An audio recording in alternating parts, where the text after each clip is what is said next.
stream. Alrighty. Well, last week's session saw the party heading out of Phandalin, south and to the east to the Rockseeker camp, with Gundren Rockseeker and his wagoner Kurt. The party set out to help their new business partner clean out the mine of the undead that they found within. The rather deadly undead that cost the life of one of the mercenaries guarding the camp. Arriving at camp, they met a new challenger of sorts, a gnomish fellow who introduced himself and told them he came seeking revenge for the death of his friend, one Albric Volker. The party and Louis settled things rather quickly and settled in for a conversation and a meal, but were quickly beset by a white dragon, one very familiar to their friend Kern, who's traveling with them, and one they've seen at a distance.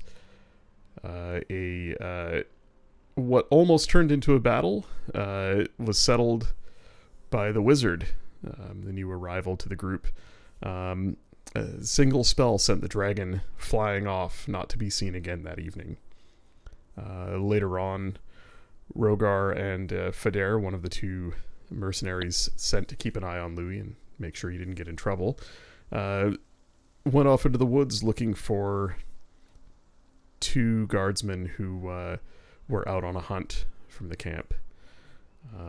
Making a gruesome discovery, Rogar finds their bodies in a clearing in the woods. At first looking as if they'd been killed and mostly devoured by the dragon, closer inspection revealed blade wounds on their corpses, on what was left of their corpses, indicating foul play. We ended the session with the party settling down for a long rest, preparing for a possible venture into the mine the next morning. And so, as we start, I'll leave it up to you all if you have any conversation to close out the evening before the long rest, or if you want to start in the morning. What would you like to do? I think we already hit the long rest button, so let's say we're in the morning. Yeah, I'd say we're in the morning. Yeah. Alrighty.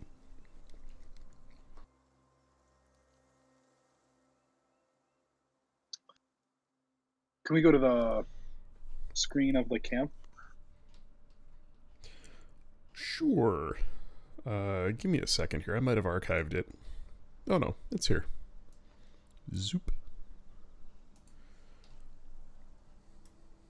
The house is gone. That's what that box was. Yeah, the box over there. Well, it disappears I don't after think Samnus is. after 8 hours, does it not? It does. Is there any sign of a white dragon once we drop that, now that we're no longer protected? Well, you could go ahead and make a perception check to scan the horizon, the cliffs overlooking the camp, the mountain peaks above.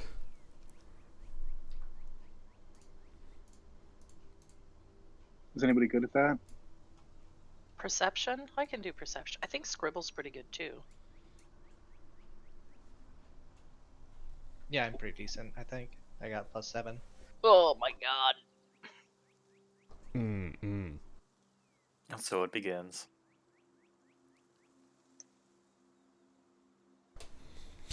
Wary of the large winged predator, Lunalia scans the skies and the cliffs and ridge lines above, not finding anything. It's oddly quiet this morning. Some bird song. The rising sun warms the air and lights the sky. Overcast this morning. but just enough blue sky for the sun to peek through. A mist pools in the valley below, obscuring the space between the trees slightly. Dew on the grass about you. No sign of a dragon. The dwarves are up early. You can hear the sound of picks and shovels from deep within the tunnel. Kurt is up and about, looking after the beasts of burden penned up, and Gundren Rockseeker is stoking the fire. He looks about and sees all of you. Morning. So, we haven't seen our guardsmen. Rogar, you went out looking for them, but I haven't heard you say what you found yet. I figured everyone would probably want a better night's rest. I did find them, or at least what remains of them. Oof. What? I fear the dragon might have gotten to them. They were in a clearing, and Rogar would point off in the general direction of where he found them. They were in a clearing, and I fear that while they were hunting, they were being hunted themselves.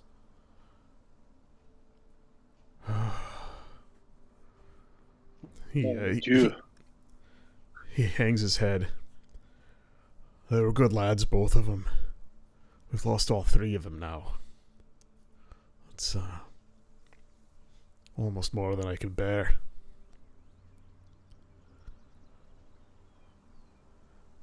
I suppose we're not safe here with that large beastie roaming about. He looks at Louis. Whatever you did to scare him off was impressive, but will it last? No.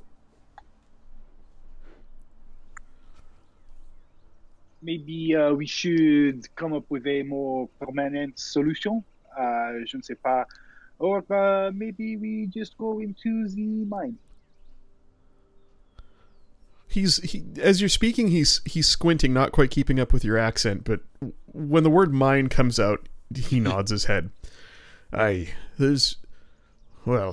We could clear some space. The boys could widen out the bend there where my brother's table is. Certainly enough room for us to bed there for the night. We'd have to haul out a bit more for our supplies. I don't know about the oxen. Well, we'll do what we can. So, do you think that we should investigate the scene of this of their crime and may give a proper burial to the deceased? I think getting into the mines and clearing that out might be, unfortunately, more important. We don't know where that dragon is. He could have gone back to finish eating them. Nature will take care of the corpses. Aye. Much as I'd like to see them put to rest proper, I think the lad's got a point about clearing the mine out. Once it's safe, it's a safe place for us to hide out. A dragon won't make it through this tunnel. Well, he might, but it'd be a tight squeeze. I highly doubt he'd come all the way in there sniffing around for foods. I agree. Right. I'm gonna go look in on my brothers. We'll keep the entrance bricked up, as it were, until you're ready. But they should be able to open it up within an hour or two's work.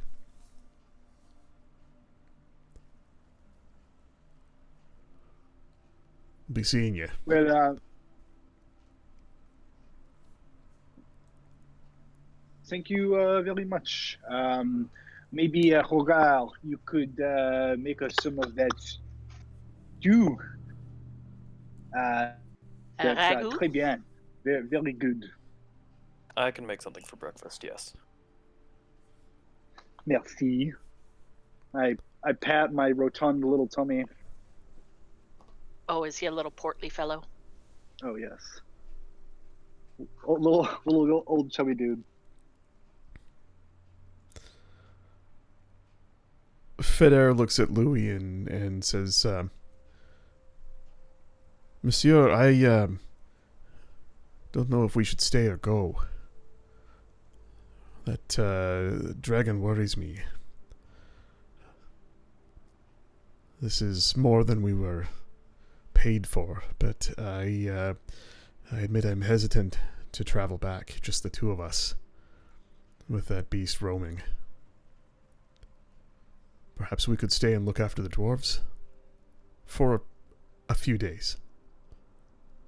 C'est bien. Whatever you choose. But know that you have fulfilled your obligation to me, and for that I thank you. Merci. Oh, no. My obligation was not to you, it was to Monsieur Louvel.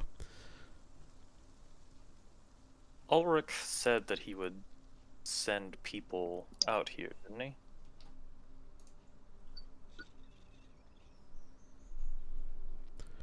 I don't remember. I don't think so. He may have mentioned it, or perhaps Gundren was in town to secure some people to come out. But you don't know of any firm plans as of yet. And remember, like, not everyone knows where this is. This is a secret location. This is true. I'm just wondering if maybe we should, if we have a way of sending word back to town to maybe get a couple of extra guards. Just so these two don't have to stay here forever.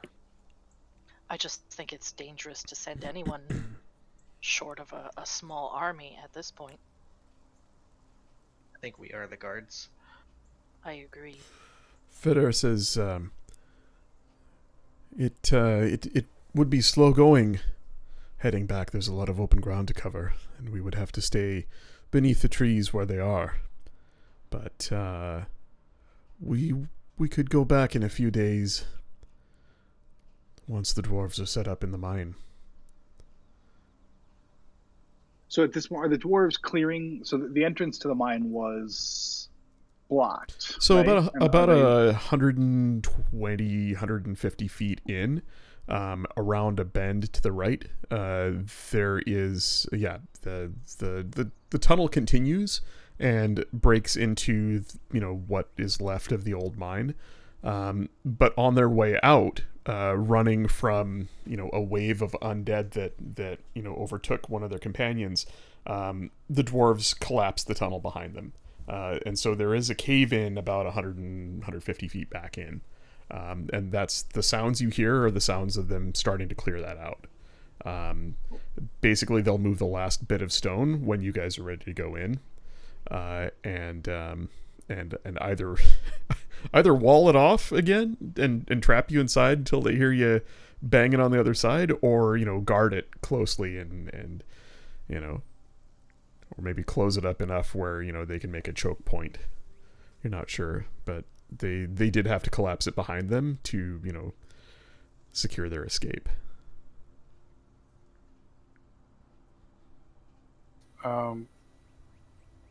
Poker, is the entrance big enough for maybe a dragon's lair or something? Like a dragon could fit in there? From what you've seen of the cave, and I'm just having a look on my screen, it's it's no more than 10 feet across in places. That dragon that you saw might squeeze in there, but it'd be a really tight fit. Okay. You know, He'd be able to get in, but he'd have difficulty getting out. yeah, I mean, unless there's a much larger space beyond the tunnel, he might get stuck in the bend. He'd have to back out. I imagine So not likely. being a creature of the mountains, Noro may not have ever seen a white dragon, but may have heard a little bit about them, and would know that while dragons do lair underground, white dragons typically do it up, not down.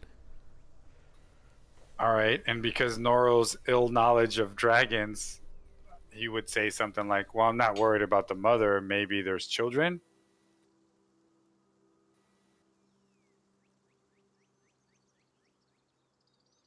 I don't know how.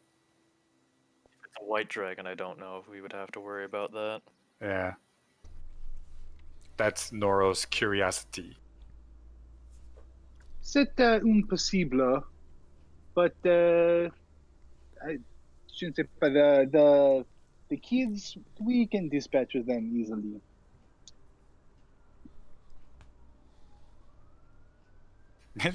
Noro's just like nodding. Okay. So the gnome's okay with child murder. Got it. A very quiet Kern from the edge of the space here around the fire pit quietly speaks up. I don't think it's got kids. I think it is a kid.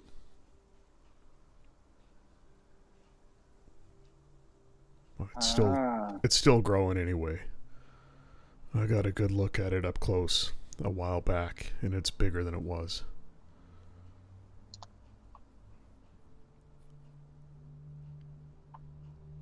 What Noro's like looking at him like, what else do you know? I know it's real mean,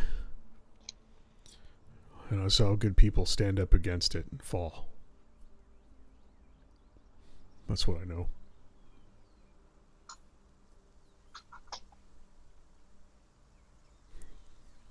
His eyes return to the ground, and his demeanor, his shoulders sag, and you can see he's deep in thought, deep in recollection of a painful event.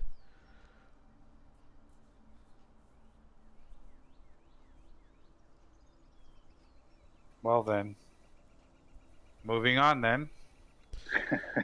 Moving on. The mine should be safe then. Right. Let's head into the mines then. All right. Yep. Well, you dispense with breakfast, and the Gundren comes back and fetches some food for his brothers and the other miners. Right. So, shall I tell the boys to open her up then? I think that would be a good idea. And you're all going? Feder and Samnus are going to stay here to act as temporary guards. I suppose I owe them something for their trouble.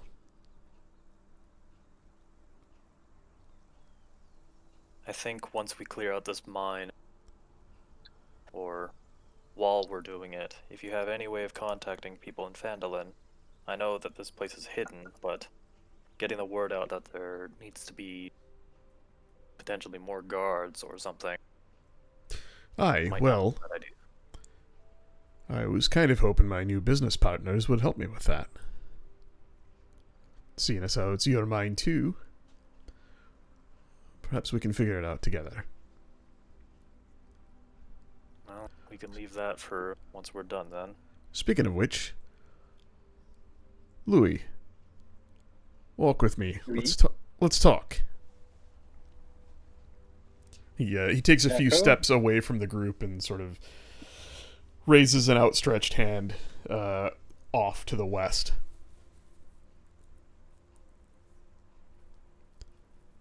I follow him and follow his gaze. The two of them sort of slowly walk away from the group, and he leans in closer and he says, "So, did you have any thought about the offer? 3%."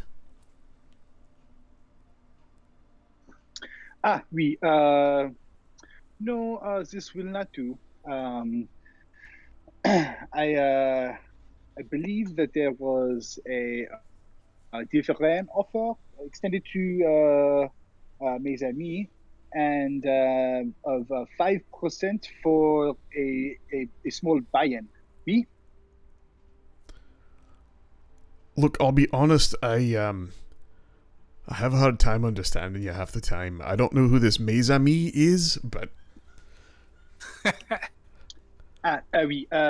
My friends. oh, ici your over friends, here. the ones you met last night. Oui. Oui. Bon ami. Yes. Very, very good pals.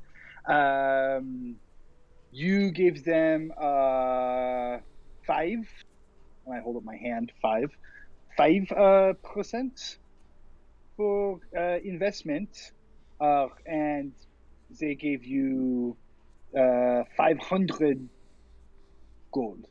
Oui? Yes, that is that after I spoke with them, that yes. A No? broad grin creeps across his face. You're right. It was a test. I'll take your gold, and 5% is yours. We'll do the paperwork the next time we're back in Phandalin together, but you have my word. He spits in his hand and extends it to you, expecting a shake. I look down at his spit-in hand. This must be. I believe there are some difference between our culture. I do the same. I like pantomime spitting into my hands and look at him questioningly. He reaches out and grabs your hand. It is a moist palm. Oh. Welch. Look, no hard feelings, lad. I just wanted to make sure that you were on the in. I see that you've spoken to them, and they trusted you well enough to tell you what the deal was. That's good to know. It's good to know. I look forward to you helping them out. If you're half as good with a walking skeleton as you are with a white dragon, I'd say they're the lucky ones to have you. Oui. Thank you. Thank you very much. Yeah, and I'm like holding my hand kind of away from the rest of myself, and as soon as he turns to walk away, I'll pull out a little hanky and wipe it off. Gundren hollers back to the rest of the group. Right, our deal's done. He's all yours. Lad's a team player. Says we a lot. I like that.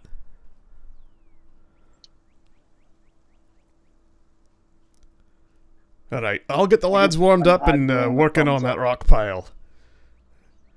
Come on in when you're ready. And he hustles back into the tunnel.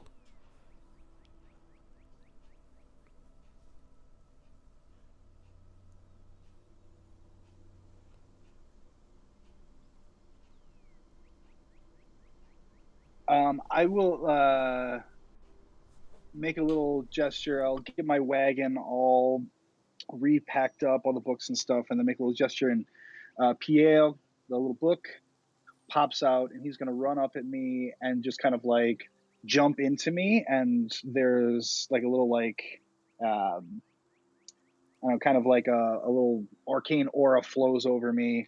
And then he pops back out, but the arcane aura kind of sticks back on, and I cast Mage Armor on myself. Are there any other preparation we need to do, or shall we go? Are you bringing the wagon? Me? Yeah. It's- We. Yes. It's my yes, it's my wagon. Wouldn't it be safer to leave it tucked up Oh here somewhere? no! Safe to leave? No, I do not know what you mean. No. It's bon. It's good. It's no worries. If things go badly in there, should we worry about saving you or the wagon? You do not need to worry about me. I will be fine, and I shall take care of the wagon as well.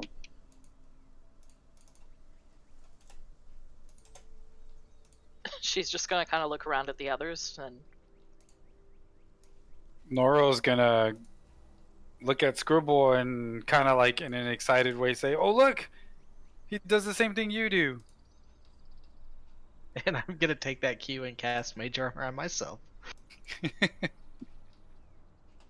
And then I'm looking at him like, you know how I don't know how a kid sees a the little sparkly stick and that they use in the whatever they use it for, firework day or something, and they're just like kind of like looking at him like, oh look, this guy and this guy, they're both doing the same thing. well, I suppose the sooner we get underground, the sooner we can come out. She's just gonna head into the mine. Hey, Louis, is Pierre going to be with you, like, out in combat and stuff? Like, should I just, every time I put you on the battle map, should I put him on there as well, or? Yeah, it takes a bonus action for me to summon him. Okay. But I just say that I will. But there's no expiration to him existing. So I should just treat him like a familiar, and he's kind of there all the time. Yep. In the morning, I will wake him up and bring him with me, and then he's just around. Usually riding in the wagon. Alrighty, give me just a second here, and I will. Oh, really? Come on, you pile of crap.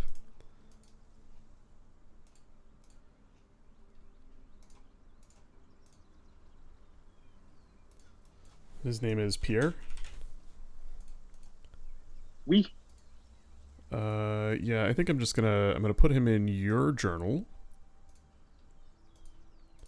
and give you control over him.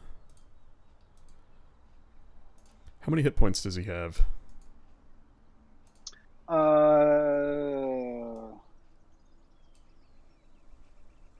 He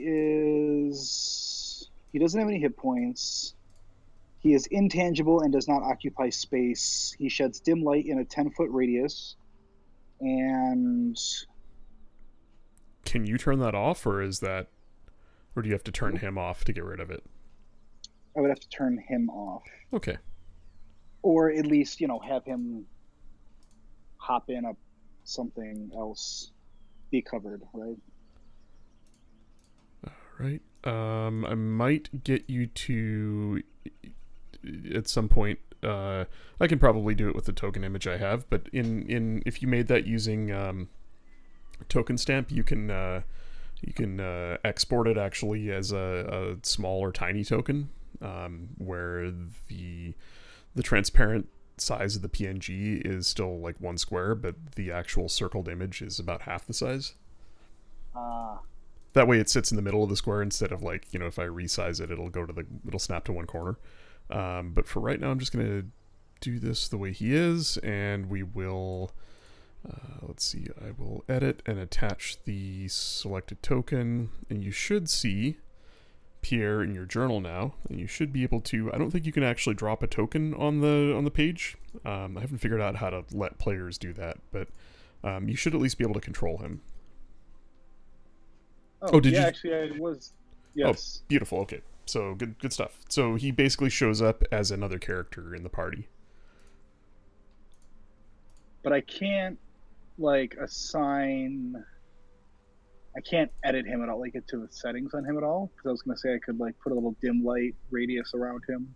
Oh, yeah. I was going to. You can set an aura if you want. I don't have the permissions on this token that I just dragged and dropped from my.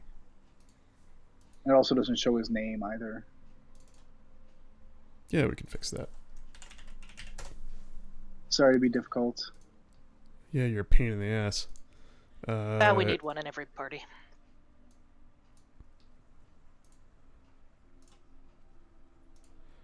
Okay, I've modified the token and relinked it, but I'm kind of thinking I should maybe set it up so you can edit it too, right? Yeah, if possible, if you don't mind.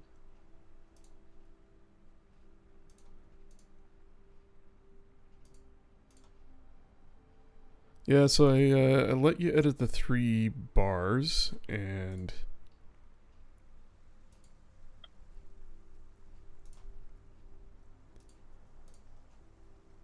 it should be enough. If I save that, and then let's just drop and reattach it to the remove. Yes. Yep. Now I got it. Okay, and then I'm gonna delete the token there, and go ahead and resummon him. And just make sure you have control over everything. Yep. Cool. Well, there we go.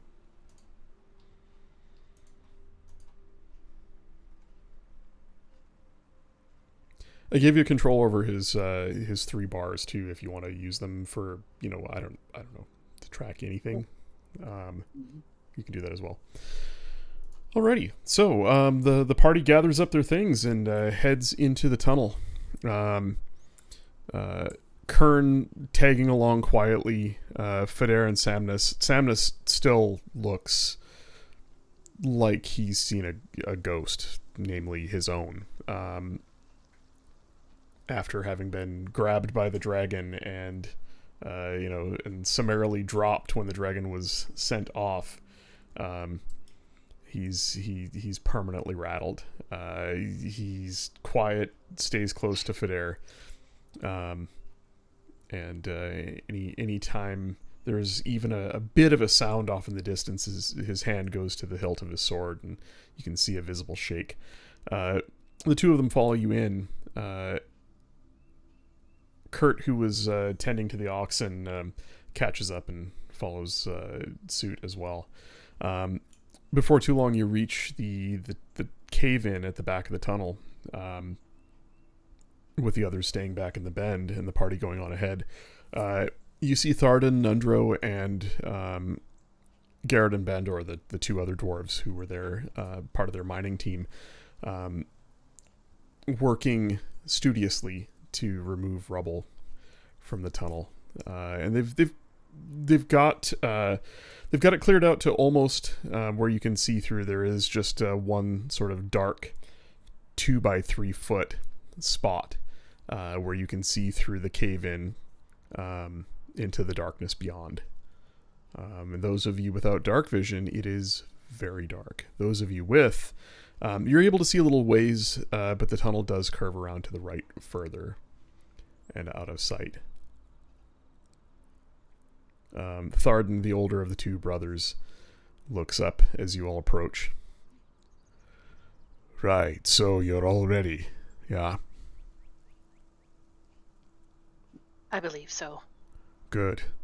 We'll have this cleared out in a few minutes. At least enough to let you through. What's your preference?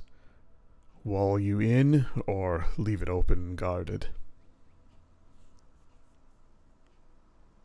Oh, you can close it up behind us. That's fine. Well, I think maybe you should leave it mostly closed, but leave a gap. I will set it up so we can clear it quickly if we need to, but it'll be a few minutes. I hope that's okay. Let's hope that it is.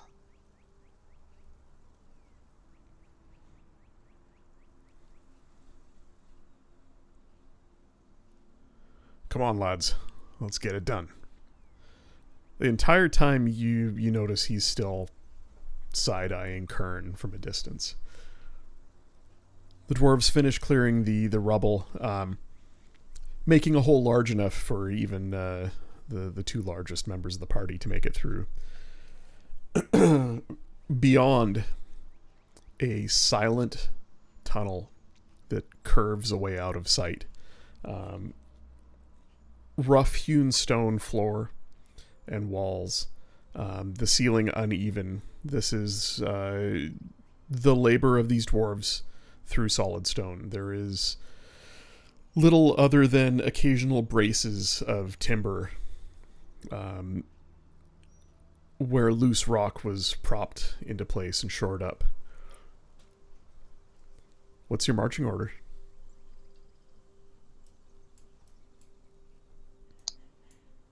I can be in front. Who all does not have dark vision? I don't have dark vision, but I have the goggles. Right. Noro does not have dark vision, but has his blade. Right. So the rest of us Sorry. all have it then. What does your blade do? You'll see in a minute, Nomi. Sweet. Goliath E. Kern can see in the dark. He's orc, isn't he? He's a Half half orc, yeah. orc. He's half. Yeah. Oh, so only one eye. Ah, Wow. of course. Yes. So full disclosure, Kern is a fully created character in D&D Beyond, not just a hack together NPC. And that reminds me, I should check his spells. Oh, he's a real person, everybody. Yep. He's a real boy. Yeah, he's loaded up. He's prepared his spells for the day. For flavor, Perker, I didn't add this, but Nora wanted to be like the last one into the mine. Kind of like sniffing air one more time, just knowing that he's going to be somewhere that when he worked with Dark Irons a long time ago, like he knows what it's like being underground, so he just kind of and then made his way. All right, so Well, Rogar I thought he was staying at the back because he didn't want to go into a place where there's undead. well, I mean, Oh, I'm in the back, all right. You guys are in. This is like going into a haunted house. You guys in the front, I'm in the back. So if we want to know about marching orders, I'm in the back. Plus, I still don't trust Louis. I'll be right in front of him, with like me pulling the wagon behind me. I'll go right in Um, front of Louis.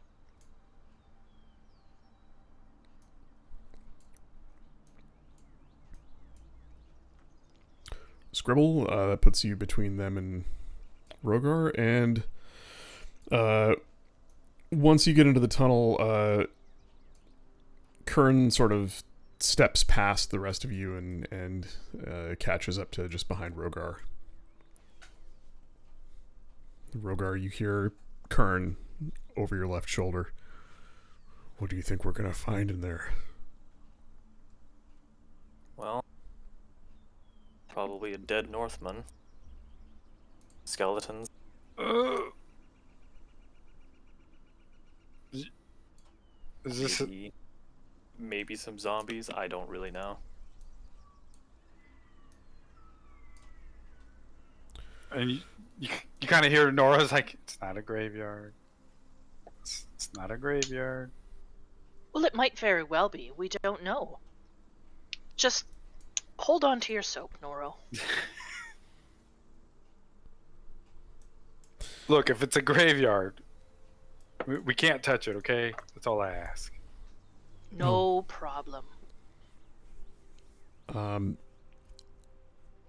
As you're making your way slowly in this narrow 6 to 8 foot wide rough-hewn tunnel, you notice it begins to descend downwards a bit. As it does, the air gets a little colder, but there is a smell of decay. And as you descend, Rogar, go ahead and make a perception check as the tunnel curves around to the right.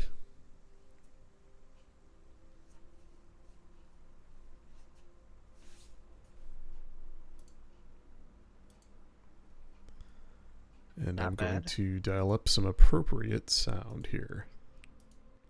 My shield is at the ready.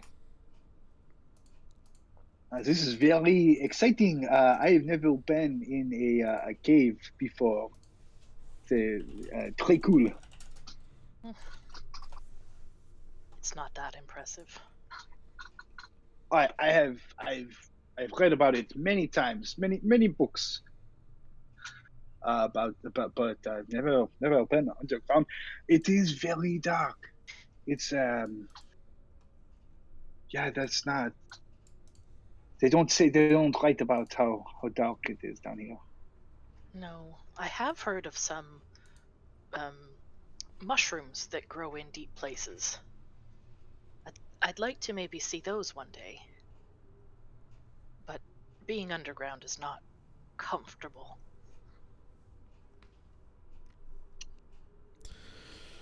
I'm just having a look to remind myself of how perception works in darkness and dim light. So with the goggles on, Rogar I can have dark see. vision of 60 feet. Yeah, and that means that darkness is dim light to you, as it is Yes. to those with dark vision.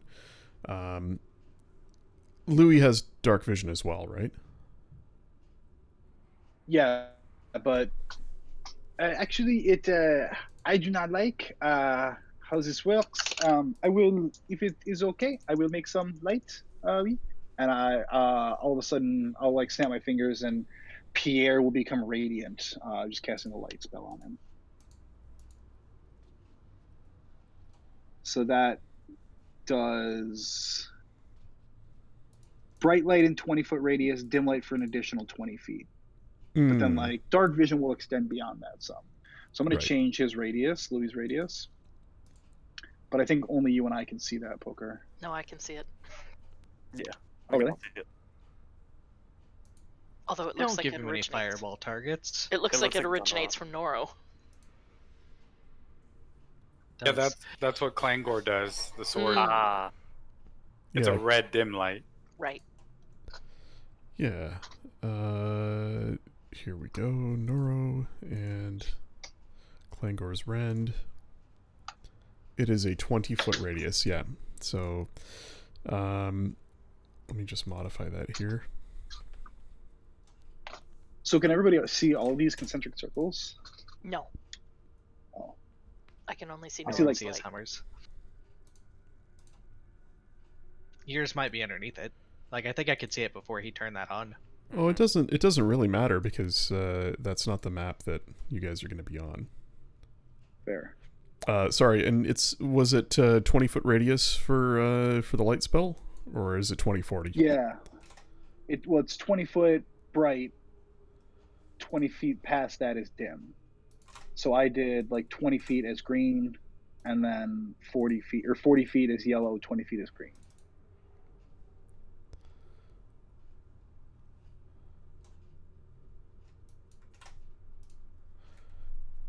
Yeah, that's there we go.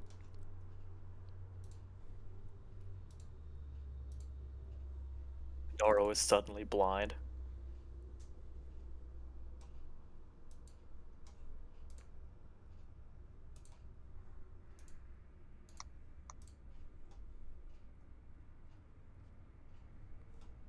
Okay, I think I got it. We'll see how that works. So, RF, just so you know, we did play around with dynamic lighting and stuff for one of the caves we were in, and it's all right, but it got kind of messy, and it's a lot of work to set it up, and I don't know if it's enough of a payout for us to actually use it. Sure. So, you know, we have access to it. If anybody feels strongly about dynamically lit dungeon delving, where, you know, what you can see is accurately represented on your map, and we have, you know, walls that are, it's all drawn in 2D, but it basically does, you know, light detection in 3D, and will clip what you can see based on where walls are at. Let me know. It doesn't take too long to set up. It's like half an hour per map. No, whatever's easier. It gets really messy though because parts of the map that you saw but now don't see will kind of half fade out, and from a GM's perspective, it's really kind of hard to keep track of it all. So, is Pierre just tagging along like right at your side, or do you have him go out ahead? He's chilling. He's chilling in the wagon that I'm dragging behind me. The dragon wagon, got it. Just flipping through his pages. All right. Well, I'm going gonna back to turn that. mine off. Since we're clumped together, I'm gonna turn my light off. And I'll just last resort in case I'm out of a light source or something. I'll turn mine on. Okay.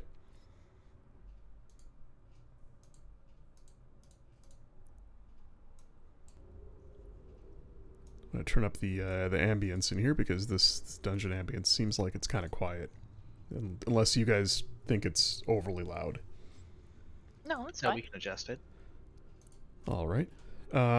So going back to Nora's perception, or Rogar's perception check, things become clearer when the light begins to flare from Louis's sentient book companion. You see up ahead of you a fresh cave-in off to the left. It blocks part of the passage, but there's enough space to get past it, about 5 feet wide or so. You see shapes on the ground. 1 body, 2, 3, 4. And as you get close, you see it is Yanis, the big man, who helped guard the camp for some months before. Not very talkative, but definitely a friendly face around the camp. You remember the dwarves mentioned that he fell guarding their way out. Around him are broken skeletons, cleaved in half, bashed against the walls, loose bones littering the ground. Some of them still held together with, by strips of clothing or the remnants of old armor. And there lies the body of Yanis, battered and broken. Bled out from multiple wounds. His warhammer a few feet away from him. And I suppose I can put you guys on the map. Wee-hoo.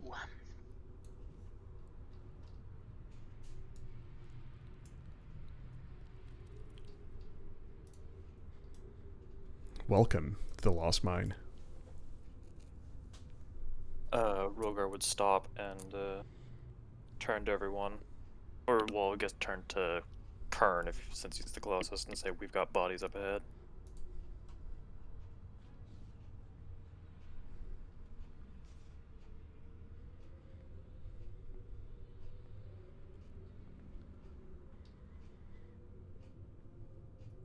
How far away are we from the bodies?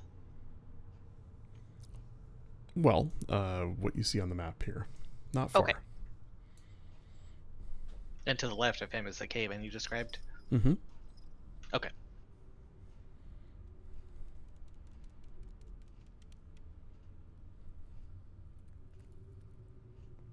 Does it look like? Shall we investigate? What do you think happened? I think those skeletons were the end of him. The undead are such an unsavory sort. Abominations, really. I'm just worried that he might have whatever those townsfolk might. If there's undead about here, be on your guard.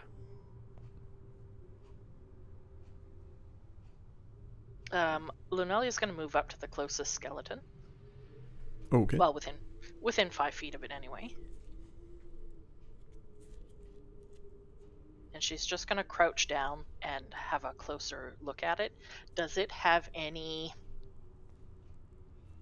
remaining bits of clothing or armor that would indicate where they're from? Any sort of insignia or symbols or anything? Make a... You know what? You could make a medicine check.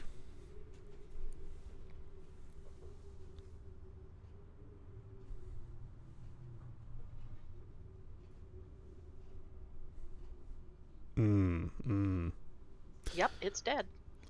Linelia crouches Nice. over the bones and looks at them closely for a short period of time, and you realize the body it's not human. It's not elvish. It's a little bigger than human. The skull has an odd shape to it. It's orc. And it's old. The bones are, crumbling around the edges. One arm is just splintered to dust. An old, tarnished, rough-looking sword lies next to it. And as you start looking around at the other skeletons, you see another orc, another, and then a slimmer skull. The jaw narrows to a point. Elf. Hard to tell what kind. Maybe a drow. It's small.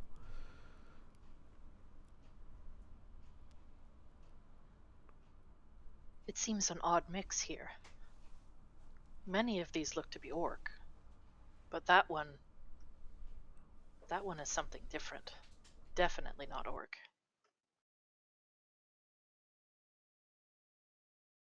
Some type of elf by the looks of it.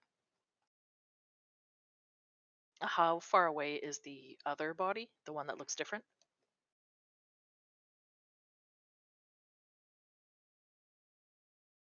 They're all in a loose pile, 15 feet across or so. Oh, okay. With Yanis sort of closer to you than the others, but you can see they'd surrounded and swarmed him.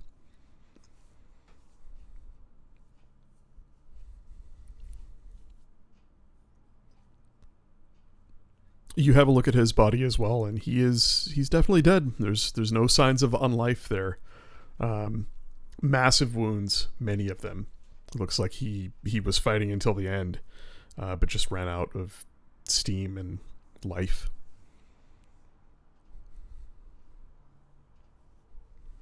An unfortunate end.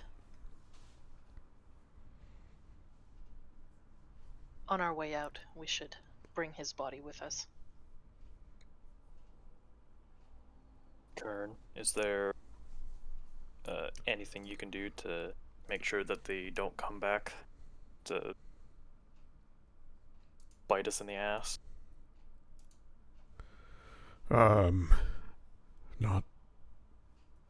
Not that I have ready, but I'm sorry. I thought we were walking into a fight, but I can come that's back. fine. We can make this place right. I just need time. Which is his way of saying he does not have gentle repose prepared. Yeah. Well, in the meantime, I guess we'll move Yanis to the side. I'm kind of the opinion of take the skulls away from the skeletons and just like put them somewhere else. As a just in case. I like this. This is a good idea. It made very much sense.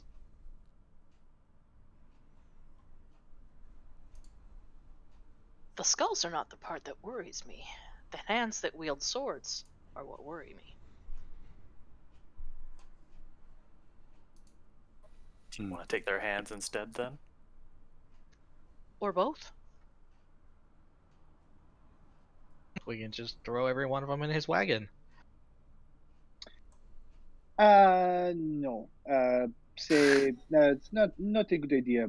But maybe. So are these like once animated skeletons? Is that what they look like? Yeah, it looks like they are skeletons that were animated not too long ago, and were felled by the big Northmen, the the Vikings of this world, the big 6.5, 6'7" Northman who lies dead in the middle of the pile. Oui, I have an idea. Okay.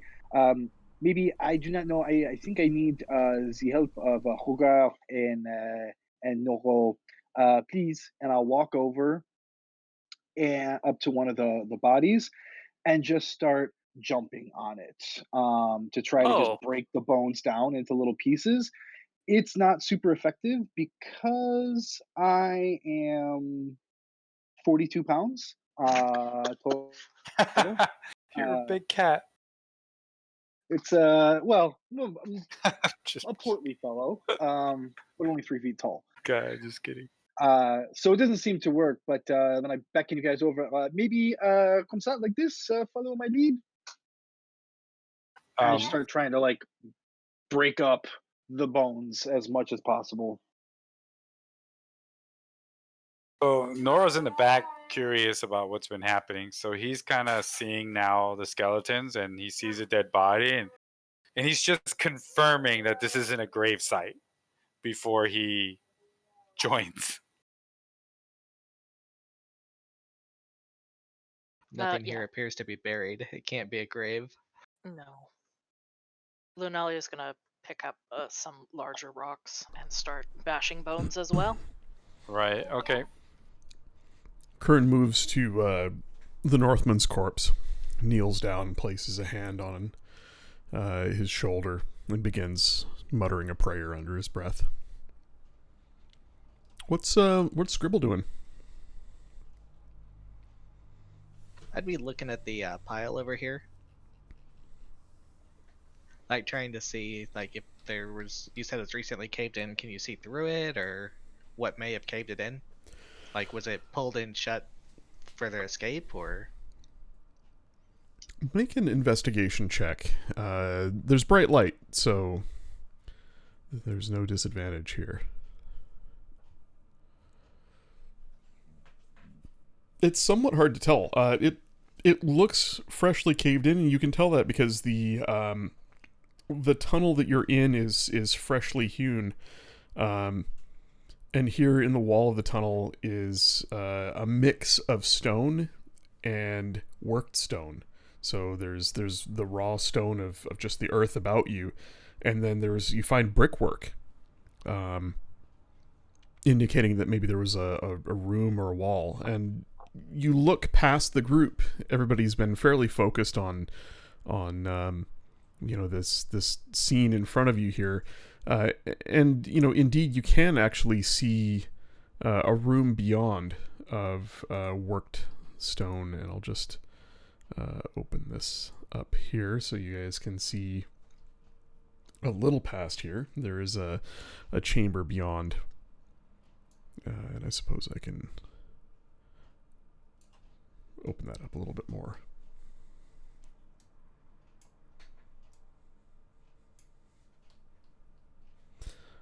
It looks like what caved in here on the left was the wall of a room beyond. There is a little bit of there are some gaps in the stonework as well, and there's a bit of a draft that breezed through it.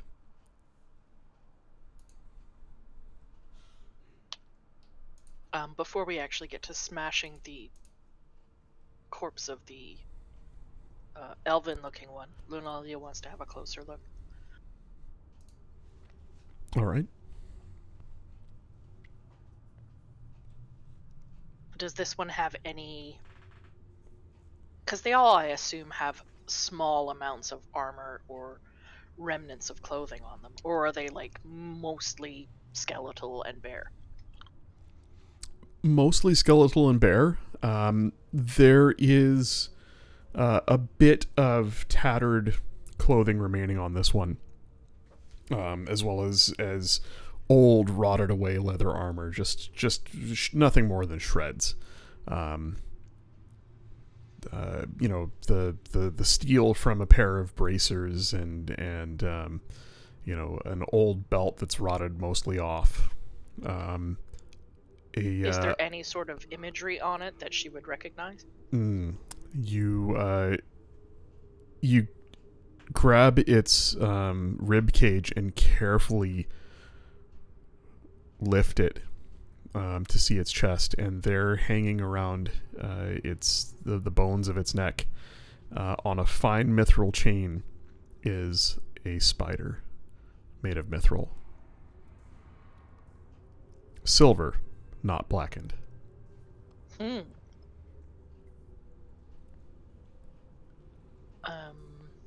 She's going to carefully remove it from the corpse. All right. You take it and nothing happens.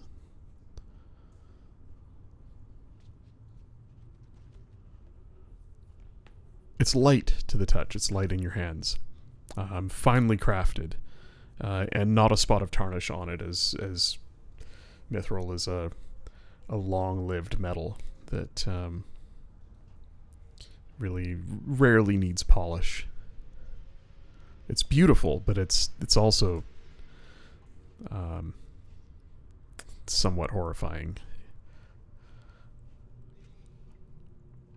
Ooh, qu'est-ce que c'est? What is this? It's a piece of jewelry. A former companion of ours has mentioned spiders seem to have an affinity for them.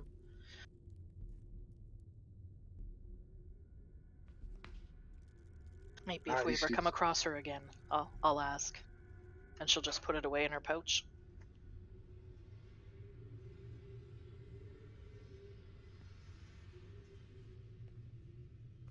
Rogar will move to the, I guess, entrance to this new room and kind of just not poke his head in, but look around to in the room that he can see without going in. All right. Scribble. There is a stink of rot from the fresh corpse. The air in here smells of decay, of centuries of rot and dust and decay. But there's a warmth about this place that comforts you in a way you felt before, and an almost magnetic pull from further in the room.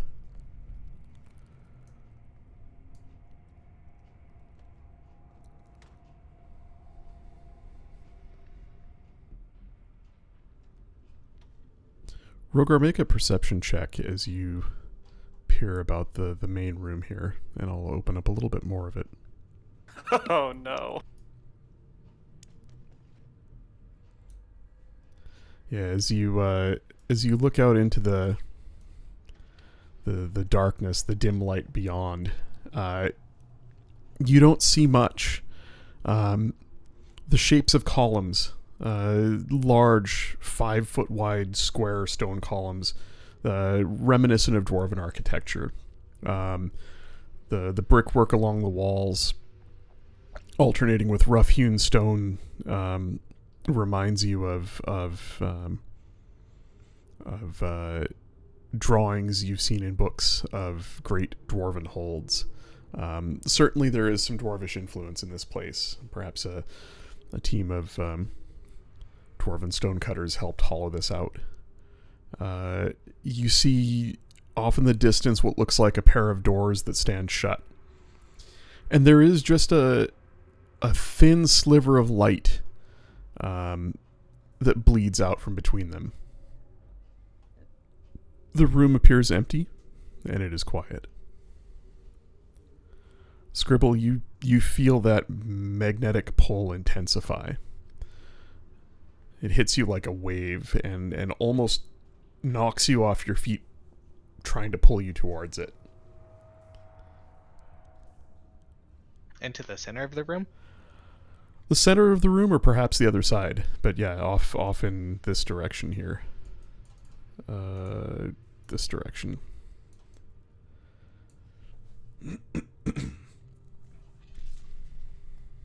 The door with the light coming through it.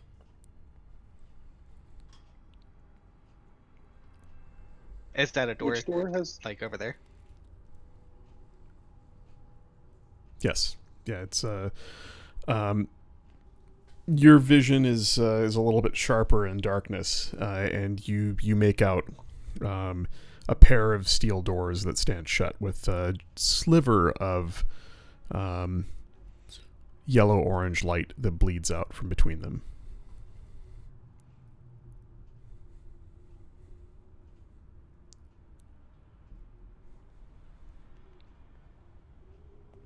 So it seems there could be something in this door in front of us. We should be careful. Why would the undead need light? Might not be created light. Maybe it's natural. Well, if the bones back there were recently reanimated, then it's has to be something that, living creature, right? Someone had to reanimate them, yes. Right.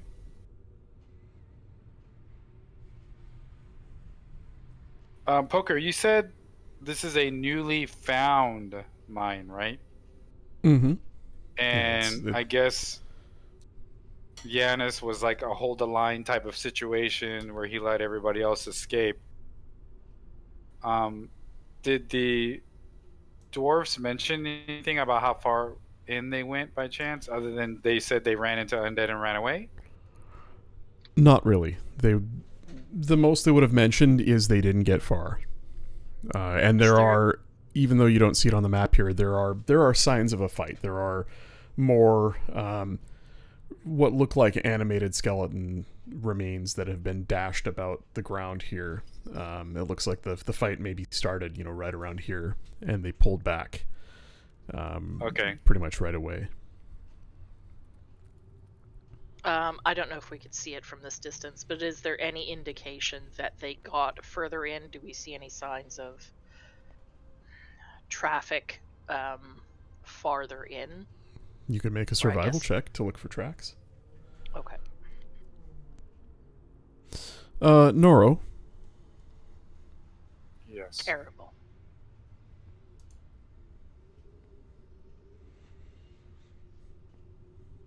Kern turns and looks at you as he finishes last rites for the fallen Northman, and his eyes slowly go wider. You feel a sudden cold. Oh no. Sudden Oof. cold. Oof. You take 8 points of necrotic damage. It's never safe at the back of the line, Noro. Kern, you son of a bitch! And your strength is reduced by 4. Ooh. Ooh. Sprints. Hold on, this is coming at me too fast. 7 points of damage first. 8 points of necrotic damage. How do I reduce my strength? Yeah, let's see. If you click on strength, and then in the pane over to the right, there is a Whoops. an other modifier, and you just hit the down arrow 4 times. It'll reduce your strength. Oh no. Okay, yeah. I mean, oh no, it happened, but I got it. Thank you.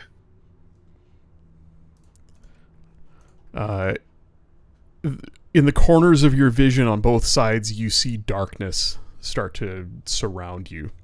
Kern stands up and takes a couple steps back as a living shadow pours out from the wall of the cavern, engulfing you. Engulfing me? And I'm going to need everyone to roll initiative. Oh no. What is going on? Combat, Oh baby, my that's what's God. going on. Click your tune before you roll your initiative.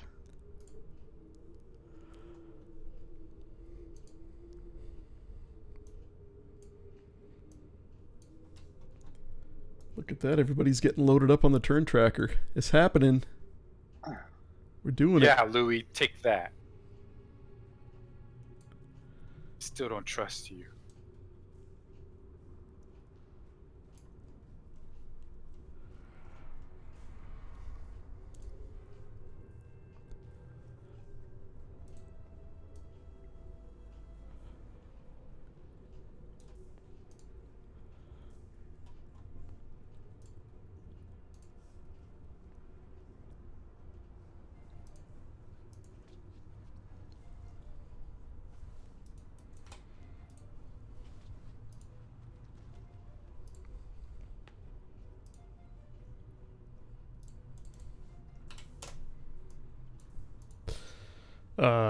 One, two, three, four, five. Why is Samnus still there? Let's get rid of him. Let's have Kern roll initiative.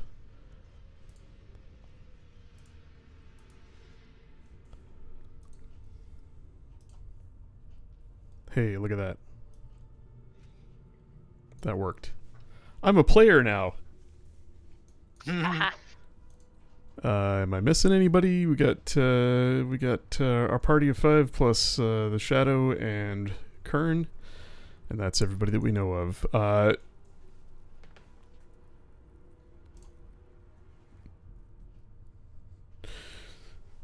So as this happens, Rogar, you hear a stifled shout from behind you.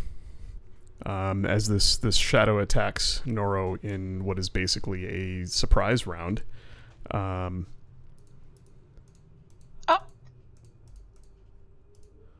RF, I might need some help here on surprise rounds. It's been a while. I'm just going to pull up the rules on it.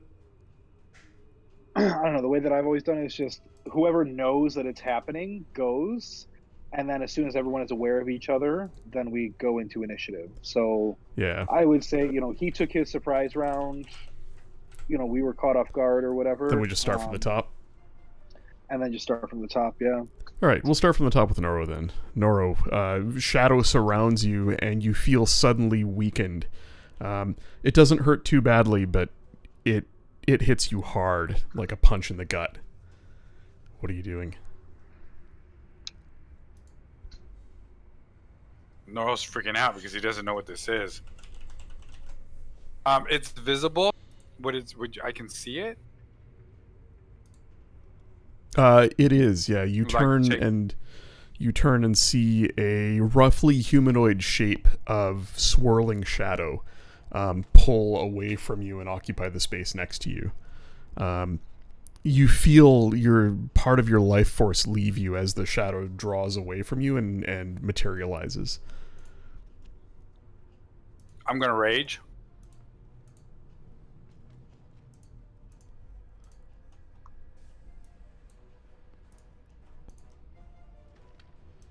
And I am just out of instinct. I'm just gonna strike back, like rage, and then attack. All right.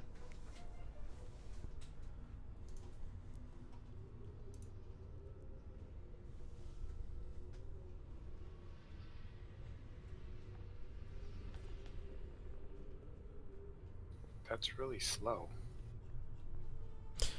Yeah, it's taking a little while to update over here. Oh no, that's fine. It's there. A 13 does hit. I'm just having a look at this thing's damage resistances. Your weapon only does let's see, slashing plus rage, which is slashing from non-magical attacks. It's a magical weapon. So you do a total of 10 points of damage to it. I want to also, like, I don't know, in a way, let out like a wailing, like barbarian scream. And it's more of like to alert everybody who's behind me, who is also far away, that, hey, this is there's something back here. So a little something like ah! There you go, something like that. You hear a Yes. yelp that turns into a blood-curdling scream of bloody murder as Noro swings through this shadow. And as he does, Noro, your blade hits it, slows for a bit, almost as if it went through nothing. But tendrils of shadow trail off of the creature as your blade cuts through it, and pings off the wall next to you. You do indeed damage the shadow quite severely. But this thing is still floating, swirling in this space in front of you. What do you do? Oh, I get 2 attacks, don't I? Mm-hmm.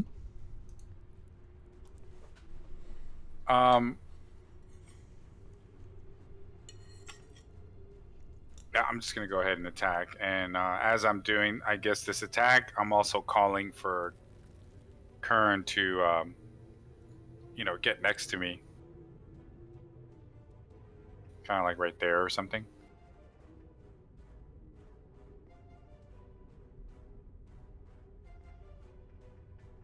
There we go.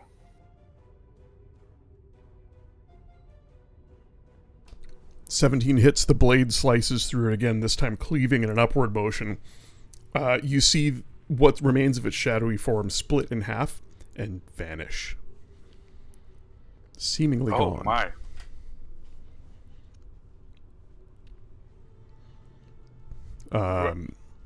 You hear Kern now yelp, similarly to how you did, and you all hear the sound of stone falling as the cave in here Yeah. bursts outward and skeletons pour forth. Oh man. Oh! We will open up this room.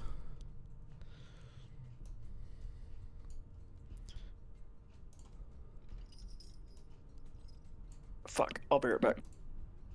Bye.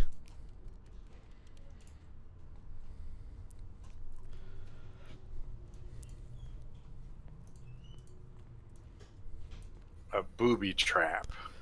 Yep. As skeletons pour out of the space, clambering through about a 3-foot wide hole that's been blown out of the rubble. One after the other, they pour out into the space around you.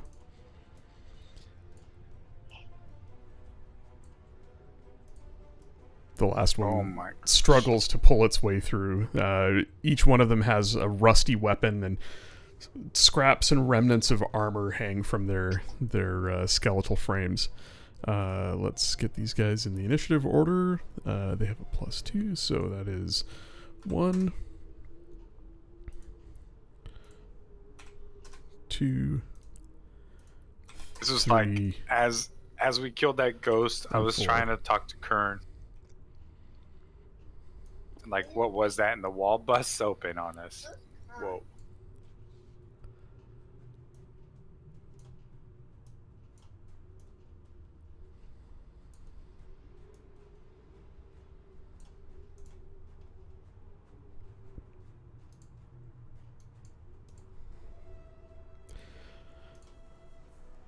So that is your turn. Bonus action, 2 attacks. The first skeleton. I just closed the combat tracker. My mistake. Sorry, I do it once in a while. And let me just fix it on the stream here.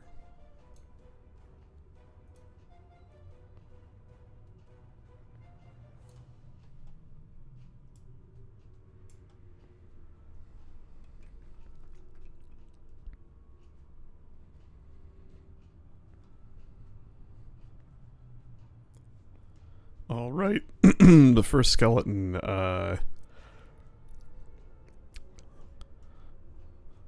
jabs at Kern with a rusty short sword.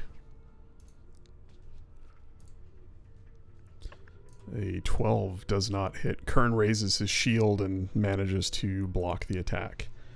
And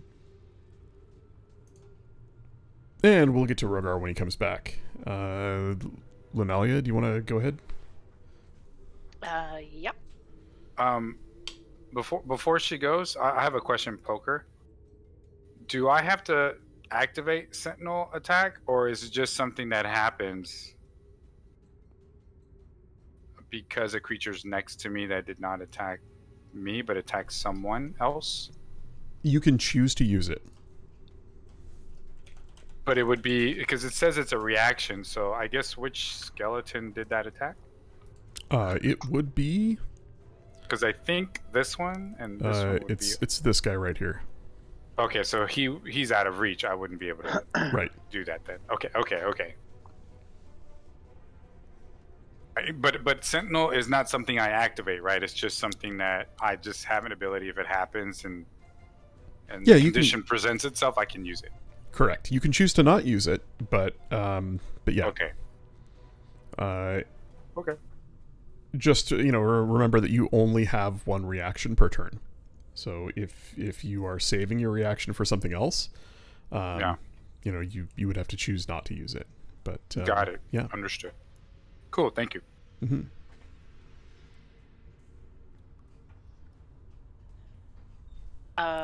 Lunali is going to. She's right up against that one, yeah. Yes. Okay. They're clambering out of this stone fall. The one next to you actually kind of stumbles, falls on its face, picks up its weapon awkwardly, and looks at you menacingly, its jaw hanging askew.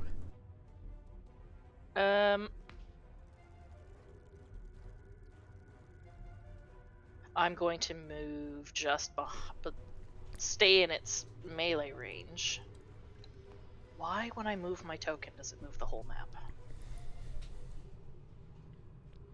Hang on a second. You're probably on pan view instead of select. I'm not, though. Now It's working now for me.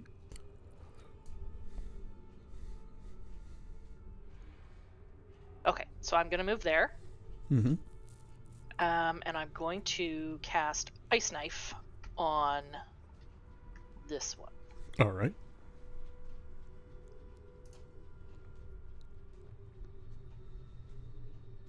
I'm going to cast it at 2nd level.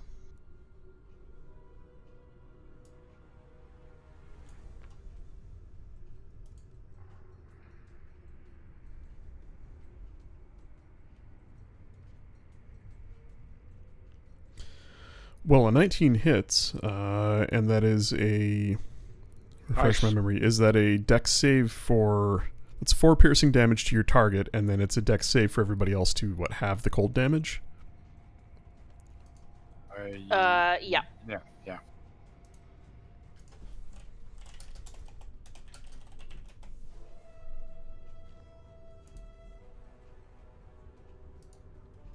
Yeah, the target and everyone within 5 feet.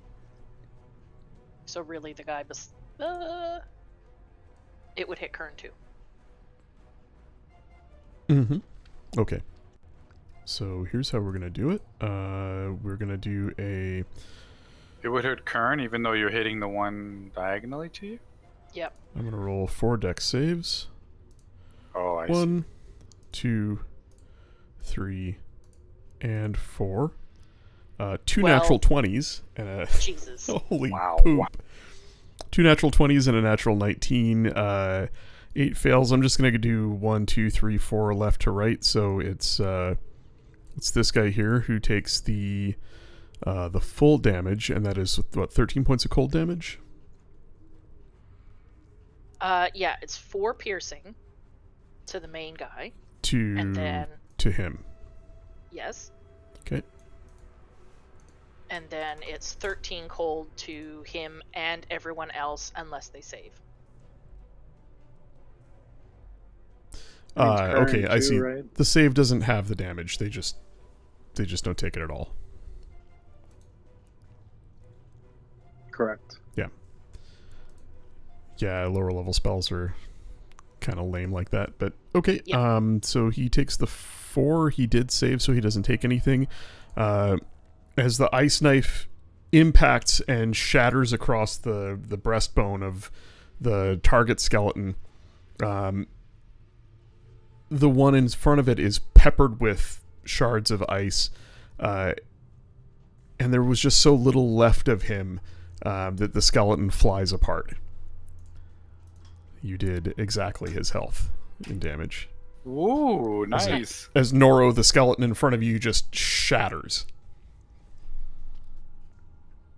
And you are peppered with skelly dust. Achoo. Ew. Anything else, Lilia? No. Rogar, we skipped you. Coming back to you.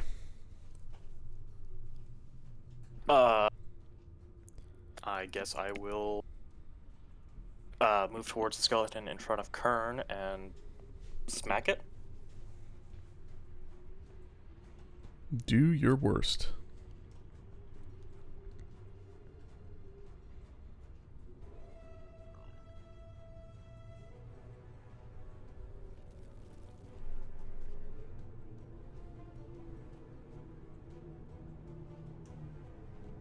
"23 hits for 11 points of slashing damage. Refresh my memory. Is your sword magical or not?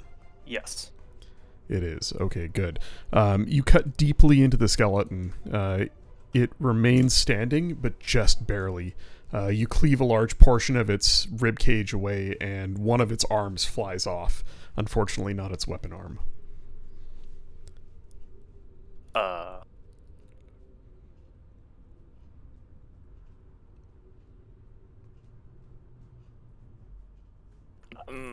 I'm just trying to think if I were to... Nah, you know what? I'll just attack it again.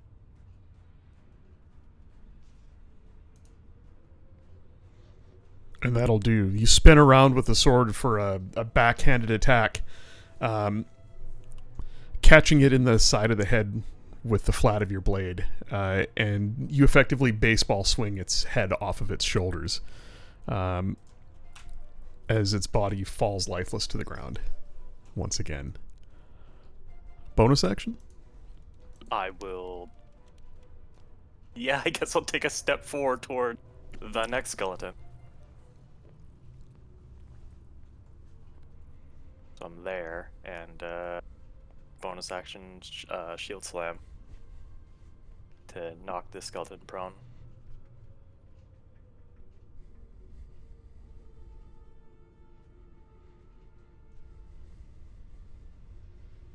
Oof.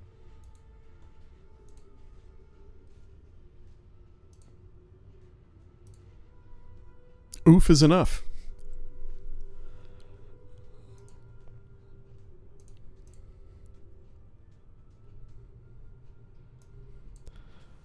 And he falls prone as you smack him with your shield. That's it for you? Yes. So poker, sorry, just so I think Kern should have had to make a save from the ice knife. You're right. You're right. I It's missed every Kern. creature within 5 feet. Yes, sir. I missed Kern. That was a dex save, and here we go. No. And so he takes the scrolling up, 13 points of cold damage. Would my turn, like, should I just roll a dex save if my turn went before, or should we just say that I went after? You were far enough away. Okay. You weren't within 5 feet of the impact.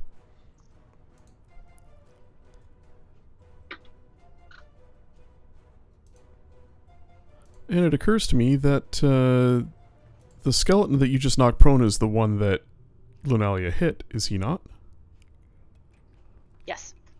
Yeah, somehow I didn't subtract 4 points of piercing damage. That's magical. So, there we go. All fixed up. It is Kern's turn. Rhyme not intended. He will take a couple of steps back past Rogar. Let's see. What is Kern going to do?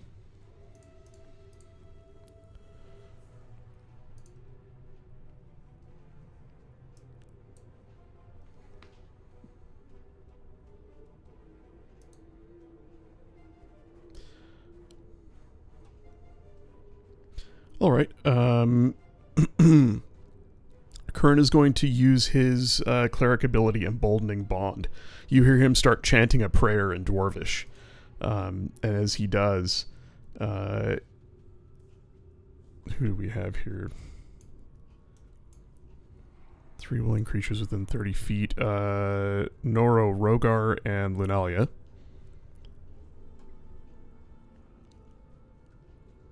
Yes.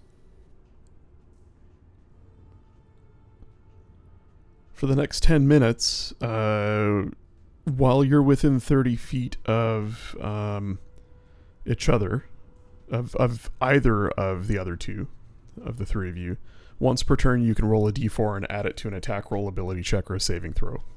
So it's kind of like Bless. Ooh, Cool. sweet. There's a dull golden glow about the three of you for just a second, and you feel a bit of warmth and are emboldened. That is his action, and I don't think he's got a bonus action. He does not. So that's it for him. He's going to actually move back another 5 feet. And looks sort of around the rest of the room to see what's going on. Scribble, it is to you.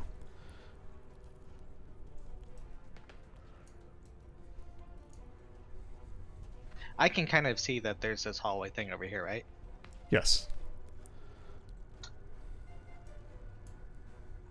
I can back up a step and then see if I can, or like peer down this way.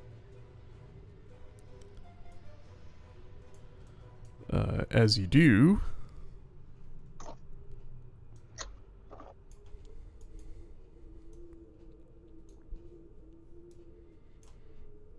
Shit's flying. I saw it. It zoomed across the room. That's a lot of movement speed. Shit was fast. Fast as fuck, boy. It works for Jimmy John's. as you do, you see the following.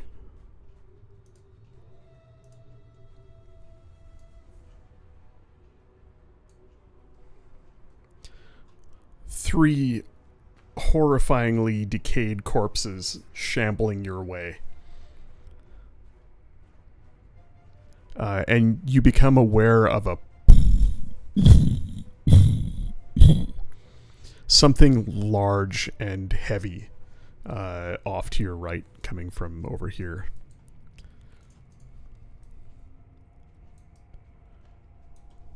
What are you doing? I'm not liking that.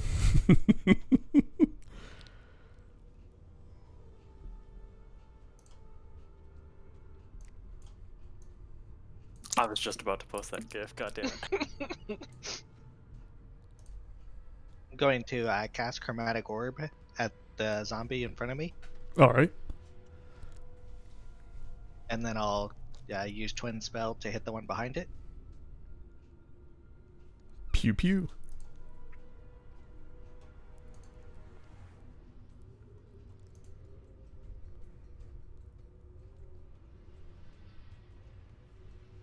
Oh yeah, I forgot about that box.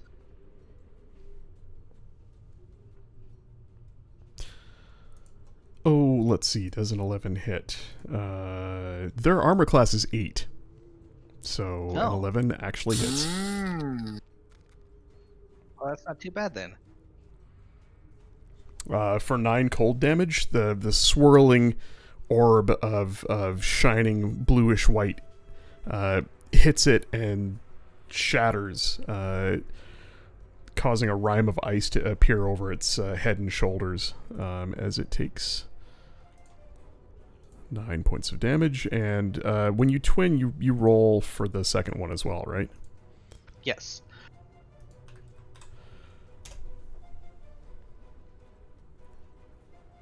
Yeah, 26 definitely hits for 13 points. Damn.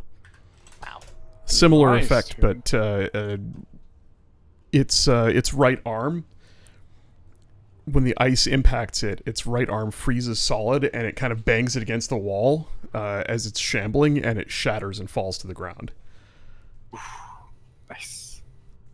It disarmed him. Lol, lol, lol, lol, lol. That's so good.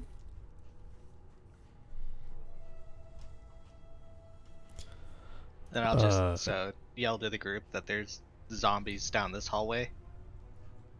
All right. Noro, the remaining skeleton, takes a swing at you. One of the 2 remaining skeletons. Oh. It hits, but you're raging, so you only take 2 points of damage from its rusted short sword as it swings it at you, just catching you on the arm. That is its turn. Actually, it's going to move over here. Monsieur Louis.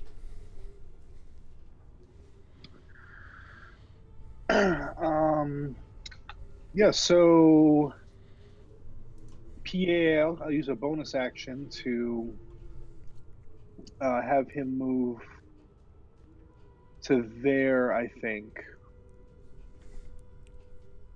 To here. And like, as no action, I can see, he can let me know what he sees telepathically, so I can see what he sees. Mm-hmm. But I'm going to go ahead and put my finger at, let's see, I'll move here. By scribble, point my finger at this one down here next to Noro. And little arcing bolts of cold will fly at him. He needs to make a Constitution saving throw. The zombie in front? No, sorry, the skeleton down by Noro. Oh, sorry, my bad. Con save 17. So he succeeds and nothing happens. Sorry, man. Oh, that nope. You scared off a dragon last week, so you know, ups and downs. Don't feel bad. Happens sure. to Lucen every week.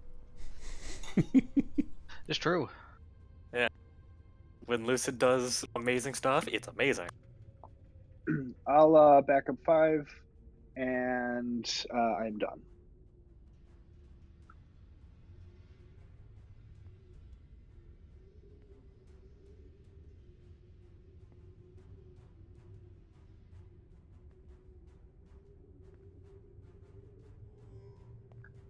Noro, you are up.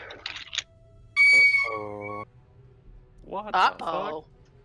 Flute practice. You're muted, by the way. Oh no. I am muted.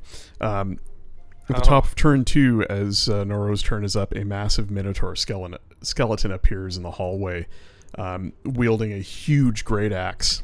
There is an inhuman hollow roar that bellows forth from its rib cage as it sees things in its domain and begins to charge forward. I'm just going to roll initiative for it here.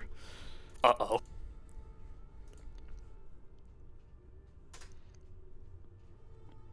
Not bad. Place him in the order. And Noro, what are you doing? There is a prone skeleton to your right, and that is somewhat injured, and a fully formed skeleton in your face. I imagine Noro understands this larger being is coming now. Heard it. You heard a Felt it.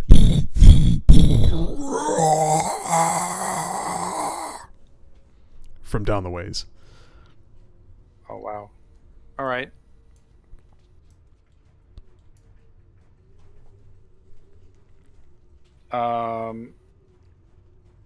In this understanding, he's gonna try to like boot the skeleton that's in front of him, like just to create space. Because Okay. Noro wants to disengage and head to the challenge. So if you use a shove attack to push him out of the way, you can turn and run without invoking an attack of Yes. opportunity. Yeah, go for it. That's just a straight athletics check. Against his. Ooh. Oh. You get your foot in his midsection, what little there is, and you go to push, and the skeleton's ribcage actually gets stuck over your toe. You manage to shake your leg free, but he doesn't go anywhere. He's still in your face. I gotta use my second move. I'm gonna go ahead and try again. All right.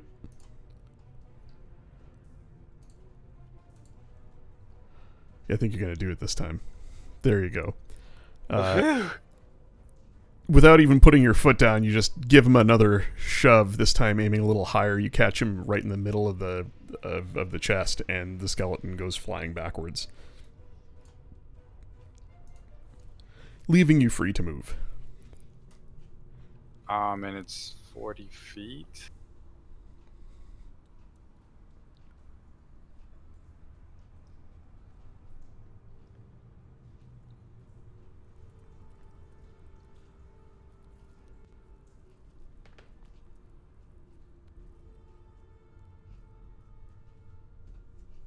I get here because I'm next to Louis now, and I kind of get to this point. I know he's there, Louis is there, but I'm kind of like ignoring him because I'm just trying to make the turn. You get just far enough out to see something. It's way out of the range of the light that Pierre sheds. But you feel it more than see it. Something in the darkness, large, and it's coming your way. Right. After moving, can I activate? I guess. Or is Louis' light enough? I guess you could say. Because I don't see a radius on my screen, by the way. I don't know if I need to. Oh shit! I can fix that. Hang on. Yeah, I don't see Pierre's radius either. Yeah, I just need to do that. You should see it now. Yes. It's Pierre's Oh, light. shit. Okay, I thought it was coming from Louis. Cool. Yeah, that's cool. That's a little bright, but I think it'll That's do. awesome. No, that's awesome. Okay, cool. RF, you could see that though, right? Before. Yeah. I could see it before. So it's I pretty much didn't a whole realize it room. was that fucking bright. Yeah, I can probably turn it down a bit. I don't think you can set transparency on it, but you can set the color, and so that's just two different grays stacked. I can probably darken them a bit. Yeah, No, when I you- meant I didn't realize it went out that far. Oh yeah, it's Yeah, no, it's- 20 feet, 40 It's feet. a light spell. yeah, right. Okay, Within okay. 20 feet is bright light. You can see it completely fine, like it's daylight. Another 20 feet behind it is dim. Right, okay. Yeah, and that's why I told Poker earlier. I was like, I'm not even going to turn mine on. I think this guy's going to light up everything. Oh, It's not me eating this time. Oh, it was me. What you eat? It's usually me they can hear chip crunching. Just crackers and a little dip. Mm. well, we're going to need all that energy for this thing. Yeah, He's it actually should. just stepping on skeleton bones. Yeah, should be Ah. fine. Should be fine. Some Foley work, I see. Yeah, so Noro in his rage accepts the challenge of the bigger foe, I guess you could say, because he can tell it's just something Goliaths do when they hear a challenge. They see it as a challenge, so he's just kind of heading that way. All right. Rogar, the skeleton that you knocked prone, struggles, gets back to its feet, and jabs at you with its rusted sword. With a natural one. Uh-huh. I'm going to use a maneuver Oh boy. and attack it. Finish him!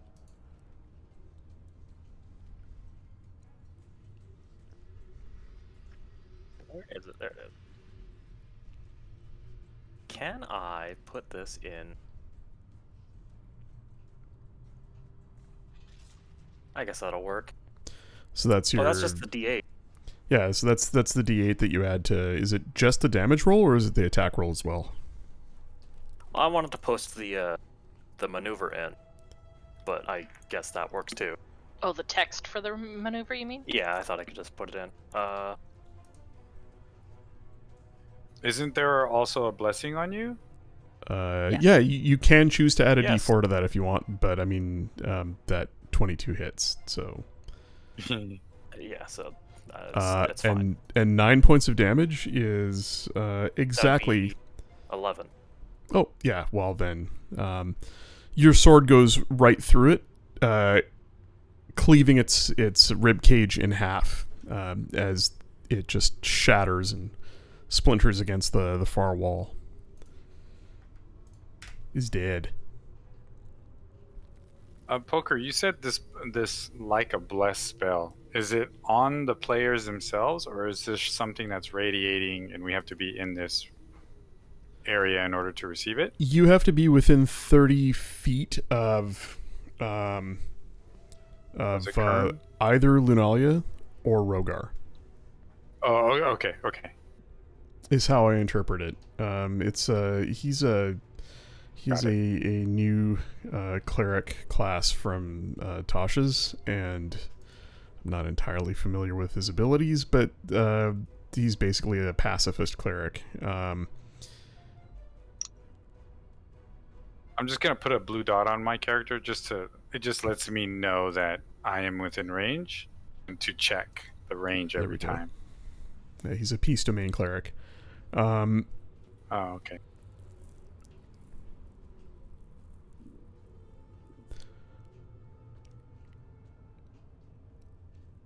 Oh, Yeah, that's well, cool. that's interesting. So the text in Roll20 is different than the text in D&D Beyond, which is interesting.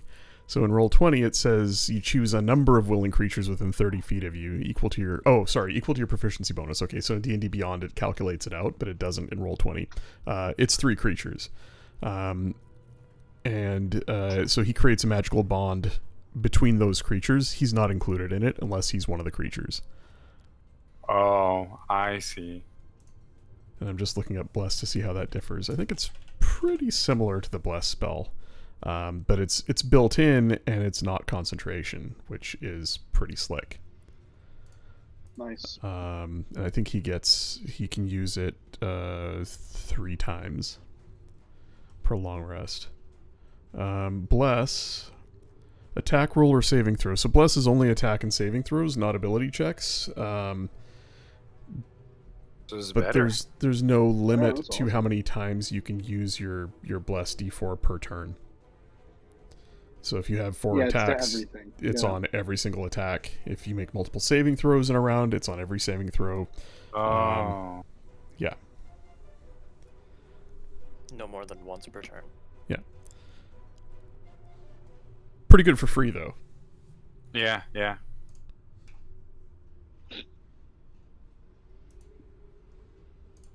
And there's no. Oh, okay. So, Rogar, you've got 1 more attack and a bonus action, and there is a skeleton about 10 feet away That was from my you. reaction. Oh, geez. That's right. Well, it's your turn. So now it's my entire So you've turn. got 2 attacks and a bonus action, and a skeleton, 1 skeleton left. Although you become aware of through the widened gap in the rubble here, you can see a doorway across the way. I'll just open that up. And you become aware of movement on the other side of it. Things shambling, a spell going off and shattering something. There's definitely more things here than just these skeletons, as well as something large behind you. So it's your go.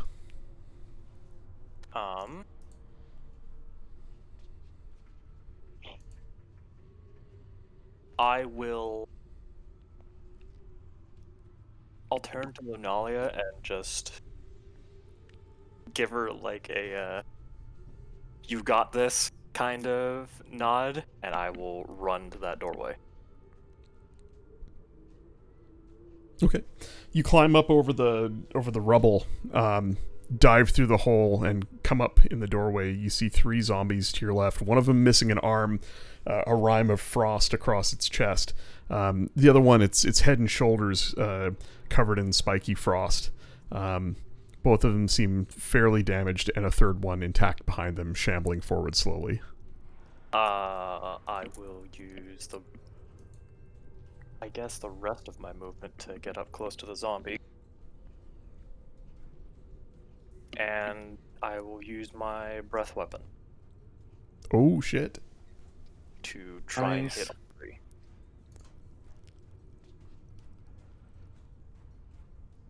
How often can you breath? How many times? Once per Yeah. short rest. Oh, cool.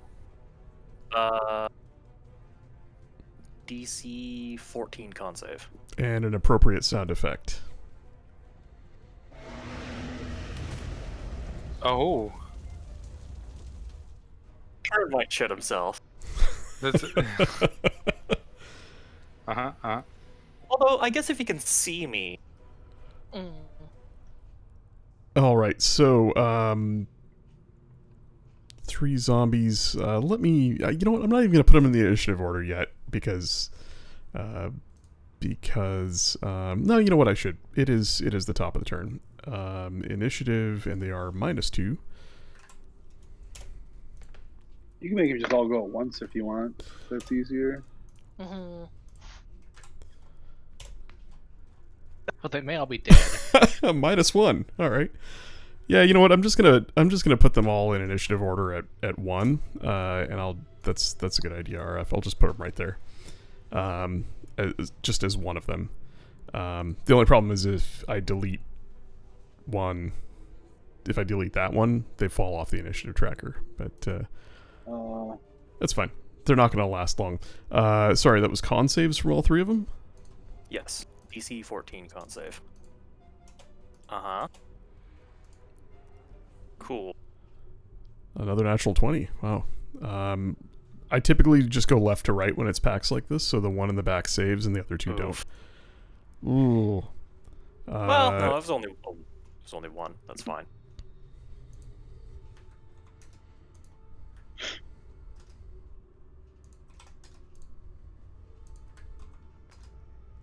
The one directly in front of you is manages to. He sort of turns to the side as you exhale, and the entire left side of his body is just covered in white frost. You can hear him start to freeze and shatter, and you see like the lower left part of his arm just slough off to the ground and shatter.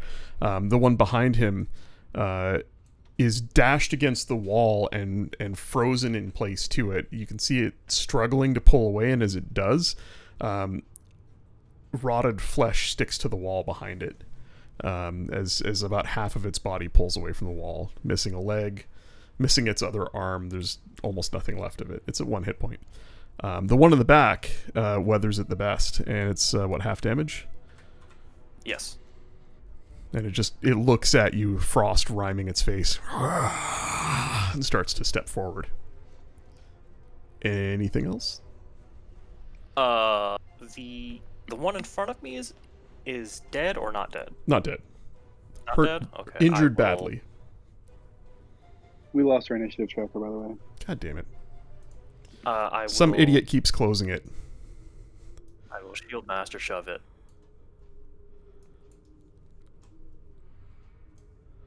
The worst part about it is when I close it, it disappears off the stream, and I've got to put it back in the right spot again. Sorry, Not viewers at good. home. So I'll shield master shove it to shove it 5 feet back.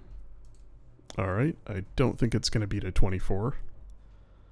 Let's see. Nope. You shove it 5 feet back. Does it fall prone as well, or is it your choice of 5 feet back or prone? I think it's my choice. Alrighty. If you don't have any other movement, then it's Linalia's turn. Nope, that's it. Lunalia is going to reach into her pouch and she's going to bonus action cast Magic Stone.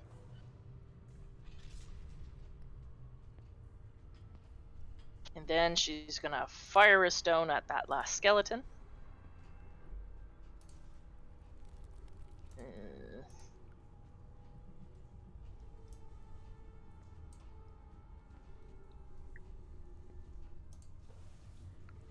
Yeah, 23 touch. No, it's. I'm not exactly sure how Yeah, it works. That's weird how it does that. Because, yeah, I've just basically enchanted 3 stones. Yeah, and then you throw it or hurl it with a sling. Yeah, so I'm going to use my sling to actually attack.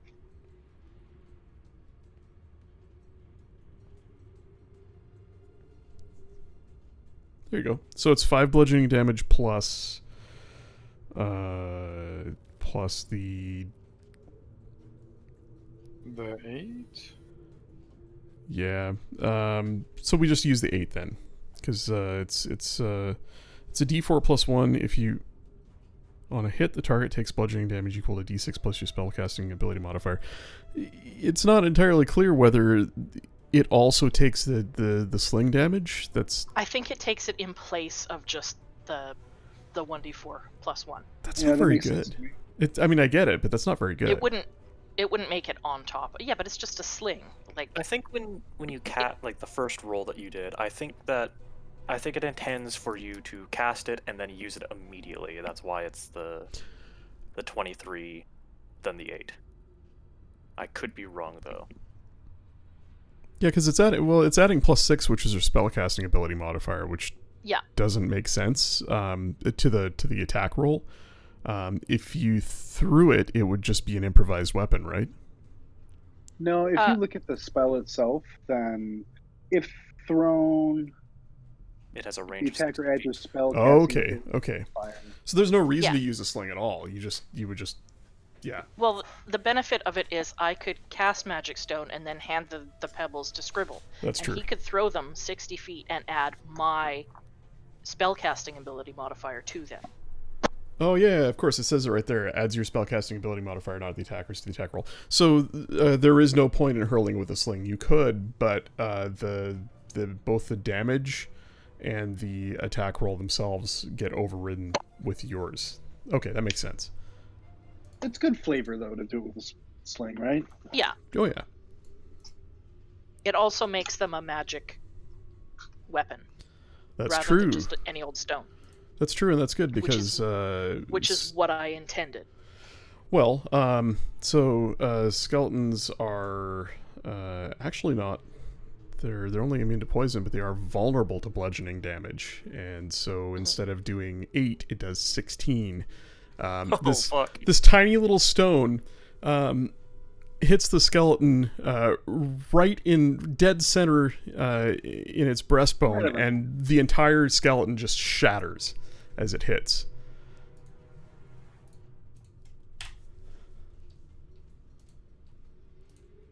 Wow, nice. So that's my bonus action and my action. I'm going to move. You hear Kern behind you. Yes! That was cool.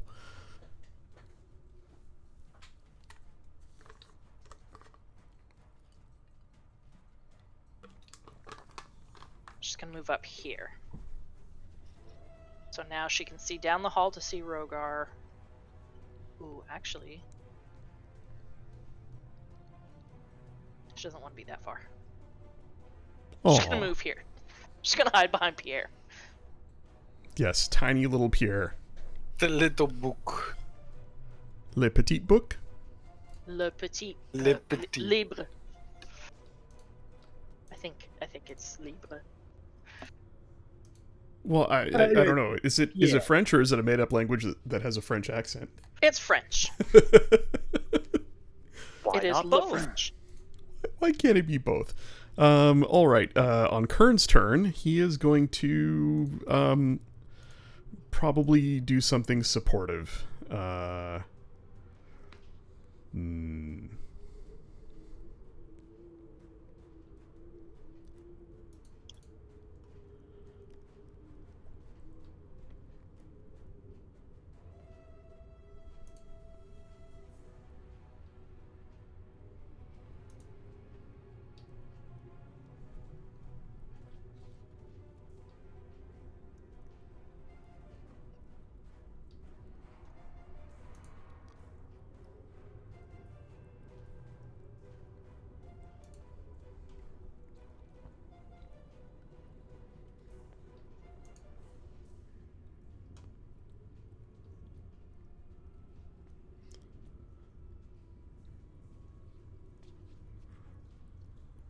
Yeah, actually, you know what? He is going to so many concentration spells for clerics. Let's do this one. Let's cast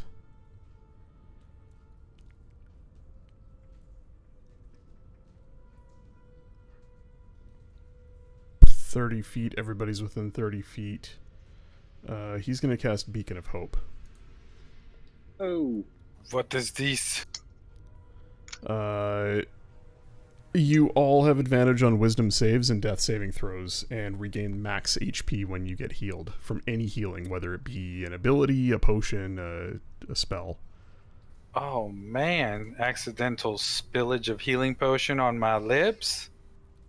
That doesn't Wow. mean you get to sip it and get the full effect. You still gotta chug it. I'm just kidding. Okay. When you say max HP, is it like if it gives back 8, you get 8, or do you get your max HP? If it's a D8 plus 4, you get 12. That's how I thought. I was Yeah. like, that would be too strong if you got It's your basically maximum it's HP back. no, it's just max dice. Yeah. I eat a um, good berry, 70 life. He God, he these good berries are so good. so Kern chants a prayer and takes the head of his mace and smacks it against his shield, and there's a gong that reverberates throughout the air. You all hear the sound, almost like a bell toll as it amplifies in this space. There is a bit of a shake and dust rains from the ceiling. You all feel warmth as Moradin's forge flame fills your hearts. Now it is the skeleton's turn. Kern's also going to move over here. And the last thing he does on his turn is he says, "Something big is coming. Watch out." You know, it'd be a real shame if this thing knows how to cast Fireball. With everybody grouped up like that? Yep. You know. Scribble survived one. So it's gonna first start out by moving. Geez. Aw, geez. Yep. 40 feet to there. Go. oh boy. It comes into the light.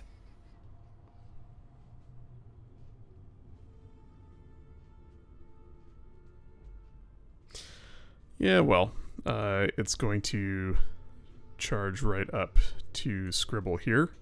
And Lunalia. And that is its turn. Scribble. Don't worry, the book will protect you. A massive, towering 12-foot tall minotaur skeleton with glowing green eyes runs up right in your face. It is mid-swing with its massive great axe that could cleave you in half. What are you doing? Hoping to not get cleaved in half.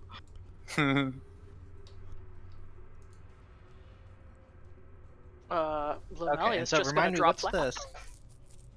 What is this disadvantage for casting? If something that's in melee? If it is a ranged attack, it's a disadvantage.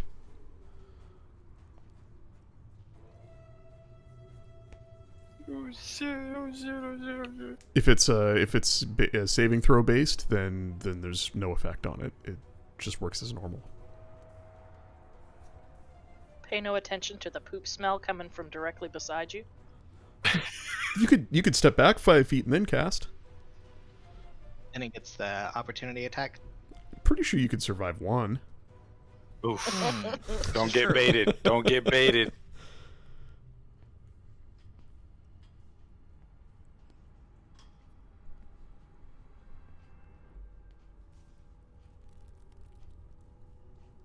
I'm going to step back. Oh gosh. All right. He is going to swing at you with his great axe, as you do. Oh shit! Oh shit! Oh shit! Missing. You lucky bastard. The Oh, axe nice. cleaves the air just above your head as you backpedal getting ready to cast a spell. You little birdie, you. And I just want to cast Chill Touch at it.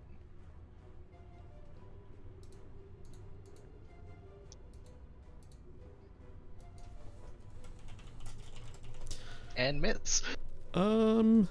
Pretty sure that misses. That does miss. Yeah, armor class of a little bit higher than that. The spectral hand flies out to grab the skeleton, and it just passes between its rib cage and pelvis through the empty space there and into the beyond where it dissipates. Anything else? Nope, that's it. Monsieur Lamour. Oh la la. He's very big. Okay. No more. And I will step out here and just kind of like put my hand in front of my face and then like my two fingers and like squeeze him down. Like, you know, when you're, I'm smushing your head, I'm smushing your head. And he needs to make a, what is it?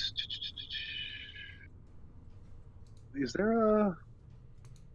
You casting you reduce? Constitution, yeah, Constitution saving throw. Con saving throw. And the DC is 16.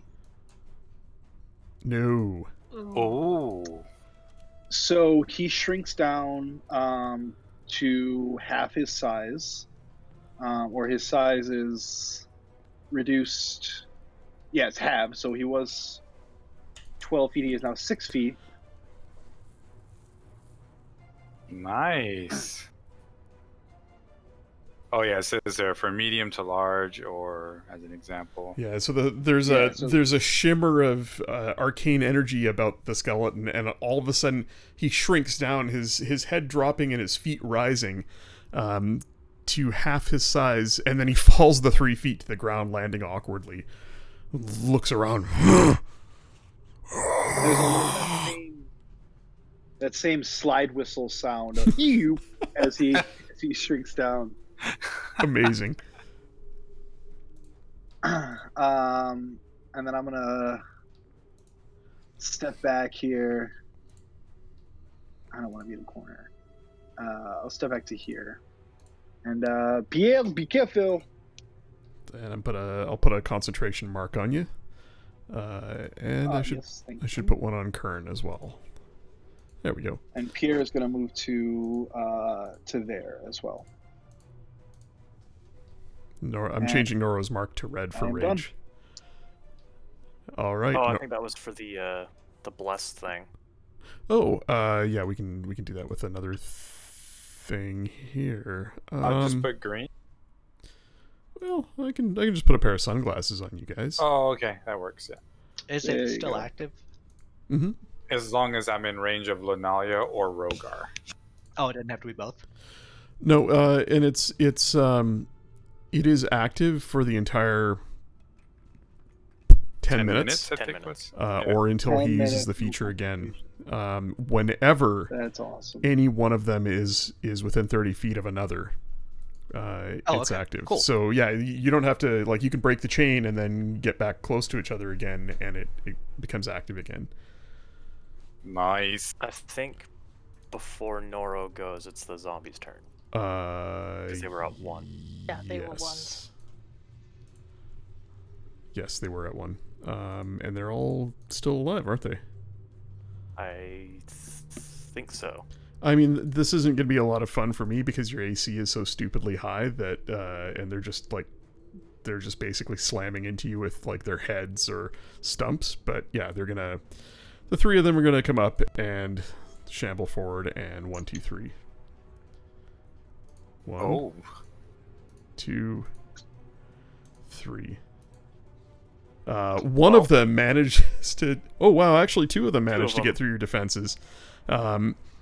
Just the onslaught of all 3 of them charging forward at the same time sort of overwhelms you, and one of them grabs at your shield, clawing it aside. The one that has 2 arms left. The other 2 just sort of bash into you, doing a total of 10 points of bludgeoning damage. Surprising, I didn't think they'd even hit you. I will use so- I'll use a maneuver and hit the one that didn't hit me. Shit. Have you already used your reaction this turn, or no? I guess not. No, not yet. Yeah, that's No. right. You used it right before your last turn. Cool.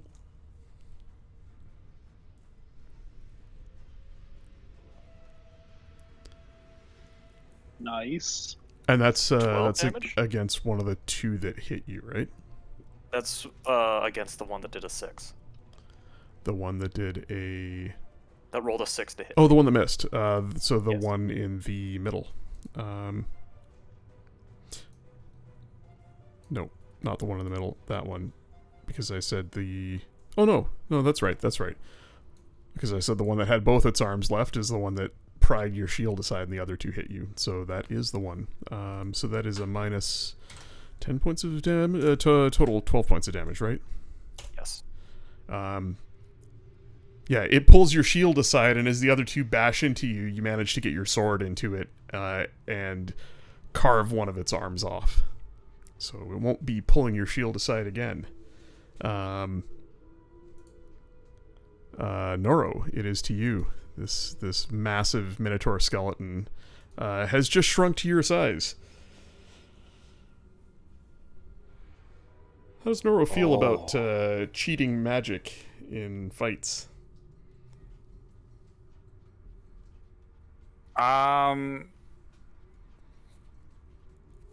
He doesn't have an understanding, so he's just gonna assume like it's something the Minotaur did, and not so much what Louis did, or anybody else for that matter. Not to mention, he's also not engaged, so he doesn't count anything until he's engaged with it. Then he considers things that happen. But he's gonna charge.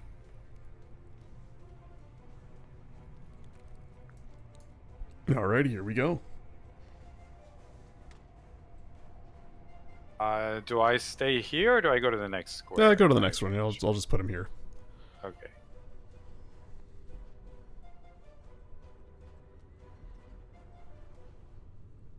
Okay, I'm going to.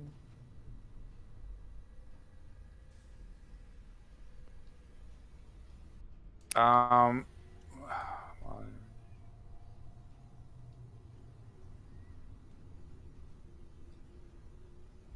Oh man, I should have done this last time. I would like to enter frenzy attack, which just means I can make a single melee weapon attack as a bonus action on each of my turns after this one. So I'm gonna frenzy attack. So I guess I do my attacks first and then tell you I'm gonna do that for the next go Let's around. see. Yeah, so it says so you can enter the frenzy at no cost, right? It just says while raging you can choose to frenzy. Yes. You can make a single melee weapon attack as a bonus action on each turn after this one. Yes. So this one I'll go with my normal 2 attacks, but next round I can use that extra bonus as a 3 attack. Correct. Okay, alright, so I'll do a first one. Remember, you've also got reckless attack too, right? Like if you want to get advantage on the attack, you just choose to reckless, and that means that anything that takes a swing at you also gets advantage. Reckless attack? I do. Mm-hmm.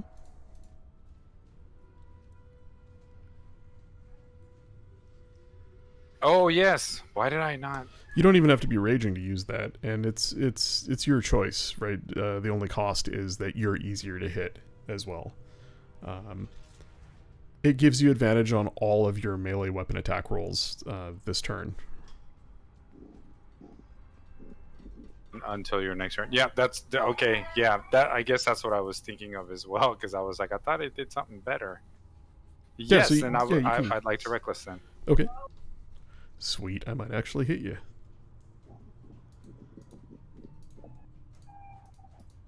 So I just roll with an advantage, I guess.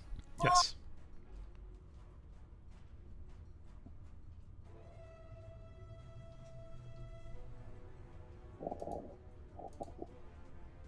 there's the first one. Oh, that's fuck. that's a natural 20.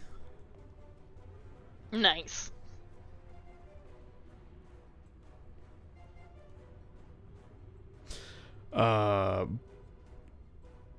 Yeah, hang on, let me look at this. It's 10 plus. What do we got? 2d6 plus 2.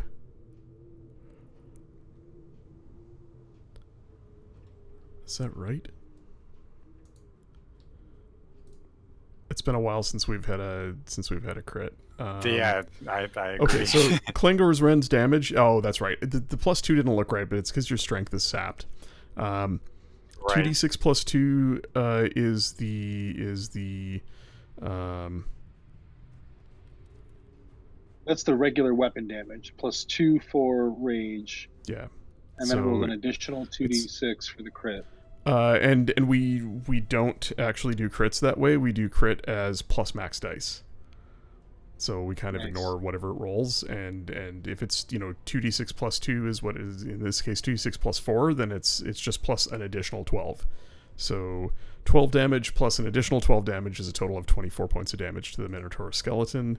And I'm just gonna have a look at his damage, immunities, resistances. Nope, that is a full 24 points of damage as you cut deeply into the skeleton with Klangor's Rend. With your first attack. Yeah.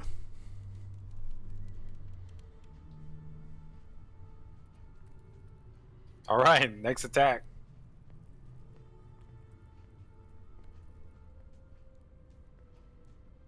Please, please.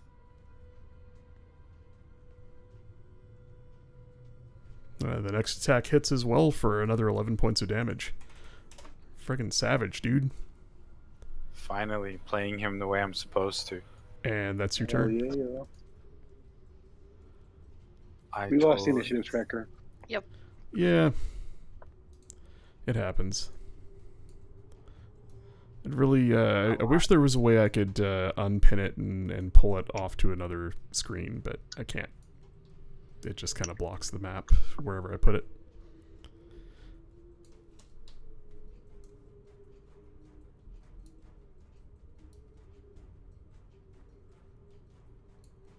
There we go. All right, Rogar. Which of the three zombies looks the worse off? One on the left is barely there. He's falling to pieces. Both arms are gone. He's basically headbutting you to try and as his attacks. The one in the middle is not much better. They're all 3 single digits. Okay. Not a single one of them's over 6. And I don't think I can cleave because I'm using a one-handed. Mm-hmm.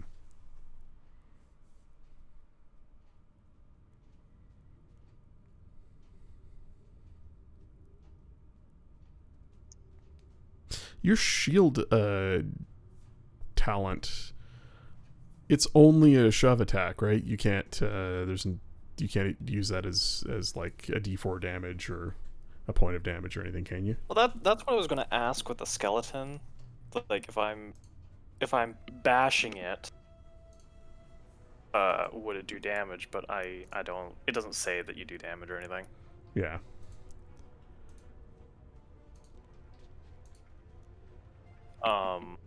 It'd be a little much. Somebody'd find a way to abuse that if that was an extra bonus action attack. If I were to drop my shield, would I be able to cleave? Because my sword is versatile. Or does it only count for two-handed weapons? It only counts for great weapons. Okay, so no then. RF, if you're wondering, I think that's a homebrew rule that we came up with for our home campaign, where if you've got multiple enemies in your range and you're wielding a great weapon, you can cleave to split the damage. Gotcha. Actually, I don't recall if you take a -5 to hit, or if it's just we let the damage spill over from one to the other if you kill one. You roll to hit both. If the attack can hit both, it hits both. If doesn't hit the first one, it doesn't hit the second one. Oh, that's right. That's right. If your attack roll would hit both creatures and the damage kills the first creature, any remaining damage carries through to the second creature. Gotcha. Cool. It's a rule we came up with for, you know, like you're level 8 and you're fighting goblins, right? To keep you from having to like overkill one goblin at a time. So I will aim at the weakest looking zombie, the one with no arms, and try and kill him first. All right. Yes, dead. Right through him, and right then- through what's left of him. His head goes flying and rolls down the hallway. Ooh. And then the one at the top will be my second one. Yes, that is also their armor class is 8, and he had 5 hit points left. And then I will just bonus action shield bash again. This guy. All right. Making my strength check. Ooh, beat a 13. I don't know if you can. I rolled a 23. Uh, It was before you. you beat it. Back 5 feet or prone? Back 5 feet. Alrighty. Movement, or is that it? I will back up 15 feet. So I'm just there. Okay. Lunalia.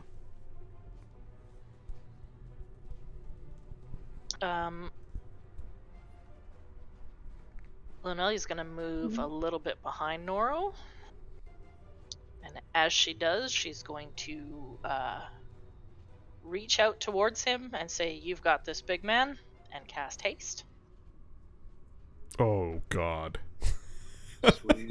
Oh no. Haste. What is Oh that? no. You get a +2 AC advantage on dex saves and one additional attack. Oh, Well- 4 attacks on my next turn. Yep. Yep. One additional attack, or What? you could use it to dash, disengage, hide, or use an object, but, you know, when would you ever do that? I'm gonna go run and thank Lanalia as one of my turns. Thank you so much. Then go back.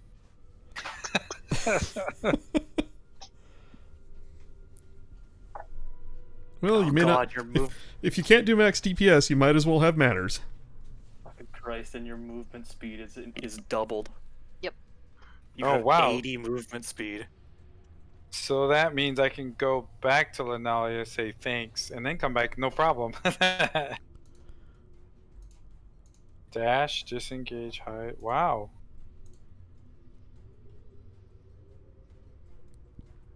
I think I'm going to put a winged boot icon on you for that. I like it. I like it.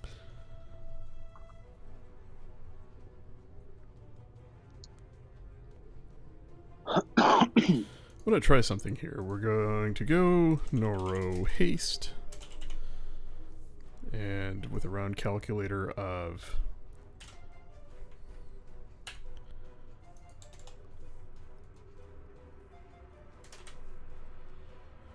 Oh, can I go 10 minus 1?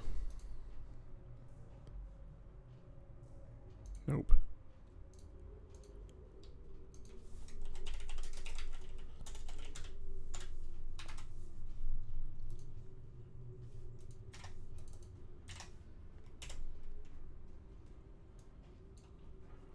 Just try this out and see if it decrements.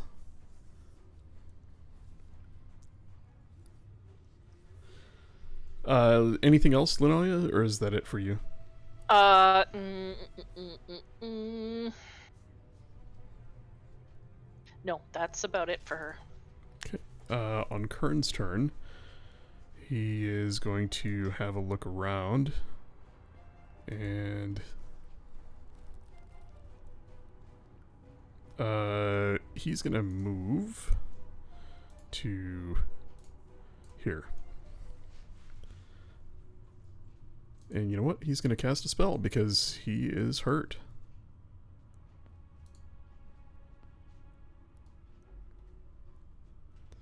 He's going to cast Cure Wounds on himself at first level.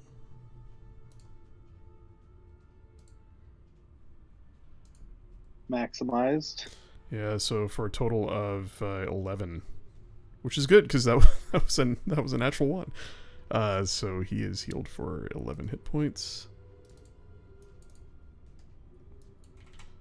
which is good. He's almost to full, and that is his turn. The skeleton. Boy, what is it? It's minus a D4 from its attack, isn't it? The zombie, you mean? Yeah, no, From his The Minotaur. damage. the Minotaur skeleton. Yeah. Disadvantage on strength checks and saving throws. Weapons shrink to match its new size. 1d4 less damage. Yeah, it's pretty easy to remember. Noro. The Minotaur skeleton swings at you with its great axe. Its axe.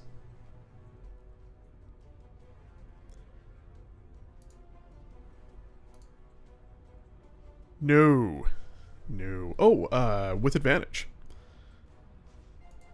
I'll just roll it one more time. Does a 15 hit? I think that is your AC. Oh no, you've got +2 from the haste. He's got +2 from Oh haste. boy. Nice. You all watch Noro nimbly dodge aside as the now smaller but still quite large axe cleaves the space he was just in, and it comes back with one more swing, again with advantage, and this one connects for 23 halved. 23 minus a, yeah, thanks. Save me from scrolling up. So 23, 22, 11 points of slashing damage because you're raging.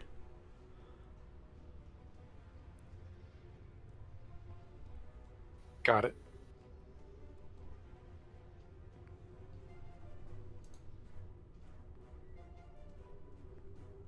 Scribble.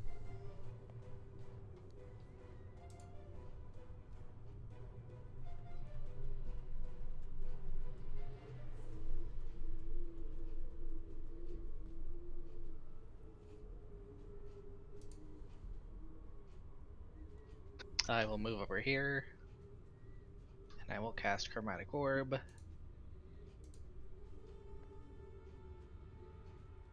And look to see what screen my window went to. Because for some reason it either shows up on my left or my right monitor for my damage type. Weird.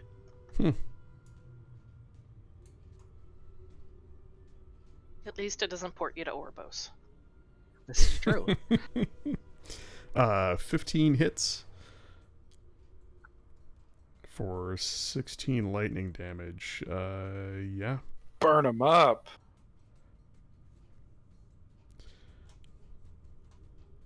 The orb hits and bursts into arcing lightning that surrounds the Minotaur for a few seconds. As it dissipates, you can see its bones are charred, and whatever necrotic connection there is holding him together is loosened as the damage takes effect.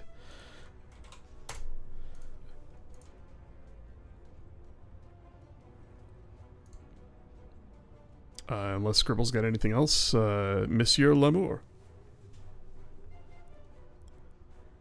Pierre is going to flip open one of his pages, and a little streak of blue of cold shoots out at the Minotaur for frostbite. DC 16 con save. From the Minotaur, con save is 13. No. So he has disadvantage on the next weapon attack roll it makes before the end of its next turn. Got it. And it takes 7 cold damage. It's looking really hurt. It's shaking now. Seemingly like the bones are just going to fly apart, lose cohesion, and fly apart at any second. The remaining zombie continues to shamble forward mindlessly. Pierre is going to move as a bonus action to there. Speed of 20 feet. Rogar, it shambles forward, slow at first, and then speeds up as it gets to you, swinging at you with stumps, effectively. And no, it batters your shield as you counterattack. Hitting with that manure. Oh, yeah. Nice, dude. Rogar bashes the zombie aside against the wall with his shield, and in one swift motion swings around and cleaves right through it with his sword as it falls to the ground in 2 pieces. And it is to Noro.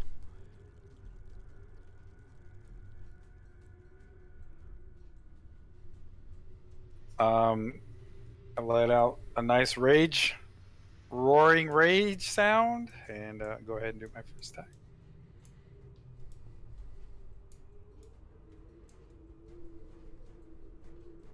Oh.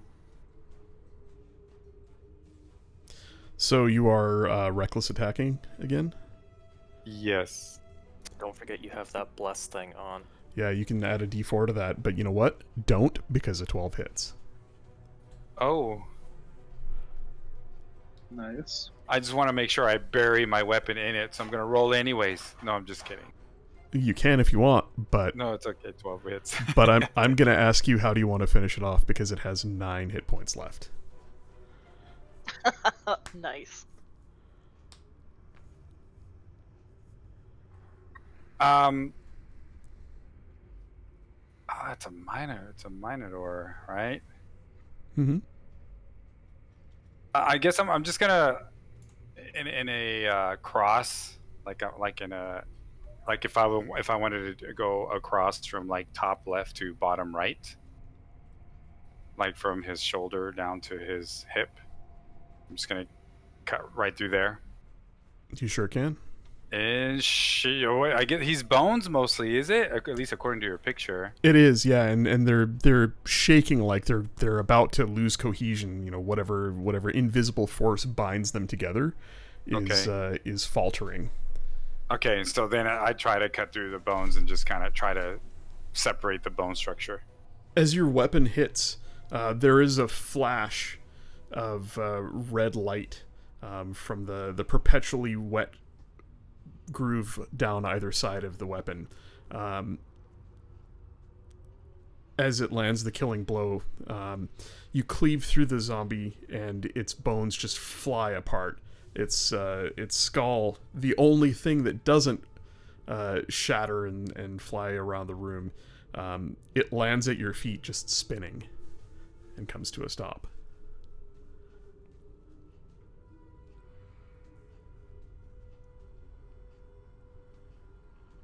And as far as you can tell, more times. yeah, as far as you can tell, that's all there is. But there are hallways and rooms and closed doors about. Oh my.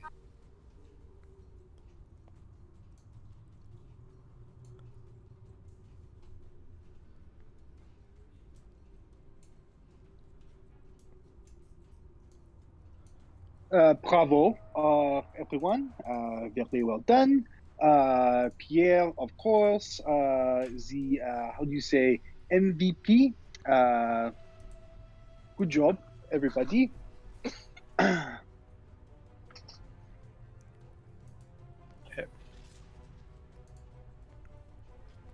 It looks like there are a couple of different options of where to go. Why?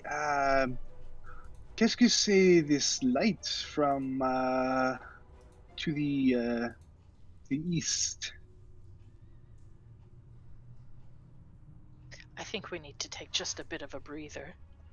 Lunali's gonna walk up behind Noro and say, the spell is about to end, and you're gonna feel a lot worse than you did when it was up.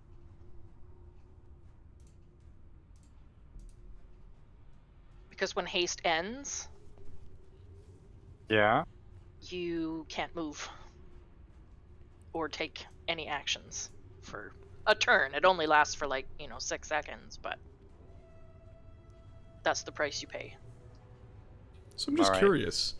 Would that calm Noro down, or would he get angry? Getting I tired mean, he could suddenly get- like that. Yeah, I mean, he'd be exhausted essentially for 6 seconds for a turn. Mm-hmm. Well, if he's Yeah. frenzy raging, then he is going to be exhausted if it drops it. Yeah, well, as soon as it drops, Right. it's a point of exhaustion as well, right? Yep. So you're Yeah. gonna So get- I'm already panting. I'm in a way freaked out that Lunalia came to me thinking there's something else, but I can see friendly face. Yeah. So I don't even move anyways. So I heard her say something, but it's mumble, if you will, just because he's still raging. He's looking for more. It's not a drug, A Noro. wave of lethargy hits you right as your rage abates, and this is probably the most worked up you've been, not only in a frenzy, but also moving at double the speed, and you're suddenly so tired you feel like you're gonna fall over. You manage to keep your feet under you, but a few seconds of just not even being able to draw breath, and eventually you catch your breath, and the world goes from dark around the edges of your vision and spinning a bit to locked back in, but you are exhausted after that brief combat.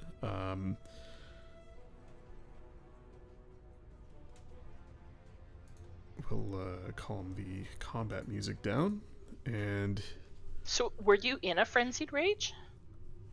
Yes. Oh, shitty. But Noro actually treats this, at least from the frenzy, not even expecting to get the haste buff.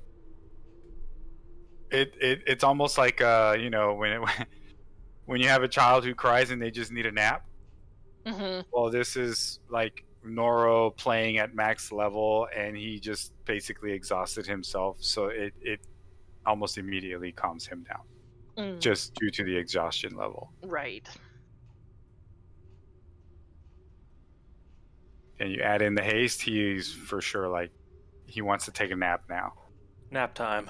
He wants a nap. Yeah, I mean, the being tired after haste wears off only lasts just a few seconds. Then you're back to normal. Right. But if haste drops off of you in combat, because it's a concentration spell, so if it drops off of you in combat, it's kind of shitty. Oh, I see. Yeah. Risky. I don't think you ever even used the bonus action attack, though. nope. No, He I didn't never. get a chance to. I didn't. I Finally never, got back to his turn, and he didn't even get to use all of it. He used 1 out of 4 attacks. Right. Them's the digs. Maybe he'll get to try it again later for a second point of exhaustion. So, Poker, I have a question. So, I was just thinking about this whole sequence that just happened. If when I was here and I would disengage from the skeleton and I was making my way to here, could I have readied the frenzied action, or could I have said that that's what I want to do as soon as I engage? Yeah, it's just the turn that you declare that you're going to step your rage from a rage to a frenzied rage. It doesn't cost you an action or a bonus action to declare that. You just can't use the free bonus action attacks until next turn. Until the okay, cool. Okay, I wasn't sure if I needed to be in combat or engaged with someone in order for it to be something I activate.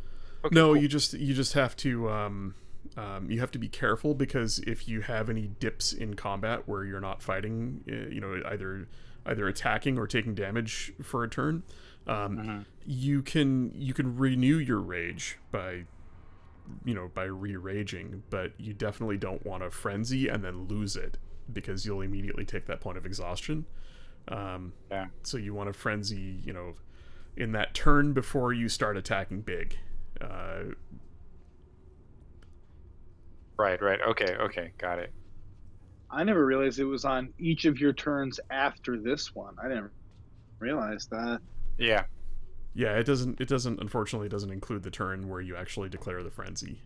Um, there's no loss if you immediately go from not raging to frenzied rage. Like you can do it on the turn that you rage because you spend a bonus action to rage. But Right. if you rage and then you fight a little bit and then you decide to frenzy, there's there's a 1 turn lag between declaring it and actually getting the bonus action for it.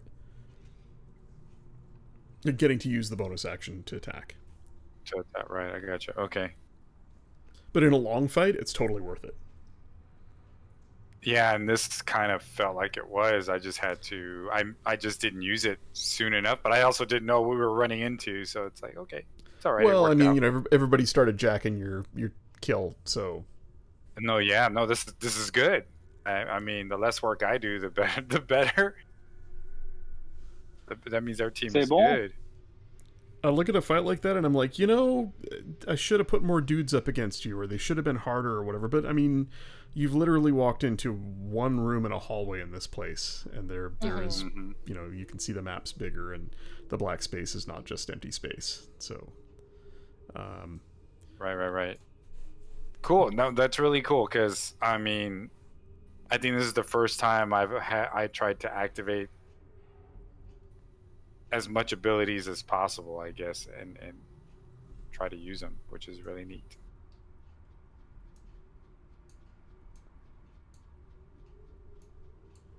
That was awesome combat. Thank you. do you guys mind if we take a quick 5-minute break before we go any further? And are you okay to go for another like half hour to hour? Yeah, that's good. Yeah. Totally. Okay, cool. Grab a break then. Let me get some water.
And Did I we're hear back. you right?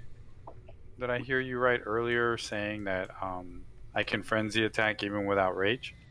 You can reckless attack even though you're not Oh, raging. reckless attack, not frenzy. Okay.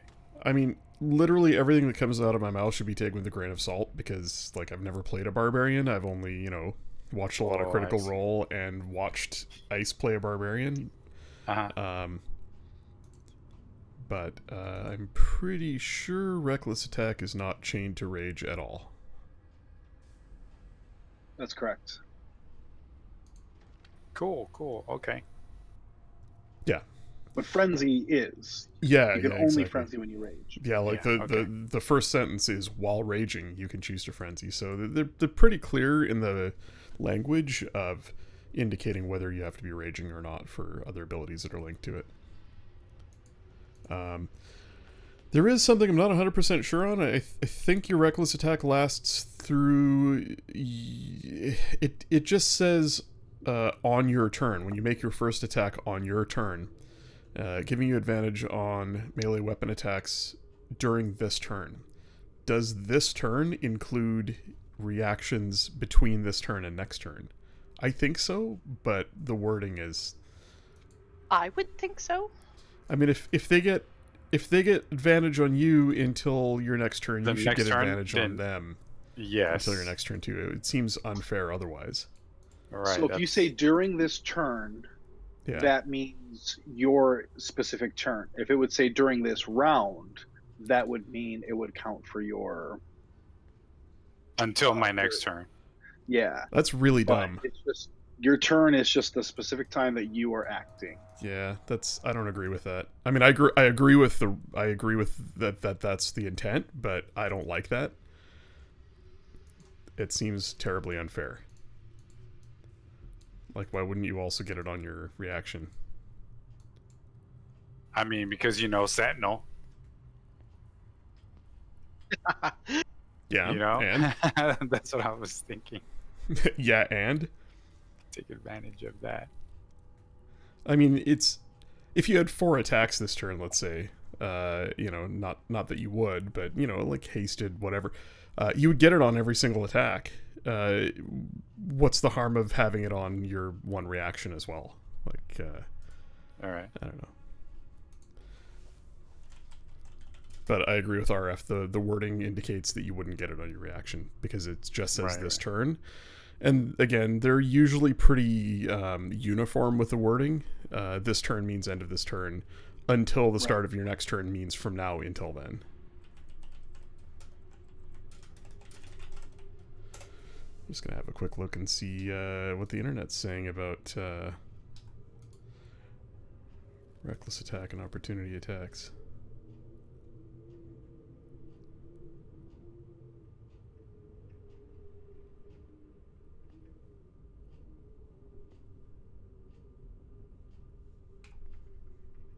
I'm going to start wandering around this room some with Pierre.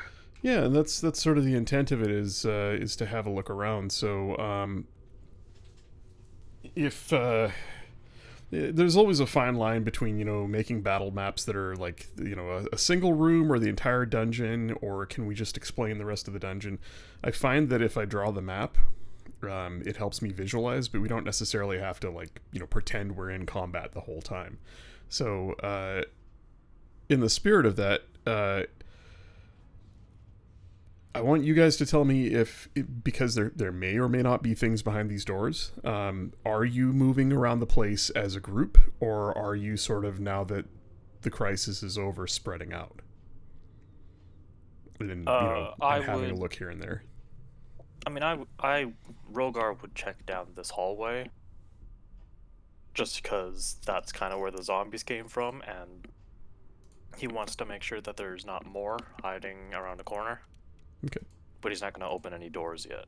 Are these all doors on the sides here? They are, yeah.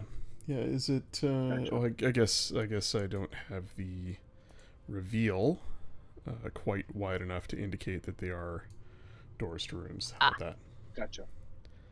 Lunali is going to stay near Noro and ask him, are you feeling all right? Are you in need of some healing? I just kind of like prop. Is this a pillar? poker that I'm next to? It is. I think so. Hmm. Oh, okay, all right. So I'm just gonna lean against that and kind of like sit down and just like yes, please.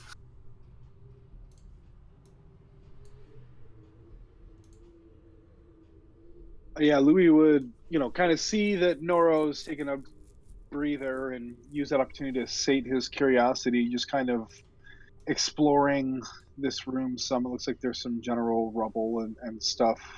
Uh, and then maybe fountains to the north or of some sort. Are you in But just kind of, Are you in bad shape, Noro? Like, do you need a lot of healing?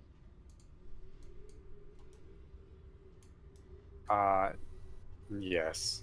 Okay.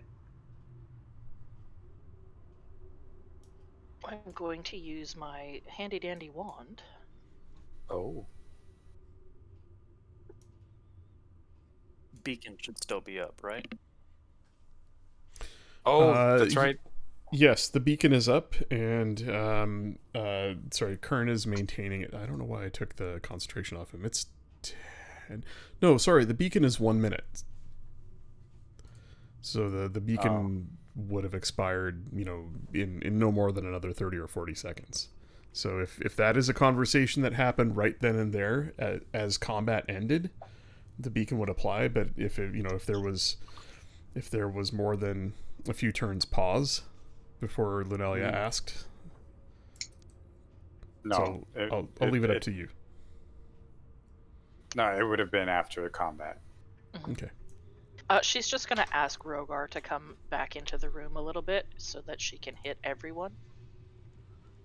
You're gonna hit me with what? She's going to pull out this big stick. A healing stick. Whoa. Gotta learn today. You gotta learn today. And she's gonna cast Mass Cure Wounds. Whack right across the shins. Oh wow, 23. Is that 23 for everyone. Oh, Jeebus. thank you. bam. Well, back up to full. Should have just face tanked that thing. That is exactly what I needed. I actually needed. Well, I needed 21, but Then is it exactly? not quite. But yeah, Well, would it have been that, or would it have been the 3d8 plus 3? Oh no, it was gone. Never mind. yeah. So Still, now, though, remember that Rogar, Noro, and Lunalia, I don't know why the Cool Kids symbol is off of Rogar, but the three of you with the Cool Kids symbol for the next 9 minutes or so have an extra d4 on skill checks as well. So, investigation, perception, whatever, as you're looking around this place, as long as you're within 30 feet of one of the other Cool Kids. Right. Because Kern is best buff bot. In that case, I would mention to Noro or to Lunalia that I'm going to check down the hallway that the zombies were in. I will go with him.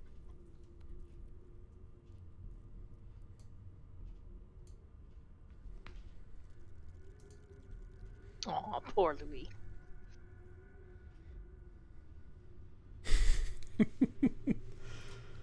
Lunalia has learned her lesson on going through doors and down hallways by herself.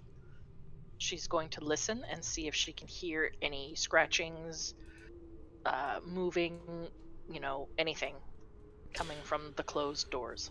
Well, so the first thing you see is obviously the room that you've already been through here with the partly destroyed wall. It just has nothing of note in it, just an iron door that's been knocked down. The next room over really doesn't have much to it either. There is what looks like an old stone bench that might have been a bed, a very uncomfortable bed at one point, and just the remains of, incredibly aged, rotted, wood stool and like a nightstand and a couple other things. There's a small stone pedestal and just some crap in the room. Okay. north of you, there are 3 iron doors. How are you approaching them, and what are you doing? She's just gonna get within 5 feet, and she's gonna cock her head and listen for about 10 seconds at each of them. All right. Is that perception then? Sure. Good, Which one are you give her starting with? advantage. You. I mean, you could listen at the door too, and roll yourself. Yeah, okay, I can do that then. I'll start at the far left.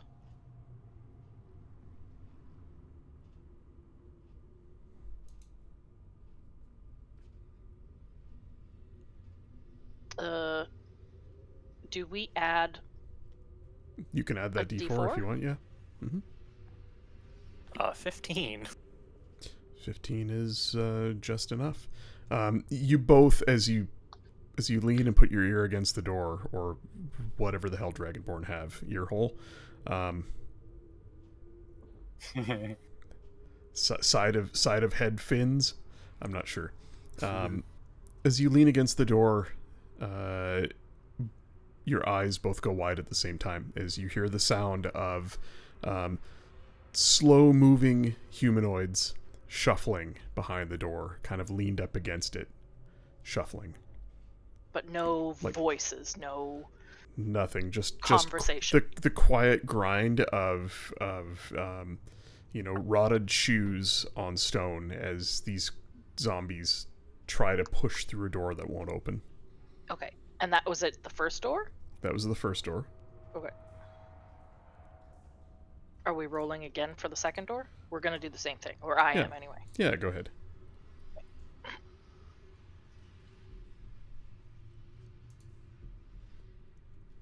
I will be rolling my D4.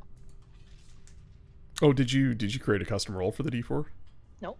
Oh, I will head over to the other door and do the same thing. I see a custom roll that popped up. Yeah, I'm just rolling a D4. Oh, sorry. Did you roll that in D&D Beyond, like just in the dice roller? Yeah. Oh, that's cool. So they come through as custom rolls now. I don't think they used to. Right, they didn't. Oh, that's a dirty 20 All right. for the door I'm at. This room sounds quiet. There's nothing on the other side of the iron door. For me, it was 18. Yeah, again, Okay. you don't hear anything either. So we'll move down to the next one. We already checked both of these doors. They're both empty now. Then. That's why I said I moved down to the other door. Oh, okay. Okay. Yeah, no, they are both empty. She back to the group and just let everyone know. It seems that there's possibly more zombies in one of the rooms down there. I think we should just leave them locked up. Can I tell which way these doors open? Like, do they open into the hallway or into the room? They open into the rooms. Okay.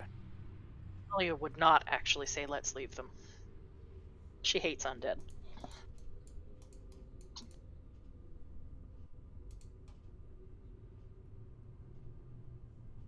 Oui, and also is not our task to clear the whole place. Although, yeah. Yeah, we'd want to clear this place.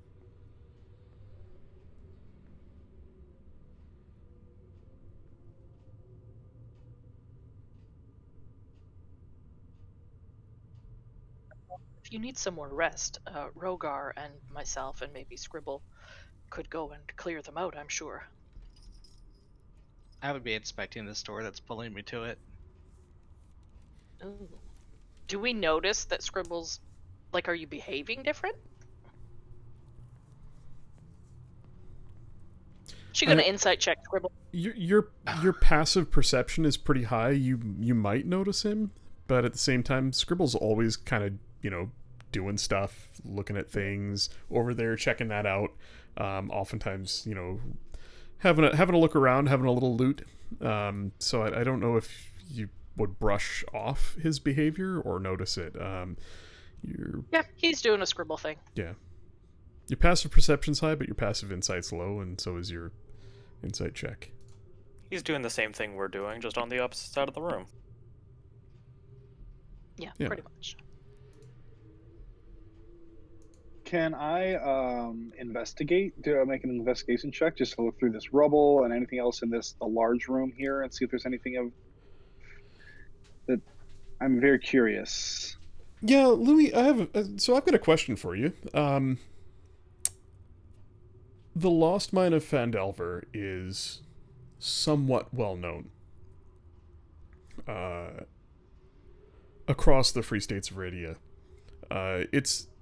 It's only been lost for 500 years or so, and prior to that, for a good, let's say, 200 or 300 years, it was a well-known wealth of gems and precious minerals, as well as it contained something called the Forge of Spells, or often called the Spell Forge, a magical foundry and forge built upon a font of arcane power that was renowned throughout the land for producing legendary weapons, armor, and magic items that were above and beyond anything that any wizard had enchanted in their sanctum.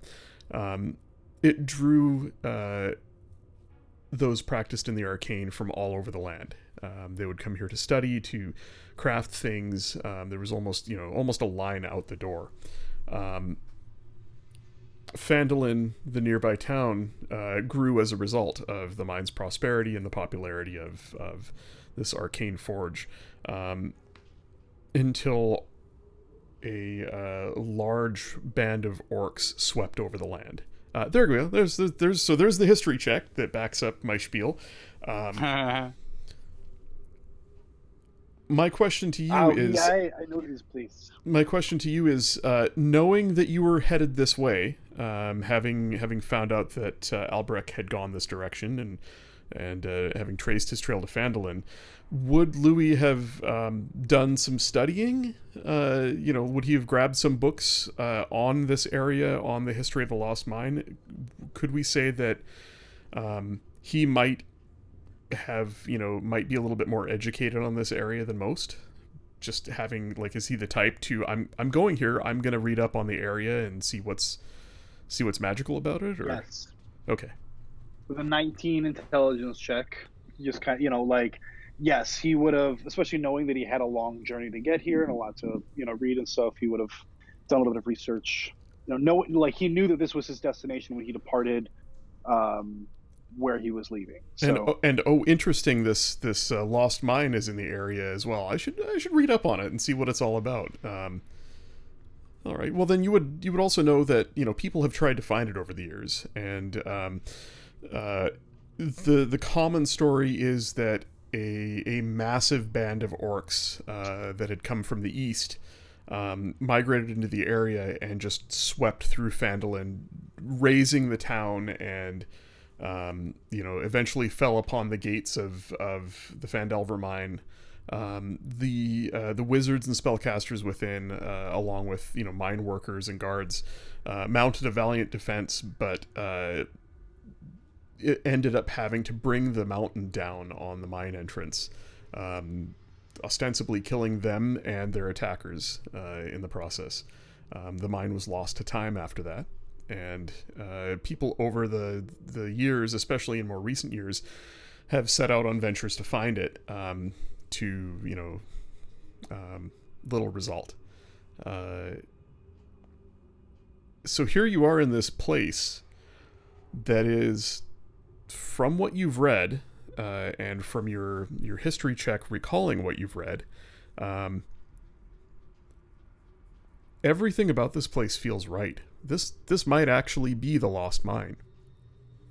The room that you stand in seems to be an antechamber of sorts. To the south, the massive wall of rubble, with the scattered remnants of all sorts of folk. You find the bones of several halflings, at least a couple of gnomes, dwarves, humans, and maybe half elves, as well as what are very likely orc skeletons. You find a massive arm, possibly an ogre, sticking out of the rubble. It looks like a battle was waged here. There are still scorch marks and gouges in the stonework from the massive amount of arcane power that was expended here mounting a defense.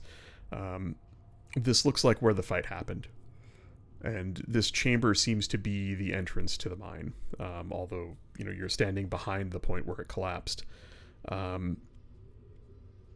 There is a draft that comes from north of you that might, the pathway there might lead further on and down into what you read was called the Vault of Stars, a massive underground natural cavern with a gem-studded ceiling that glittered like the night sky. That was sort of where most of the mining efforts began, and then branched out deep into the mountain range from there. The forge itself, you're not certain from the texts where it would have existed, but it was close. It was within the mine complex.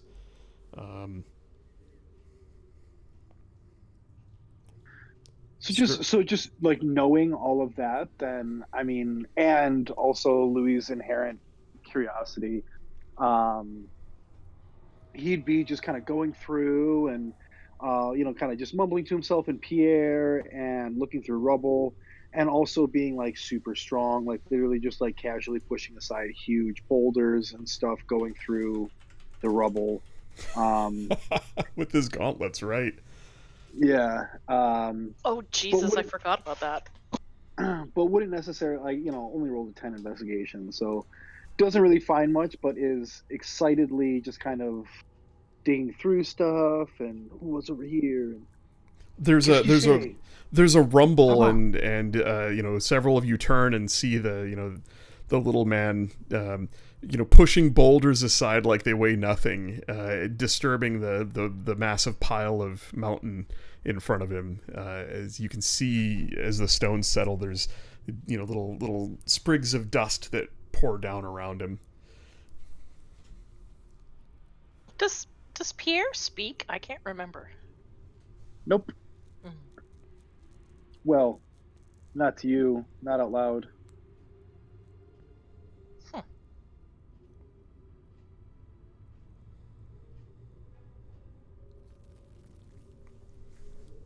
But once I've dug through this a little bit, obviously, again, 10 investigation, not great. I will go over and see what the hubbub is over here. How do you say Scribler? Monsieur Oiseau, the buildman. What do you think this light is? What you are fixated on this door, no?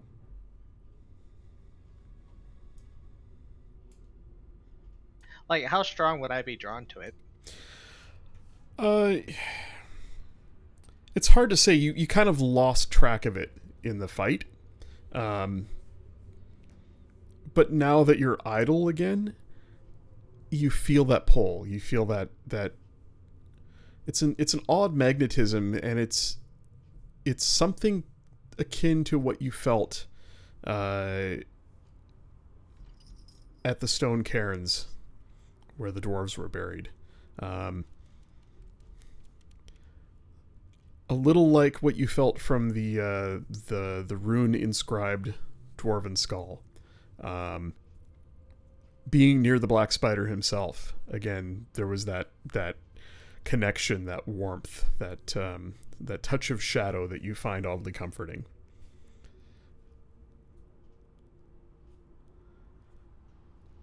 and the pull is stronger here. It's definitely, it's like a beacon calling you towards it. It's resistible, but when you're idle and not thinking of or doing anything else, you feel that pull in that direction. Almost like the world tips a little bit, gravity pulls you that way, like the floor is slanted in that direction.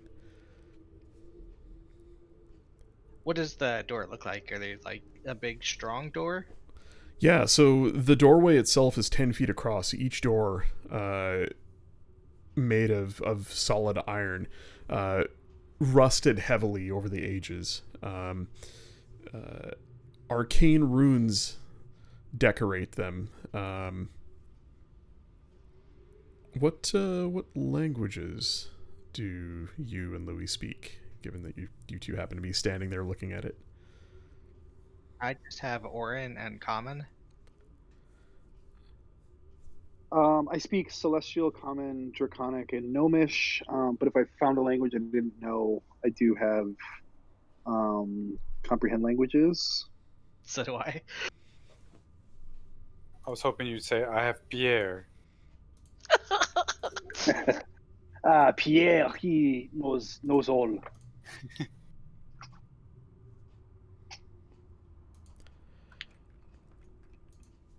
As you look over this massive set of iron doors,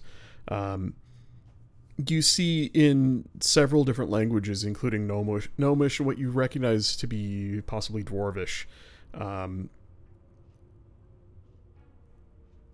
the account of the various peoples that helped build this place. The door itself describes an accord between the various races that constructed the Forge of Spells. One passage reads, herein lies the key to all. A font of power, never to be fully tapped, unending possibility. Oh, this sounds very exciting, no?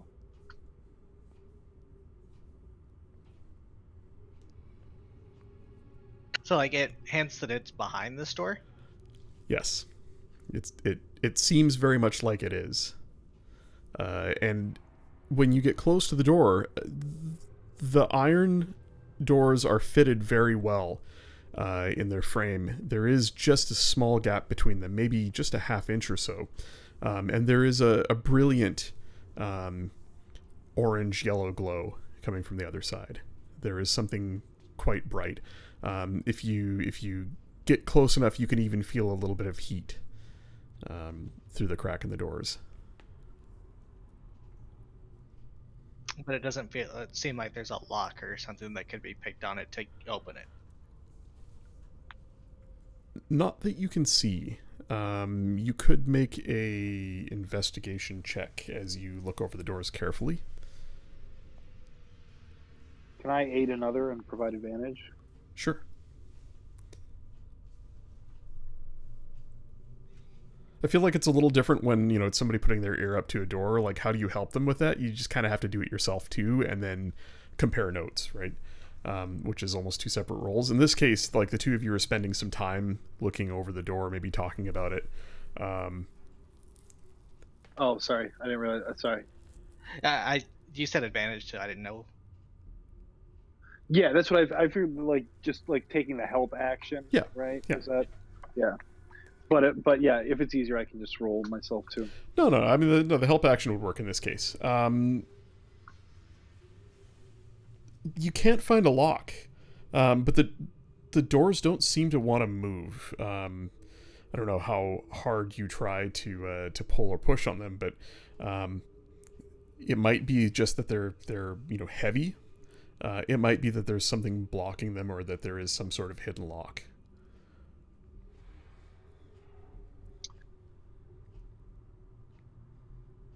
Can I make an Arcana check and see if I feel like these are magical in any way? I wish you would. There we go. Nice. Nice. There is the faint trace. You don't really catch it at first, but the longer you stare at these doors and sort of pace back and forth in front of them and poke and prod at at you know where the hinges are hidden in the stone, the more you begin to feel a tingle in your fingertips as you trace them over the runes of the doors. There is something magical holding these doors shut.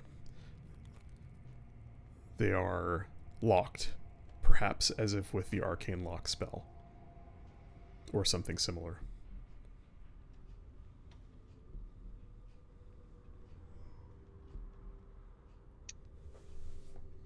Can you unlock this? Mais non. But c'est possible. I might be able to try something. And I'm gonna cast Reduce on the doors. What the fuck? That's a good idea. So a creature or an object that can see within range to grow larger or smaller. So I would like to shrink the doors. Yeah, take that, DM. No, I mean, I can just say no. True. Well, that's the thing. If they are magical, like I don't know what that how that would interact with like a magical lock. Like I don't know. I mean, I can look up arcane lock if you'd like, but I don't know how it would interact with that spell. I mean, because I'm not unlocking them, I'm just making them tiny so we can just like step over them. I might have to hop, but They're also not a freestanding object. It's not just like a cup sitting on a table. They are attached to the walls, like they're a part of the structure, right?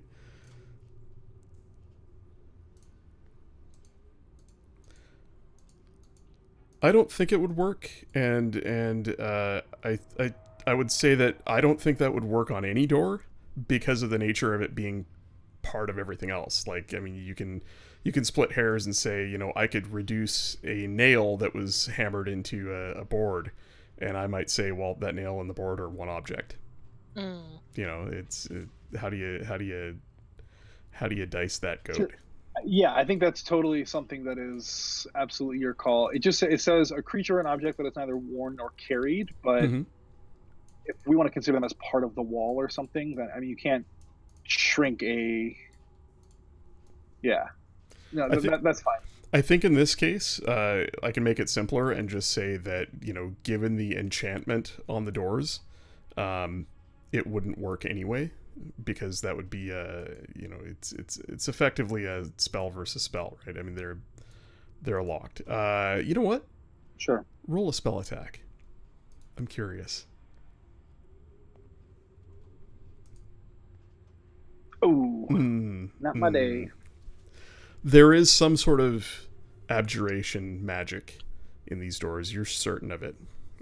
Whether it's something that was added recently or whether it is something innate in the doors. The one thing that I'll say is you don't find any runes or sigils that are obviously carved into the doors that would indicate a something built in.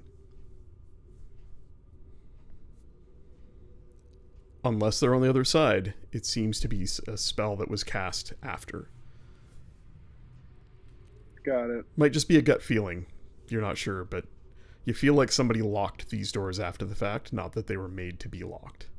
And some of that comes from your knowledge of the place, right? Like these are doors that would have stood open. People were in and out of here. This was a popular place. Access was controlled, sure, but not by a pair of locked doors.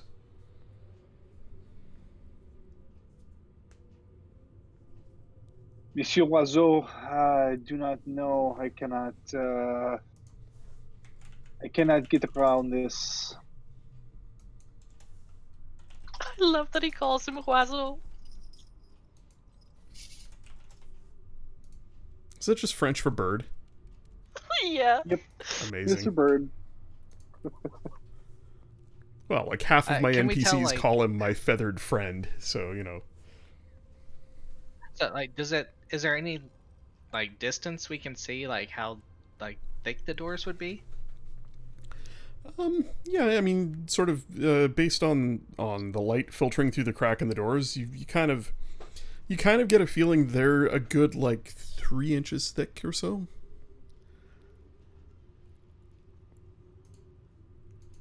So if we could get past 3 inches of door, Yeah, maybe. Can we look through the crack and see what's on the other side of this, or no? Is there a crack in the door? It's very Or is light narrow. coming through something? Yeah, there's light bleeding through a crack in the door. The contrast between the light on the other side and the darkness here is tangible, and it makes it hard to see. If you press your eye against the crack and look for a while, yeah, you know what? You could make a perception check. Squeeze that eyeball through those doors. I mean, I can always fit under the door. you say it's because the contrast. I mean, it's not just the contrast; it's a very narrow crack, and so you get a very narrow field of view of the bright thing right down the middle.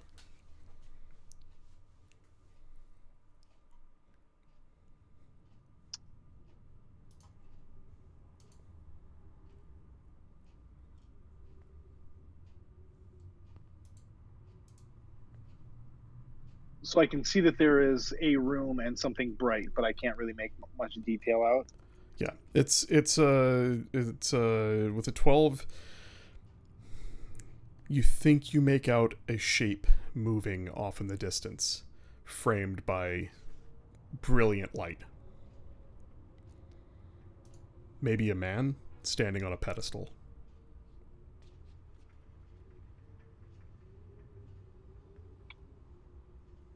So I think I could potentially get through this door myself,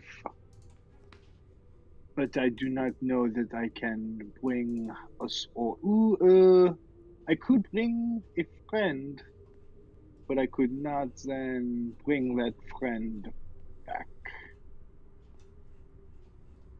So unless there is a way to open the door from the other side, I might get, stuck with some guy, some man over there. Maybe, je ne sais pas.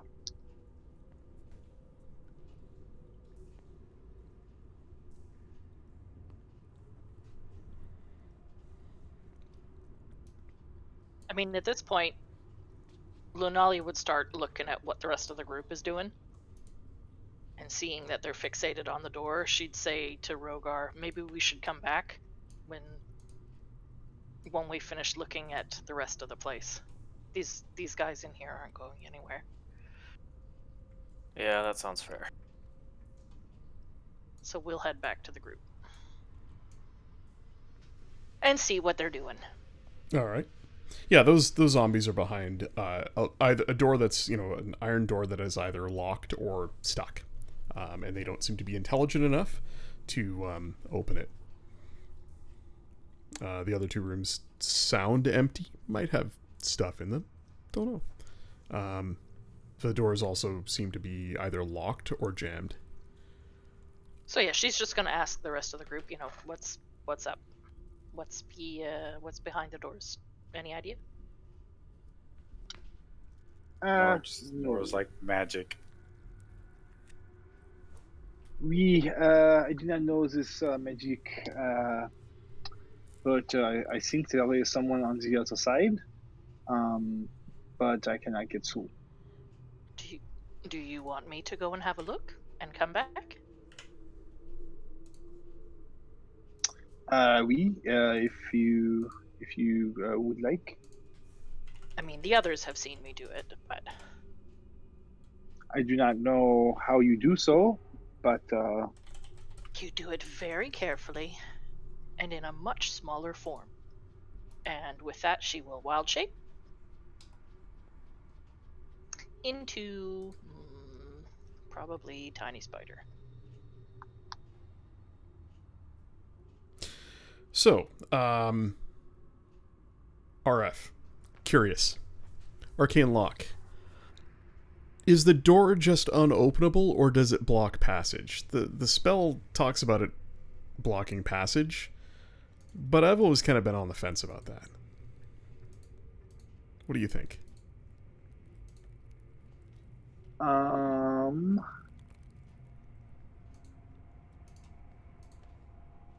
It is impassable until it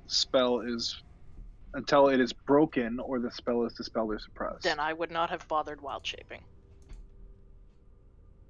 Yeah, and I mean, like, don't waste the wild shape. He would know that. Louis would know that and be able to tell you if he thinks it's locked magically. I feel like the text impassable means that the portal is impassable. Now that doesn't mean you couldn't just punch a hole in the wall next to it. Right.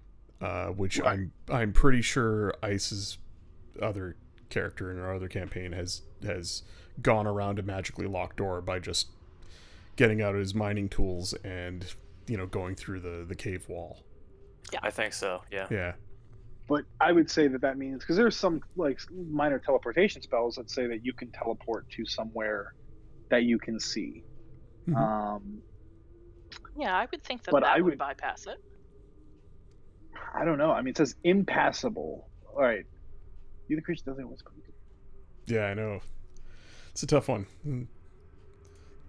a closed door, window, gate, chest, or other entryway becomes locked for the duration. It is impassable until it is broken or the spell is dispelled or suppressed. Yeah, or I other. mean- So it's any entryway really, and so it's not just that the door can't be physically opened; it's that the entryway can't be crossed. And is Yeah, it- that's how I is would it- interpret that as written. Is it the doors that Scribble is drawn to, or what lies on the other side? It's definitely what lies on the other side. I mean, we could look for a way around and see if there's another entrance to that room. Yeah. Rogar's gonna head north and see if there's another entryway. Ah, okay. Well, to the north, Rogar, you find another set of double doors, smaller slightly. These doors have. You could make a religion check. Oh.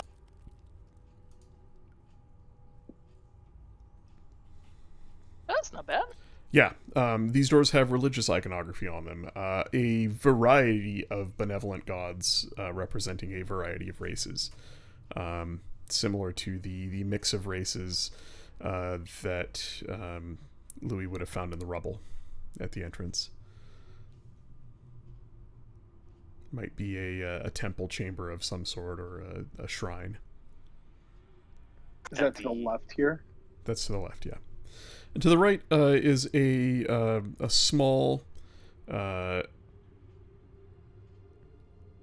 iron door, similar to the others, that seems to also be locked or jammed shut. One of the things you notice as you move around the space is the stonework. In places, it's cracked and settled, possibly from the seismic event that brought the face of the mountain down to seal this place in.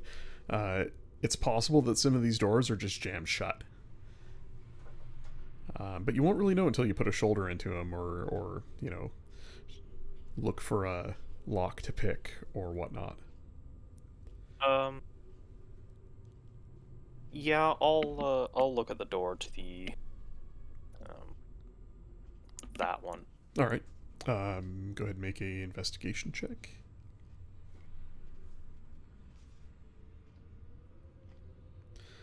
This one doesn't seem to be locked. It seems to be jammed. There's no visible lock on it. All right. Go over to the other doors then. The other doors, as you approach them, you notice that one of them sits slightly ajar. Uh-huh. I will take a peek inside then.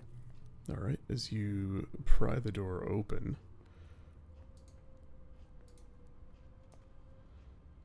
you are greeted by the following space. Before you stands a mid-sized temple chamber, a few stone benches down the middle. 6 pillars support a vaulted ceiling. A massive 9-foot-tall statue of a dwarf with glittering emeralds for eyes, carved from stone, a huge brass maul laying across his lap. He sits in a massive stone throne at the head of the room. Around the rest of the room, using your previous religion check, you see statues representing Pelor, called Lathander in some lands. Another one you don't recognize, another dwarf with a hammer and forge before him. You think Moradin.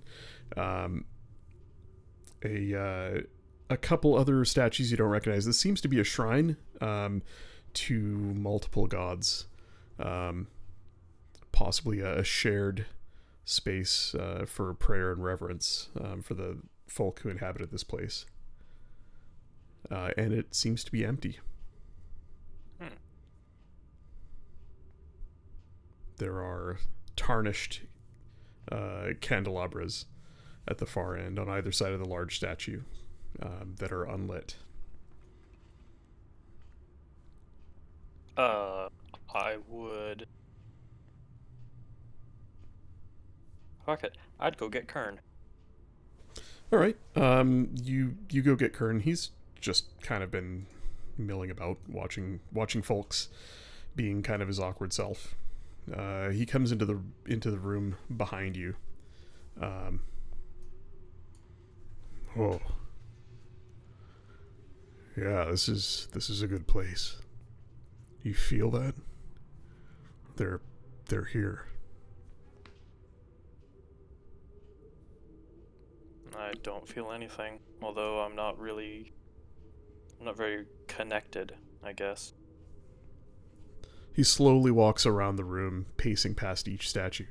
When he gets to the statue of the tall dwarf with the hammer and anvil, he places his hand reverently on the anvil.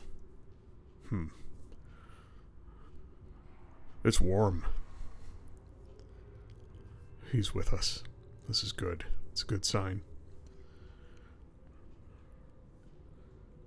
And he paces slowly over to the large statue at the head of the room. Dumathorn, dwarven god of underground ventures. It's fitting that he looks over this place. I think dwarves helped build this. I don't know, but it looks like it. Would make sense. I'm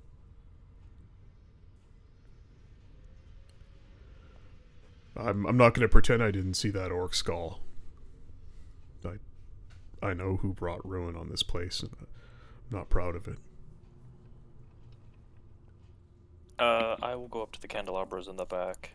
Do they look lightable? Being that I have no idea whether a candle would last 500 years or not, sure. There's stubs. You might get, a few hours of light. Yeah, sure, why not? I'll use my tinderbox and just light the candelabras. And actually, it occurs to me that Kern would very definitely have candles in his pack, being a cleric. So, any that need to be replaced, he would replace them and help light them as well. And as the soft glow of candlelight warms the place with a flickering glow, you notice for the first time in a while a smile on his face. I like this place. We should be safe here if you want to rest. Sounds like a good idea. We can bar those doors and hide out for a bit.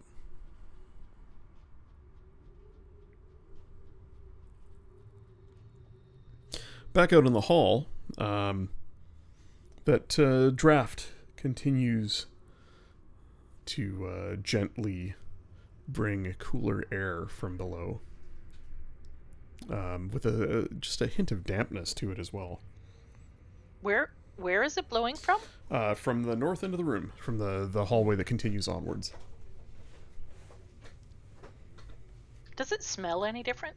It just smells like wet. Earthy, wet, earthy,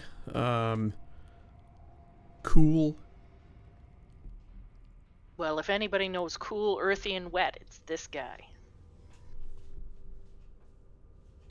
Does that mean you're going to take a little wander? Split the party.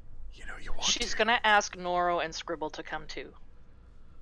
Scribble, we can come back to this door. Maybe we can find another way around. I think we should head up north where the others have gone. There's cool, damp air coming from the north.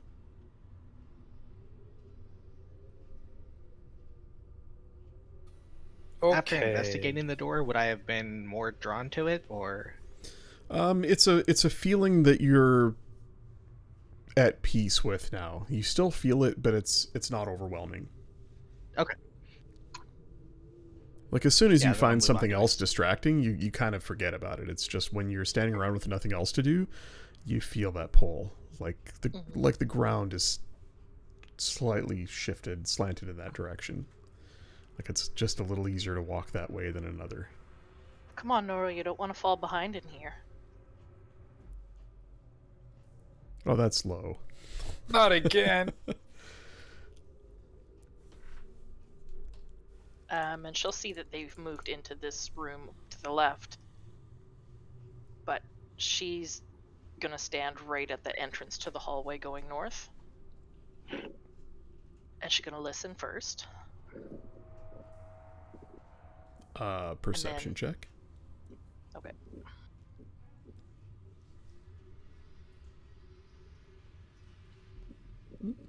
Sounds quiet.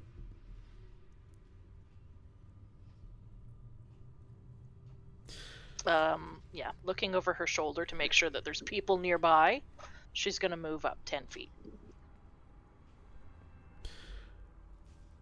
The hallway begins to slope downwards, at a constant slope, and it's not steep. You walk a little ways forward, and there's a bit of a flat landing, and then it slopes down again. And at the landing, to either side, there is a bit of an alcove. You see the remnants of old crates, an old iron, what's left of an iron and wood mining cart, loaded with ore. The wood's rotted out, and the ore has sort of tumbled out around it onto the ground, but the iron bands around the box of the cart are still intact. An old pick leaned up against the wall here, and a hammer there, a shovel. The signs of mining equipment from centuries past. This seems to lead down towards what might be the Vault of Stars, but you'd have to keep going more than, a few feet to find it. Right.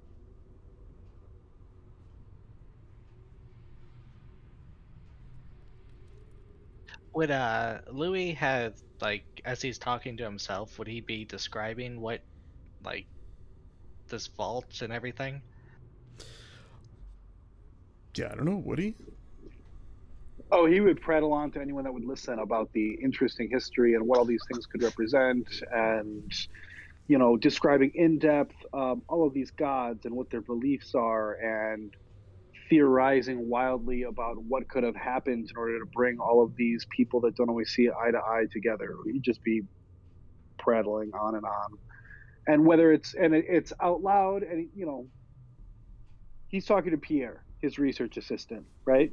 That's what Louis is doing at this point, taking this all in, looking around, and seeing it. And there's a little more French in there, or a little more of a language that you don't understand, tossed in there, more than just English. Yeah, a little bit of that He's not concerned high with Eastern communicating Flanish.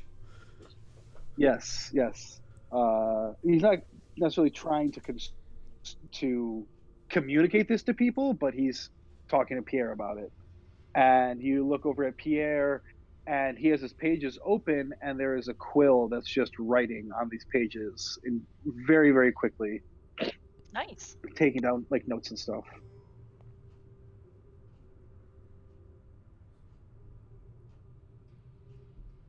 Okay, so his like demeanor would indicate that this is something exciting, like that this could be, whereas what we got from the spider is that this is not it. Well, what the spider... Hang on a sec. What the spider told you is he was in here once.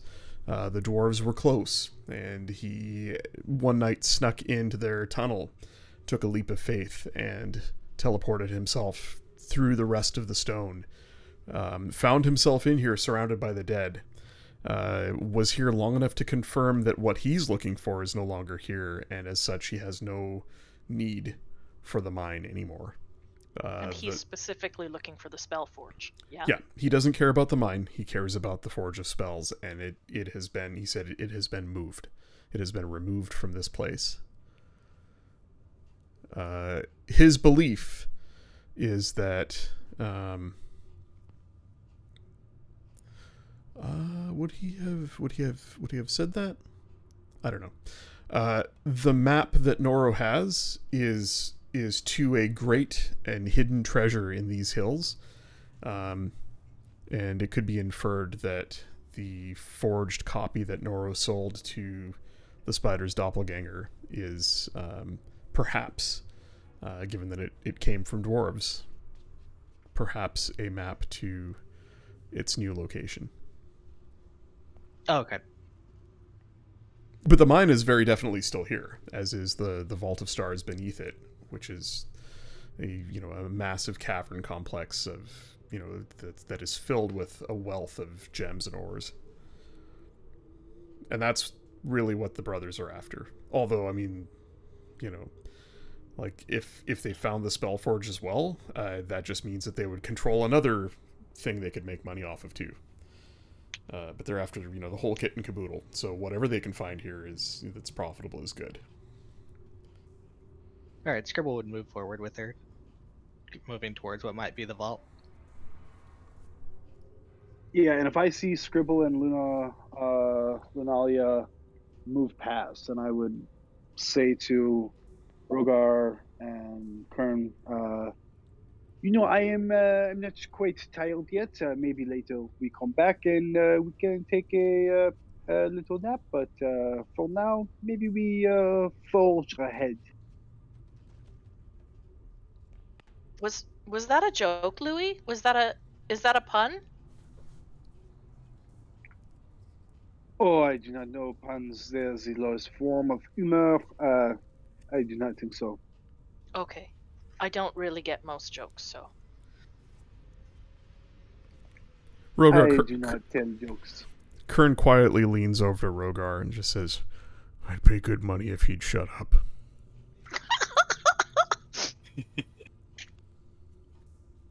Oh, he's not all bad. I've heard worse. He's not bad, he's just not quiet. So, as you descend the ramp, down and down again, the air changes again, cooler, damper. Pierre's lighting your path. Noro, it's good. It's good to be bright. It's good to be able to see down here, so far underground now. Down into the heart of the mountain you go. And after walking a good 10 minutes or so, there is a vast inky darkness ahead. As the tunnel opens into a massive cavern, the light that the book sheds just vanishes into this black space. you look out ahead of you in this massive natural cavern and see patches of glowing fungus that climb up natural pillars of stone around the periphery of this huge, maybe half-mile across space. The ceiling rises up out of sight, but you catch the glitter of what looks like stars twinkling. But the colors aren't quite right. You see reds, greens, blues, whites, yellows. They twinkle in all sorts of different colors. Gems collecting, refracting the purple, green glow of the moss and lichen in this place. Refracting it in a variety of colors and sparkling from the darkness. It truly looks like a rainbow-colored night sky. Down below, the path descends, winding back and forth, switchbacking down the side of a rather steep descent into a forest of stalagmites that stretches almost as far as the eye can see in this dull green and purple glow of this place. You see the path winds through them and disappears, but further on you can see the path reappears in several places, and you can see small, almost what looks like platforms where mining equipment is stacked up. Archways through which tunnels lead away from this space off into the mountains. It is huge, and there is the sound of running water, although you don't see it. Perhaps a river that flows between this forest of natural stone. The air here is cool and damp. And I think only Linalia's passive perception is high enough to pick it up. But you think you see slow movement amongst the tall stone spires that litter the floor of this place. Large creatures that move very slowly, plodding along. Wide, almost mushroom-shaped heads. Long limbs that sway as they walk. Some of them 12, 15 feet tall. Myconids. I think there's creatures down there. I think they might be the mushrooms that I spoke about earlier. I've never actually seen them. One stops for a second. You think you see a puff, a cloud of spores that float about it, settles slowly, and moves along, plodding along, disappears between the tightly packed stalagmites.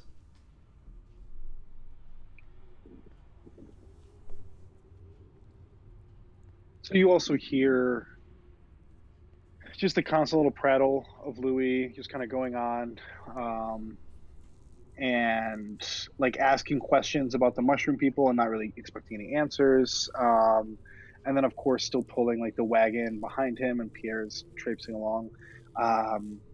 But do you think they are hostile? Do you think they do not like us? I've heard that they're not. They, as far as I know, they're docile. Still, I don't think we should make any threatening moves. She looks at Noro very particularly. Are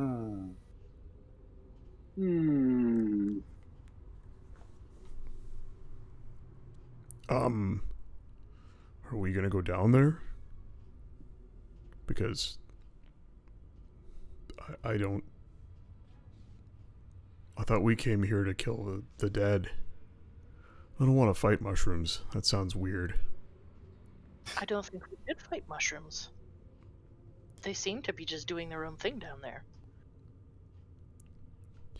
Right. Maybe we should leave them alone? Oh, come. Where is your sense of adventure? I don't have The one. Rock Seekers did want us to help clear out the mine, and we don't know if these things will allow the Rock Seekers to actually mine here anymore. We could ask them, couldn't we? Yeah. Look, I'm with you guys if you want to go. I'm just saying. Well, I'm just saying. And this room looks like, I mean, the mine in question, right? We see like gems and stuff in it, or can we not see ceilings and walls really from I our mean, perspective? it's a half mile across, and it's dimly lit from the glow of uh, Cave bioluminescent lichens and stuff. cave lichen, yeah, that line these massive sort of pillars where stalactites and stalagmites have grown together. Almost giving it kind of a Mines of Moria feel, but imagine a natural cavern like that, and then the floor of the cavern is covered in stalagmites that are, some of them are 10 15 feet tall, some of them are 30 40 feet tall, and it makes this sort of this forest of spines that that covers the floor of this place. It's sort of like an egg-shaped cavern, like an egg on its side, and you're maybe about a third of the way up one wall. And it's this massive bowl-shaped valley before you that stretches on almost out of sight. You get the feeling after staring at it for a while that the path that you're on that winds down the side of this bowl and disappears into the spires in the middle, branches out, and there are like several mine entrances, where they've like mined the walls out of this place and then also dug deeper following veins and whatnot. But yeah, there are, you can see like the ceiling of this place, even though it's dark and out of sight, is gem studded, and the gems are refracting light and twinkling softly. How far downward have we descended from where the temple room was? 10 minutes at a 10 or 15 degree grade, 10 degree grade. Shallow enough that you could push or pull a minecart up it, but not but steep enough that it's a decent descent.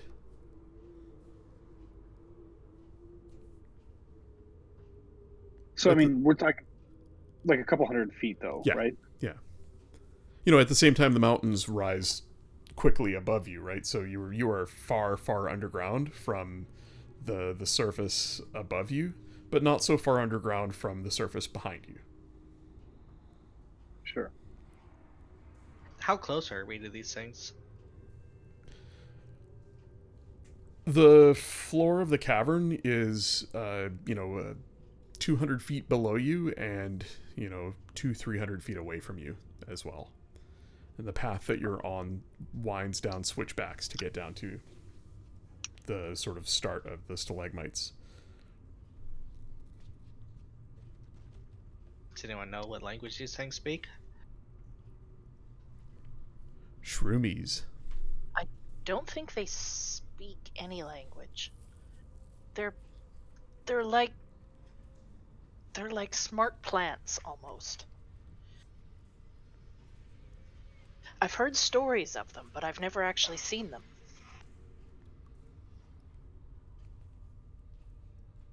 If there was undead, do you think they would have attacked these things?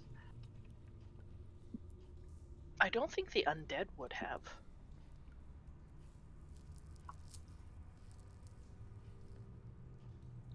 We could always ask them.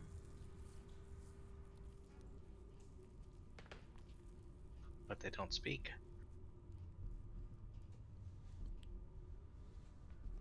I have speak with plants. There we go. You gonna use your sling on them? I don't think I'll use my sling, no. Une question. I think that this will not get us to the room behind those doors. It seems as though we are in a different part of the mine. Maybe we? What do we think? Do we want to talk to the mushrooms? Maybe they know another way Or in. do we want to? Oui, peut-être. I do not. If you would like to speak to them. Please do. Would these mushrooms that fit up the path that we just came from? Oh yeah. Hello, mushroom people? Mushroom men? Hello? What? She's The- shouting into the darkness at the- the mushroom people. I mean, they are nearly out of sight. They are so far away. Yeah, but she's being loud. Well, She's me just make a looking to perception see check. if they even understand her. Either they don't hear you or they are ignoring you. Oh, so they haven't noticed us, or they're not paying any attention to us. Correct.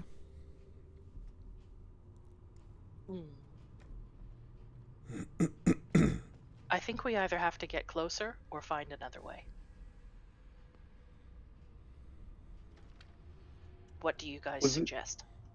Was there another door? Is there a door like right here next to where Scribble is on this map? Yep, there Yep. was. It's not locked, it's jammed. That's not a problem. We have a Noro. Let's go check that door out. You have a tired Nora with -4 strength. That's true. We have a Rogar. That's also true. Also true. Also, isn't Louis very strong? Doesn't Rogar have a belt of giant strength on? Yeah, I have a strength of 21. Yeah. Well, then let's go look at that door. Stronger than me. Said Noro sleepily. Yeah. Hey guys, I'm Hey, just gonna lay guys. down here for a minute and. So My strength is 12. Yeah, so let's maybe try opening that door. Rogar, after you. well, you guys make the trek back up, and find yourselves standing at this old iron door. It does indeed seem to be slightly off kilter. Yeah, Nora. I was just gonna say, given that I've spent time in the Underdark with Dark Iron Dwarves, would it look like we're in the Underdark? No. The Underdark is far deeper than this. This is Okay, yeah, I was thinking, but I'm like, the way you described it, I'm like, I think it would be bigger than that, but maybe it's just because it's pitch black, we only see that much. Mm-hmm. But okay, that answers that though. Thank you. so. If you, Rogar, if you wanted to try putting your shoulder into that door, you could certainly try it. Yeah, I could try. What am I making? It's just a strength check. The D4 has definitely worn off by now. Sorry, I gotta take you guys out of the cool kids club. Oh. You're still cool to me. Oh. Thanks. Show me that on the dice.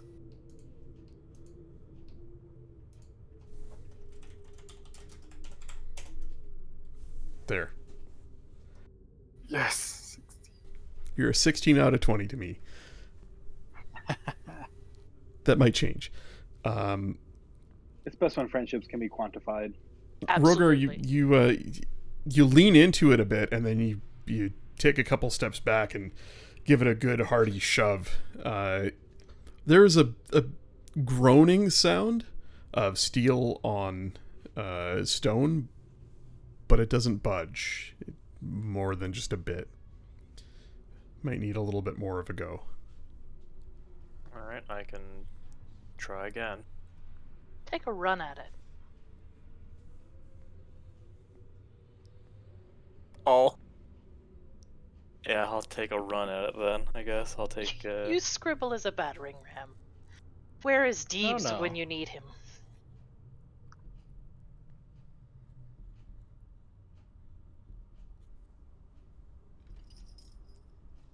same thing, fuck me. Mm.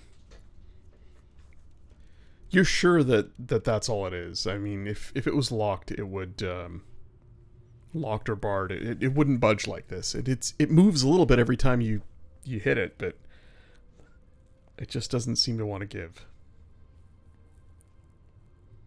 Would it help if Louis helped with it?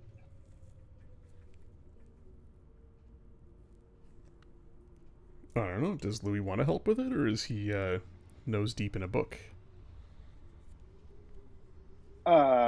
Such barbarism, no, does not suit a man of my stature.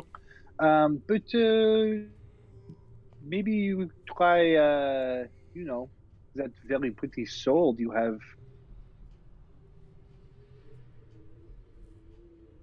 Which my sword? Oui. Yeah, I think I'll just use my goddamn shield and just. Can I shield bash the door?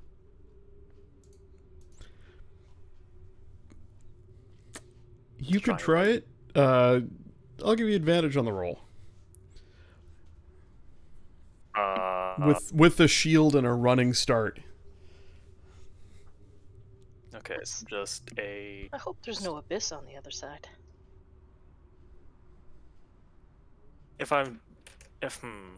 So just a straight, just a strength check with advantage. Mm-hmm. Or would it be athletics with the shield bash? Is that what it usually is? Or is it Oh, strength? yeah. You know what? Yeah, it's using your shield. Go ahead and make an athletics check with advantage. Yeah, there we go. There's a loud groan and screech as the door finally pops open. Rogar, you go flying through, land on the shield and slide into the far wall. You find yourself in a small room.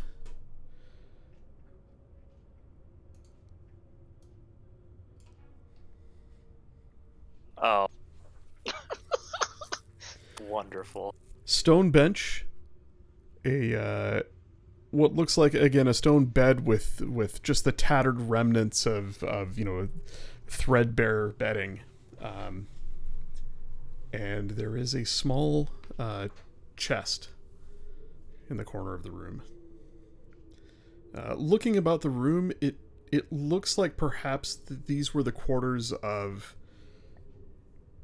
maybe a priest. It's very simply adorned. There's not much to it, and it's quite a small space. You find a small tarnished brass censer sitting in a corner, as well as a brazier that is small, looks like portable, something that might be used for ceremonial prayer and such.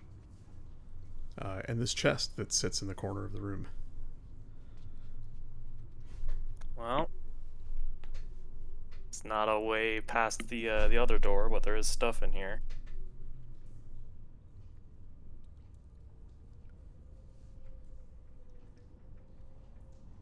Do we want to go through the chest that's in here? Of course.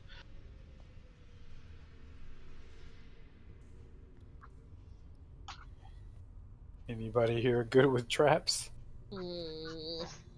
I'm scared. I could maybe take a look and see if there are any, but I do not know how to disarm them. Well, just knowing if it's trapped is a start. Yeah, Oh, with that's a- thieves' tools would untrap something, right? Yeah, it's just you have proficiency with thieves' tools. Yeah, so it'd just be a dexterity check if it was locked. Louis, you look over the rather simple chest, noting the the tarnished brasswork around the edges. It's simple and ornate at the same time. The top of the chest is flat. Looks like it might have been polished. The steel might have been polished to a sheen at one point, but the centuries have not been kind, and it's tarnished over, rust creeping up around the edges. There is a keyhole in the front.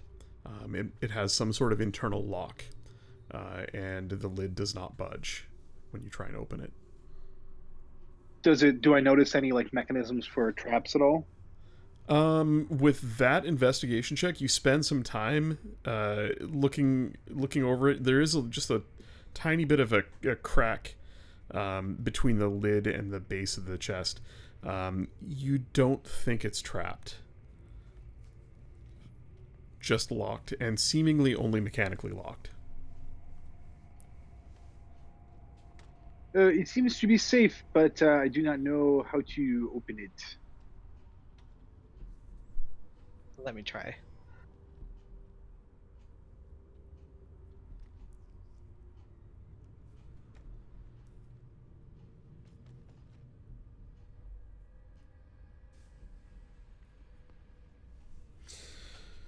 Scribble unrolls a small cloth kit that's got several small pry bars and picks in it, twisted little pieces of metal, and he goes to work on the lock.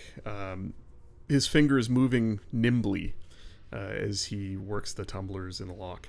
Unfortunately, it's not quite enough. You don't break your tool, but you don't quite manage to get it on the first try.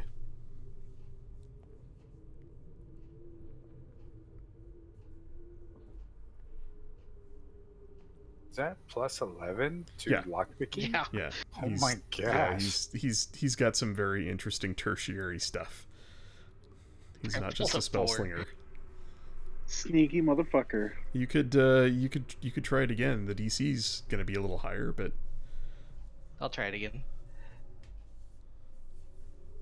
Oh yeah, get that 31. Nice. Yeah. Yeah. Scribble takes a deep breath, closes his eyes, opens them, goes after it one more time, and this time there's a slight bit of movement in the lid. You open it. Within it are the remnants of vestments. It looks like this was the chamber of a priest of Pelor. Beneath the tattered cloth that falls apart as you touch it, there is an object, heavy, cylindrical, the haft of a mace. And as you brush this decaying cloth aside, you see the brass head of a mace, shaped like a starburst. Its long handle with a counterweight at the far end. It's ornate. There are gem sockets in it that are unfilled. It looks like an unfinished, possibly magical item. Louis, there was something in what you'd read, and possibly something in the adventurer's journal that the party picked up as well, about a holy mace yet to be finished that was lost when the mine was lost. This rings a bell for anybody who might have read that.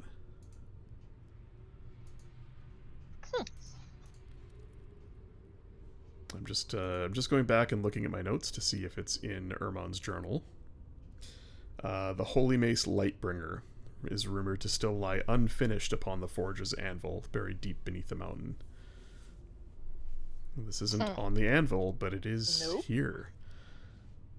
And it appears to be unfinished. There are several sockets ready to accept cut gems about the head of the mace and in its haft. So I did an Arcana check just to see what I could tell about this object without using like detect magic or identify or anything like that. Without augmenting my knowledge with spells. What can I tell about?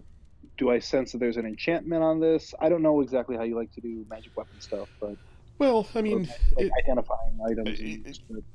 Given in 5th edition, like it's a little hinky, right? Given that a layman can pick up a magic item and attune to it without taking it to somebody to get it, to have them, cast detect magic or cast what the hell's the other spell? Identify. or anything Identify? else. Like Identify, you can yeah. literally just pick something up and spend an hour thinking about it and know what it does and attune to it. If I'm reading the book correctly, I mean, it always gets hand waved on shows like Critical Role and stuff too. Like there's basically, it makes Identify kind of a useless spell anymore, although you can still use it and it'll tell you what something does without you having to risk a curse by attuning to it. It seems like it's not necessary anymore. Do tell me if you think that we should do it some other way. I don't really care. It just gets hand waved so often that if you have a long rest, sure, just attune to it, or short rest, just attune to it. As far as an Arcana check to tell if something's magical, I mean, just handling this thing, you can feel there's something there. It may not be complete, but it is an item with a heavy enchantment in it already.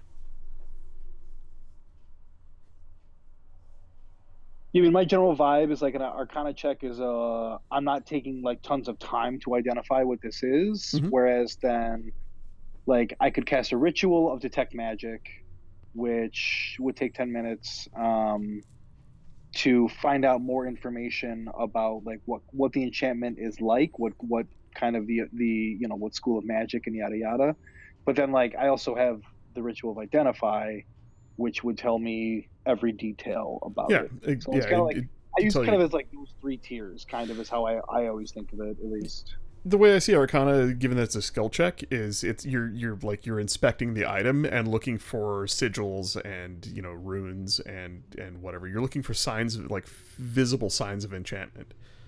Yeah. Tangible signs of enchantment. Do you feel does the hair stand up on the back of your neck when you hold this item? Like, do you feel power from it? Do you see runes inscribed on the head of the mace? And indeed you do. There are signs of enchantment on this item already, even though it's not finished. And it seems to have some power about it. This seems like a very nice weapon.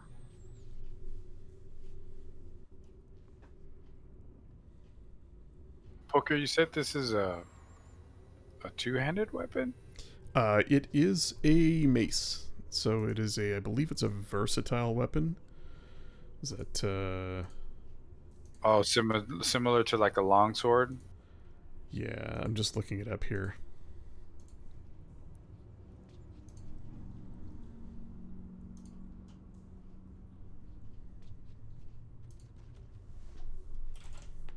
It's actually the- a standard mace is not versatile. You're right. Yeah, It's it's just a one-handed. D6 bludgeoning. Yep.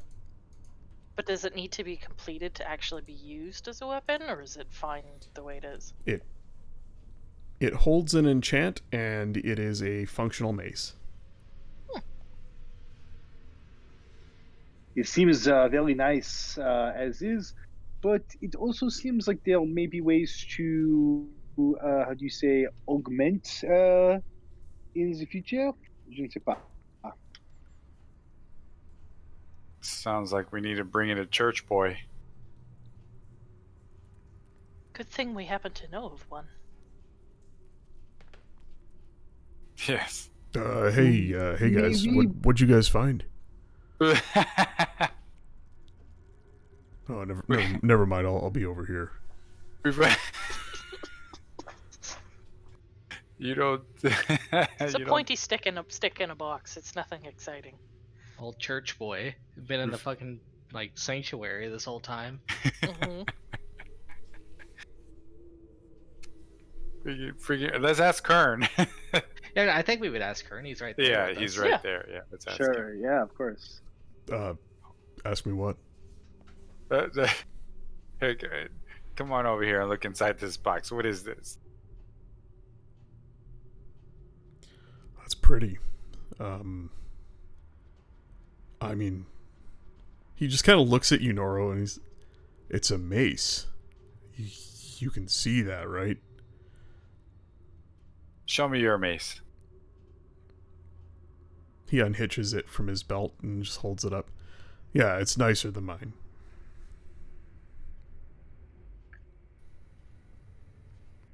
You know what? I'm gonna go ahead. I think once per day, I can cast a ritual without taking like 10 minutes. So Pierre's gonna hop up and like right in front of the mace, and his page is just gonna start flipping, and I will cast Identify as a ritual, but without the ritual time. Cool. Yeah, so you're basically casting it like normally casting it, just without a spell slot. Yeah, it costs 1 action.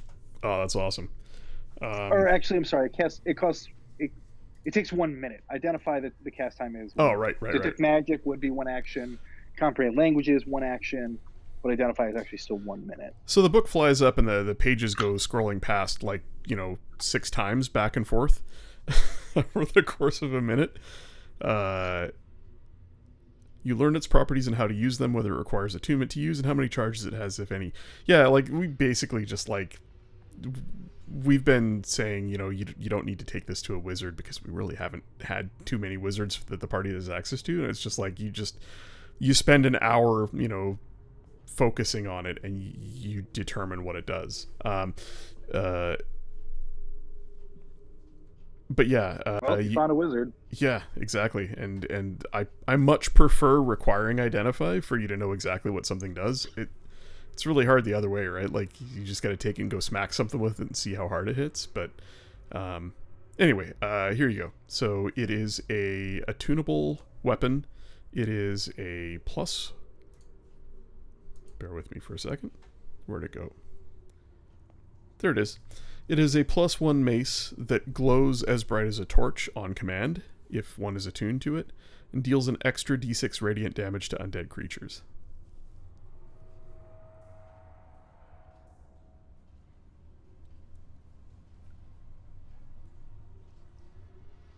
Hey, Rogal. Peut-être maybe you actually might like these. It seems like it can hit pretty hard, and it's good against the undead. I already have a magic weapon that's good against undead, or I guess good against anything really.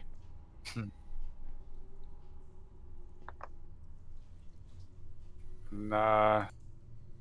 I kind of just motioned to Kern to give me his mace. No, man, this is mine. Oh, that one's yours.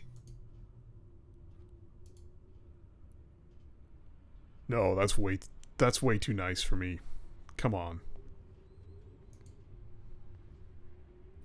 Nora just takes the mace from Kern and says, "Go get your mace." He just kind of looks around at all of you. He's like, are you guys sure? We're just loaning it. We're loaning it to you.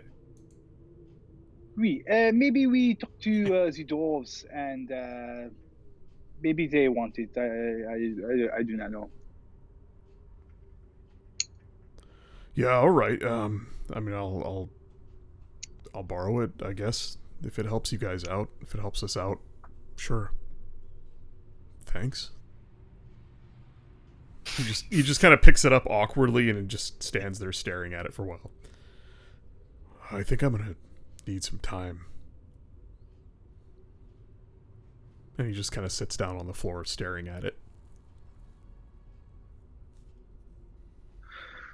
Right on. Maybe we go take a move into this sanctuary and take a small rest. You can play with your new mace, and I think maybe can investigate this room a little, and then I don't know. And we'll see you next week, folks. Through that door. Yeah. A good resting spot, I think he said, right? Lucid, what'd you say? What was your plan to get through the door? I don't know. I don't know that I can I thought you said you had a spell that. Well, I have Misty Step, but I don't know. After reading Arcane Lock, I don't know that I could teleport through, even though I can see it. Like if You can take someone with you on Misty Step? Yeah. No, I do have no, not with Misty you Step, could. but I have Dimension Door too that I can cast once per day. That I Oh, can take shit. somebody with me. That's a 4th level spell, isn't it? But I mean, If it's it possible that it's a is- one-way trip too. Like if you walk into a group of enemies and there's no immediate way to open the door behind you. Yeah, but Right. it's not a one-way trip if I can cast it to get us back. Oh, well then there you go. But yeah, like Misty Step, you can't bring anybody with you. But I have a kind of a fancy little cape that lets me Dimension Door once a day. Oh, too. you have a Cape of the Mountebank. Awesome. Yeah. I forgot about that.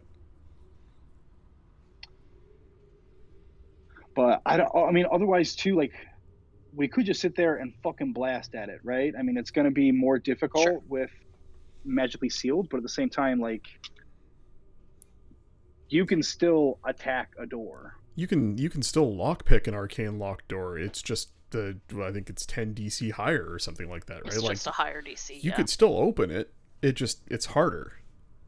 You know, I mean, I could have a creative use of heat metal if it's a metal door to heat it up and weaken it, and then have Rogar or Noro just Sparta kick it open. Oh no, that's interesting. If- Heat metal the hinges. I mean, Yeah. we got a guy who's got plus 11 lockpicking. But you said there was no lock on it. No, there's no. Yeah, that's correct. There's no lock on it. There's no Oh. mechanism to unlock. There's no it. mechanism. There's no Otherwise I would've keyhole tried. or anything.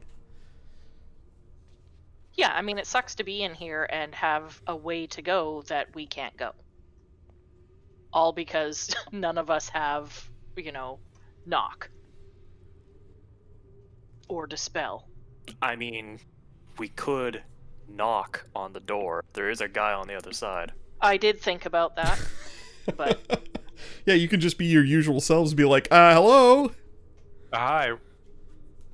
Housekeeping. We're here to clear out. We're here to clear out the dead. Bring out your dead. Not quite dead yet. So here's a question, Parker, mechanically. Mhm. If he uses an item to cast a spell, can that spell be put into a spell storing ring?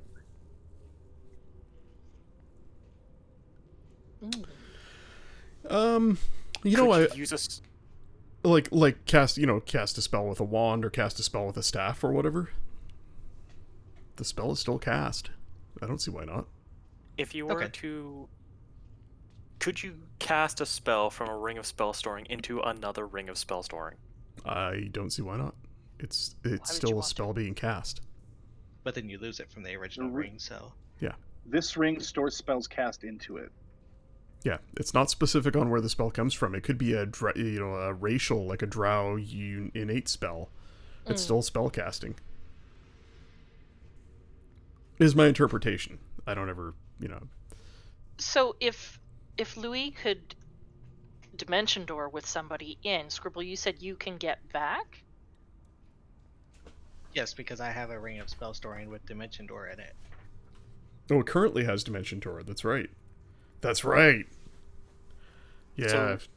So yeah, you and Louis could technically go in, see if you can open it from the other side. Will that allow you to bypass an arcane lock? That's the question I was going to ask. If you were to arcane lock like a gate in a fence, could you just go over it? Well, exactly. Like how what's to stop, us from dismantling brick by brick a section of the wall 5 feet away and going through that way? I mean, it's 5 feet of solid stone, but Sure. you got time. Hmm. Fuck that, we got dwarves. This is also true. Yeah, I mean, if we this is- tell you them, hey, teleport, you teleport yourself from your current location to any other spot within range, and the range is 500 feet. Right. You don't have to be able You to don't- see it. It can be a place you can see when you can visualize or when you can describe by stating distance and direction, Yeah, such as 200 feet straight downward or upward to the northwest at a 45-degree angle, 300 feet. That's right. Stand here and say, yeah, 25 or like 15 feet to the right of me. And the Well, you don't even specific, need Just, that like, much. You just To the other side 5 of the door. feet. Yeah. yeah, and the specific wording on the cape, by the way, just for academics, is while wearing it, you can use it to cast the Dimension Door spell as an action. So, you know, by wearing the cape, you have access to cast the spell. It's not like it's an ability of the cape, right?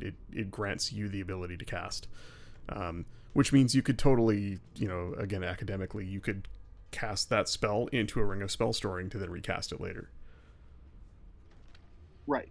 Which- I can only use it once per day. Right. So, like, but, you know, if there's a Ring of Spell Storing without a spell in it and we want it, I can, before we go to bed, boom, cast it in there, and then wake up the next morning and I can cast it, and it's also in the ring. Yeah, you can use it to, you know, get somewhere and back, which you could totally do, you know, now and take a long rest and come back tomorrow and do it. Well, not be more than a long rest, but, you know, yeah. Well, did you say that the ring already has Dimension Door in it, Lucid? Yeah, so you guys are already ahead of the curve because you've got 2 Dimension Doors right now. I don't know that we are the best, like, Navy SEAL team to breach this passage, but you know I am down. Well, your lucky poker said I wasn't drawn to the door once we like started like messing with it. Because if he said I was strongly drawn to it, you were about to be pulled through. Oh, Oh, Scribble awesome. would have just gone. He would have just gone. Like, where'd Scribble go? Why do I smell For cooking future bird? reference- For future reference, I am always down for someone to fuck it up and do something unexpected. For some 100%, fuckery? always. He's down to Yes. clown. Yes. He's up for some shenanigans. And that's not Louis speaking, that's me speaking. Louis Yeah. might hate it, but as a player, I would love that, you know. Well, Louis gonna learn today. I mean, plus, if Louis dies, like, his twin brother Tui would just show up and take his place. Tui. But no, he's got 2 twin brothers, Huey and Dewey, right? Oh, of course. Oh, of course. right. How silly of Just me to farm not go Weeways that way. characters for magic items. Yeah. This guy's Yeah, I like a call loot dibs on pinata. air. So, are we calling it there then? Oh, I thought we already had. Yeah, That's what well, I assumed. I'm um, pretty sure, you know, Hummer's asleep. Noro sleeping? Yeah, he is. Yeah, He's so out. I'll just you know, just for fun, oh boy, I will group you guys all up in the room here, Hmm.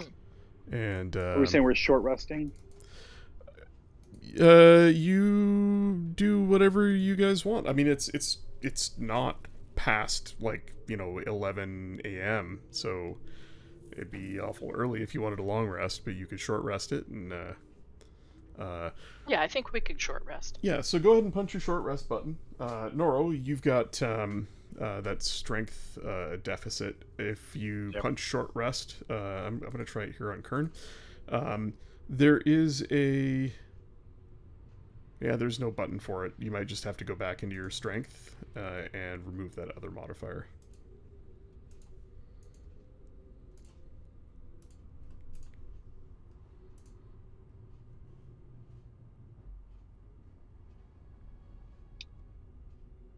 I'm going to use my Arcane Recovery to get back 1 second level spell slot. Nice. Cool. And Scribble, don't forget, you can, and both of you guys actually, you can trade hit dice 1 for 1 for spell slot levels. So you could spend up to... What? Yeah, it's a homebrew rule. It's on our website. Hit dice casters don't use hit dice very often, and sometimes casters fall really far behind in a day where there's a lot of shit going on, and Arcane Recovery is great, but not really available to all classes. So we threw a homebrew rule in a while back that says, once per day when you finish a short rest, you can expend up to half your total hit dice, rounding down, to recover a number of expended spell slots. The slots have a combined level equal to the number of hit dice spent. No slot may be of higher than 5th level. So you're basically giving up hit dice that you could have spent on health to bring back spell slots. I mean, you guys are level 6, so the most you could do is 1 3rd level spell or 3 first level spells with that. And you're burning half your hit dice to do it. If it gets OP, we can take it out. I don't think anybody's ever used it. We've used it in our home campaign a little bit, but it's kind of to help with, like, don't be too miserly with spells. Because that can happen, right? Where you're like, I'm just going to sit here and cantrip over and over because I don't want to blow through all my spells because I might need them later. Oh, for sure. I didn't use any 3rd level spells because of that exact reason. Yeah. So. Good to know. I mean, that is part of, spell slot economy is part of the appeal of the class, right? It's strategery. You have to be miserly, but at the same time, like, I don't want you to be too miserly. Have some fun and Sure. nuke some shit. Dude, I totally wish that I would have taken Dispel instead of Counterspell now. But Yeah. do you have either of those, Lucid? Do you have Counterspell? I have Counterspell. I don't think I have Dispel. Here's the thing. Okay. Sorcerers with spell versatility you can swap one spell out for another. So, once you do hit a long rest, you can get a spell you don't have. Oh, I do have Dispel Magic. Gee, There we Wait. go. Got him. I mean, I don't have it like learned. I have it in my spell list. Ah, but it's okay. not prepared. Yeah, it's available to sorcerers. It's not one of your known spells.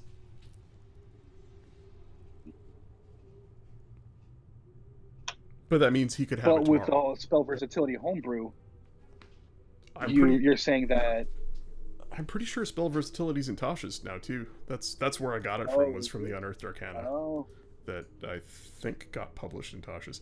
In fact, it's probably on Scribble's character sheet now too. What's that? Spell versatility.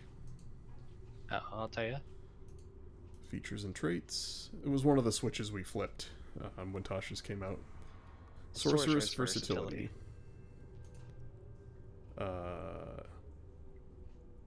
Oh no, Sorcerer's versatility lets you swap meta magic, one meta magic and one cantrip when you get an ability score increase. I guess they never went through with spell versatility. Wow.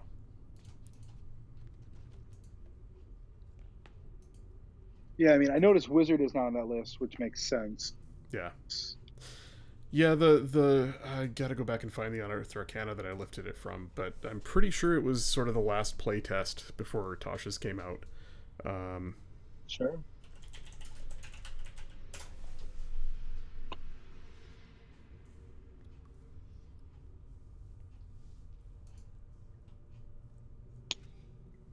Yeah, because the classes where you have known spells, typically you don't have a very long list, and you're stuck with those like for life. All you can do is grow that list over time,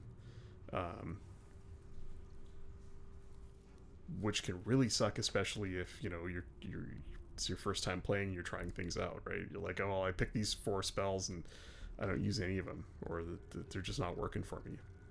This lets you swap out one a day. It's not super versatile. It's certainly not like a cleric resetting all of their spells and grabbing whatever they want, but it gives a class like a sorcerer that only really gets to pick a handful of spells for a very long time the ability to be a little bit more versatile and not, like if you don't have any other casters in the group, it lets you get that one spell the group really needs, tomorrow. Sure. It's not as big of a deal when there's, 3 fucking spellcasters in the group.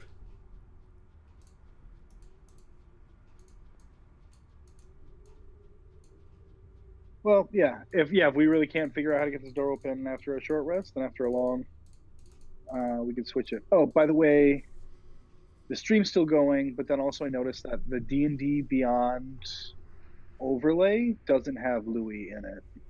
Yeah, that's weird. Here, maybe I can, while the stream's still up, I can try it out. Yeah, I was gonna mention that after. Yeah, it doesn't have Louis, but it also doesn't have Deebs, so it took the change where I pulled Deebs out. But it didn't seem to take the change where we put Louis in. Weird. Let's see if I can configure it.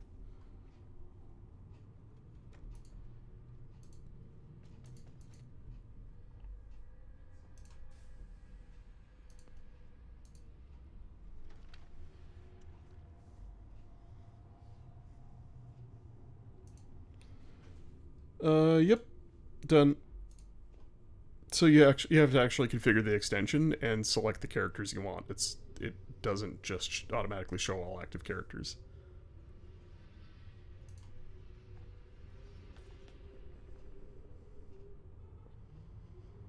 Gotcha.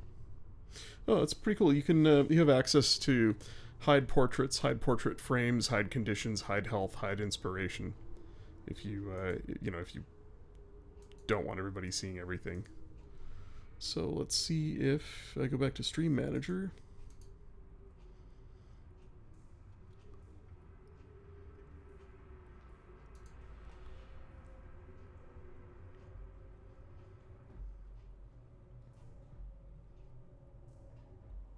And there he is. I don't see the. It went away from me now. What? The sidebar for D&D Beyond. It's up for me. Yeah, it disappeared for now- a bit and now then it it's came back. back. Yeah. And there's there's even a little thing that says that Noro is exhausted too. That's cool. Oh, like and then if he's got you- inspiration. if you Look click at on that. Yeah, it's got someone on all fours right over next to Hummer's face. I'm not oh yeah, I'm seeing that. Wow. I don't see that.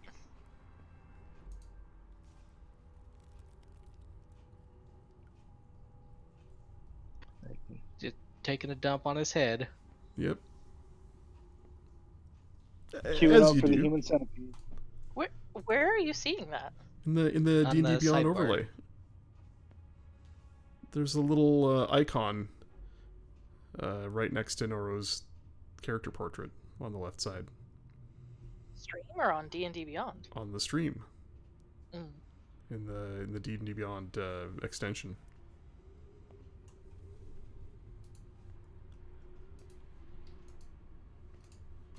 Oh yeah, I see that. You like that if we combine our health pools, we have 3 more than Rogar? I'm gonna end the stream here.